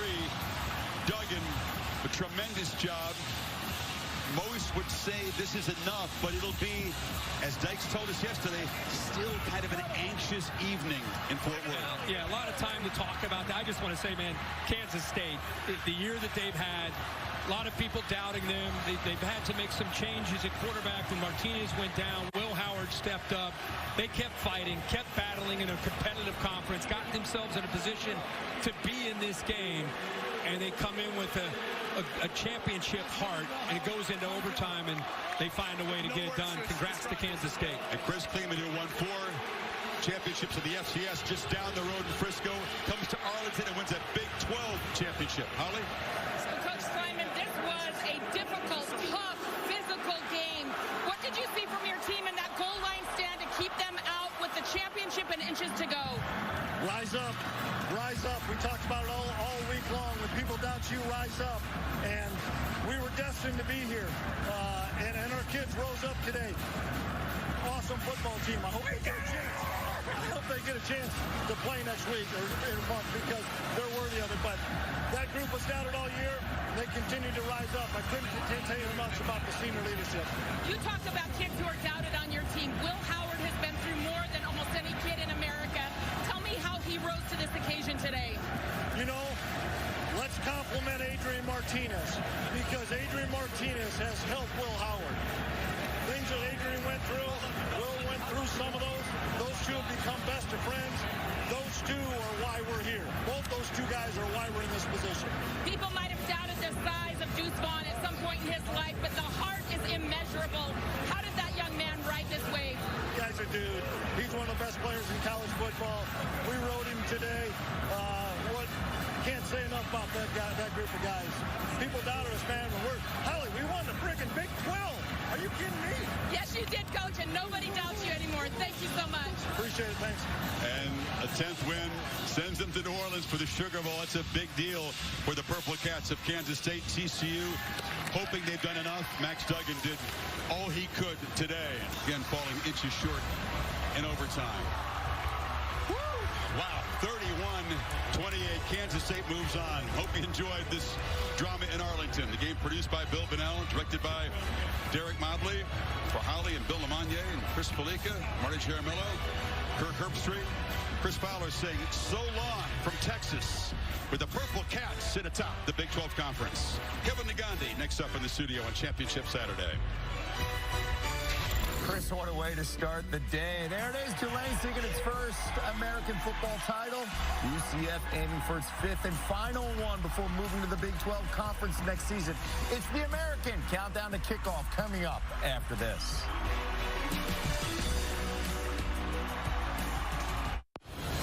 I want to discover how we can unlock the secrets of living a longer life.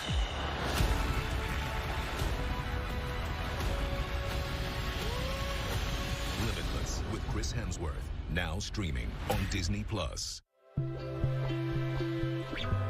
Grandma, how wide are two reindeer? 27, 28, 29.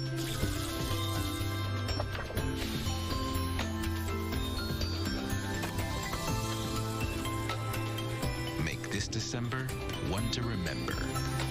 Together. Happy holidays from Lexus. Eyewitness News anytime, wherever you stream ABC 7. You're watching Dr. Pepper Championship Week.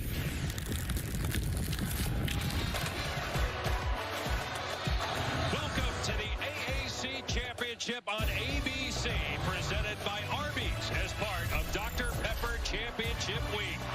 From New Orleans and Yulman Stadium on the Tulane campus, the American Conference champion will be crowned this afternoon as the 18th-ranked Green Wave, seeking their first conference title in 24 years, host 22nd-ranked UCF, which is 2-0 in AAC title games.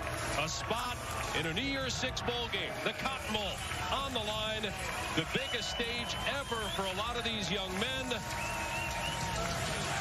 We already had one terrific championship game earlier on ABC. You just witnessed Kansas State winning the Big 12 title game, putting TCU's playoff hopes up in the air. We'll see what happens in Game 2, and don't forget the ACC championship tonight on ABC. Tulane won the toss and deferred to the second half, so we'll be on defense here momentarily. Welcome to the booth, Dave Pasch and Dusty Dvorak. Tom Luganville down on the field. UCF was the only team to beat Tulane in conference play this year, but had to win last week in South Florida just to make the championship game. And meanwhile, Tulane, one of the best stories this year in the country. 2 wins last year, 2 losses this year. And it's UCF's final game in an American Conference game as they're going to the Big 12 a season from now. I would love to leave this conference with the championship. And for Tulane, going back to fall camp, this was their goal. After an embarrassing 2-win season season last year to get here and win a championship. It's all on the line here this afternoon. From the 25-yard line, Plumlee, the quarterback, this is where he's at his best. When he's running, he slides for a gain of about 8. Let's bring in Tom Luganville from the field. Well, guys, I'll tell you, you saw John Rice Plumlee running right there. Now, he's been nursing a hamstring injury, but Mikey King, the guy that came in and saved the day last week, is not playing today in street clothes. Decided to preserve his red shirt, played in 4 games. It was a player choice. Gus Malzahn acknowledged they would not be in this game without Mikey King, so they have to get freshman Thomas Castellano ready behind John Rice Plumlee if he were to get nicked, because the quarterback run game is huge. And Harvey with a catch out of the backfield gets the first down. And that's not a guarantee that Plumlee makes it through the game. He's been banged up several times, was in fact hurt last week in their win over USF. It was Keene that was in that led the come-from-behind win. Plumlee's battled a hamstring injury. And again, he's a terrific runner, so we'll see if that impacts him at all in this game today. R.J. Harvey getting the carry and getting the edge, but a flag down. Harvey fumbled the ball, and it's recovered by UCF. Harvey jumped on it as the ball just sat there on the turf at the 47-yard line. Let's see what the penalty marker is about. Holding. Offense. Number 82. 10-yard penalty. Still first down.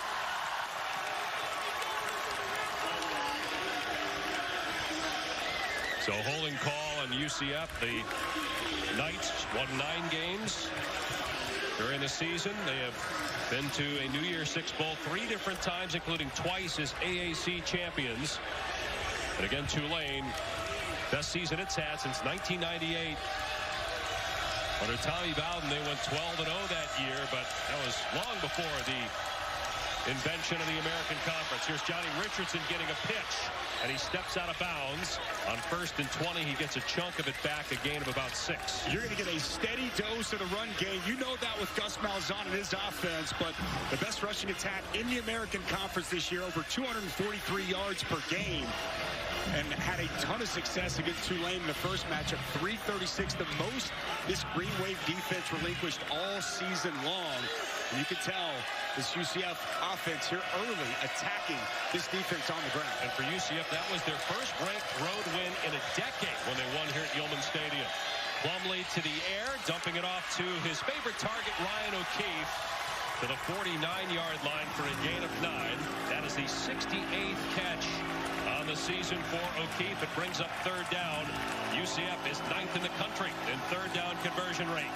Green Wave, this Tulane defense leads the American Conference. Great matchup here on 3rd down today. Quarterback run game, a big part of what Plumlee this offense want to do in these spots.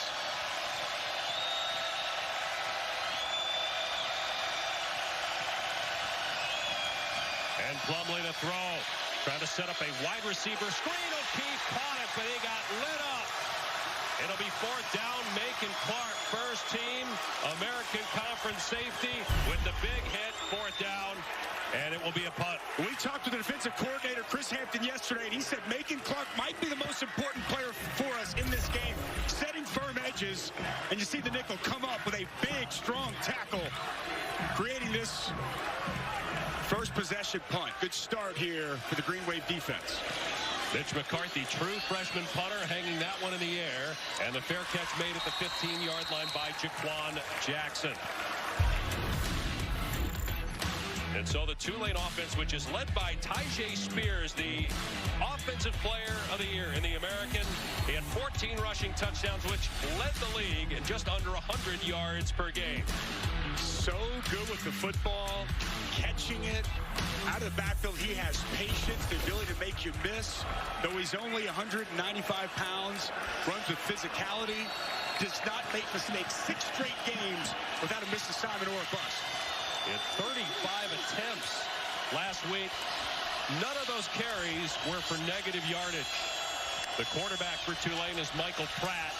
Going to hand it off to Spears on 1st down, and he's dumped at the 16, dragged down by Jarvis Ware. So Pratt, who's the guy that's battled injury going back to last year, you see he's got a neck collar on that's to protect him from concussions. He had a Serious concussion a year ago. Barely practiced at all last year. Healthier this year, and that's why the numbers were so good. He's a very talented player, a junior from Boca Raton, Florida. Smart, tough, processes well, and seemingly always makes the right play.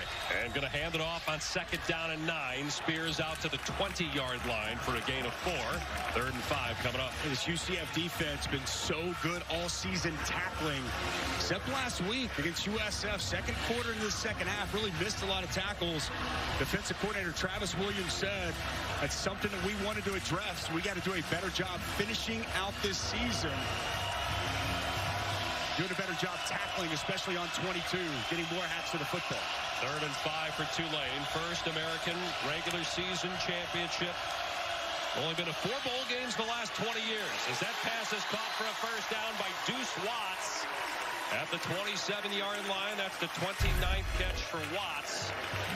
Boy, when they need a big play, oftentimes it's Pratt to number 2. No question. The biggest of their wide receivers. Good, strong hands by Deuce Watts. Working outside on Corey Thornton. These corners of UCF, they've got great length. Good timing right there from Pratt to Watts. On first down, it's play action. Here's a pump fake and a downfield throw to the tight end, Tyreek James. Knocked out of bounds at the 46-yard line. A gain of 19. James with 25 catches on the season, senior from Waco, Texas. Well, I like this play design here by Sabota, the offensive coordinator. Excellent job on the interior. Fakes as if he's going to block, and then he just runs the wheel up the sideline. Nobody identifies him, and a good find by Pratt. 20 different players caught at least one pass this year from Michael Pratt that led the country. Pratt over the middle in traffic. Another new receiver, Shea Wyatt. First catch of the day, down to the 38 of UCF, a gain of 18. Well, Michael Pratt is comfortable back there in the pocket. Cool, calm, collected. Shea Wyatt, really nice job sitting down in the middle of the field. A good find once again by Pratt. Now back to the ground game, and Spears to the 35-yard line. Spears, the first non-quarterback to win Offensive Player of the Year in the American, granted the conference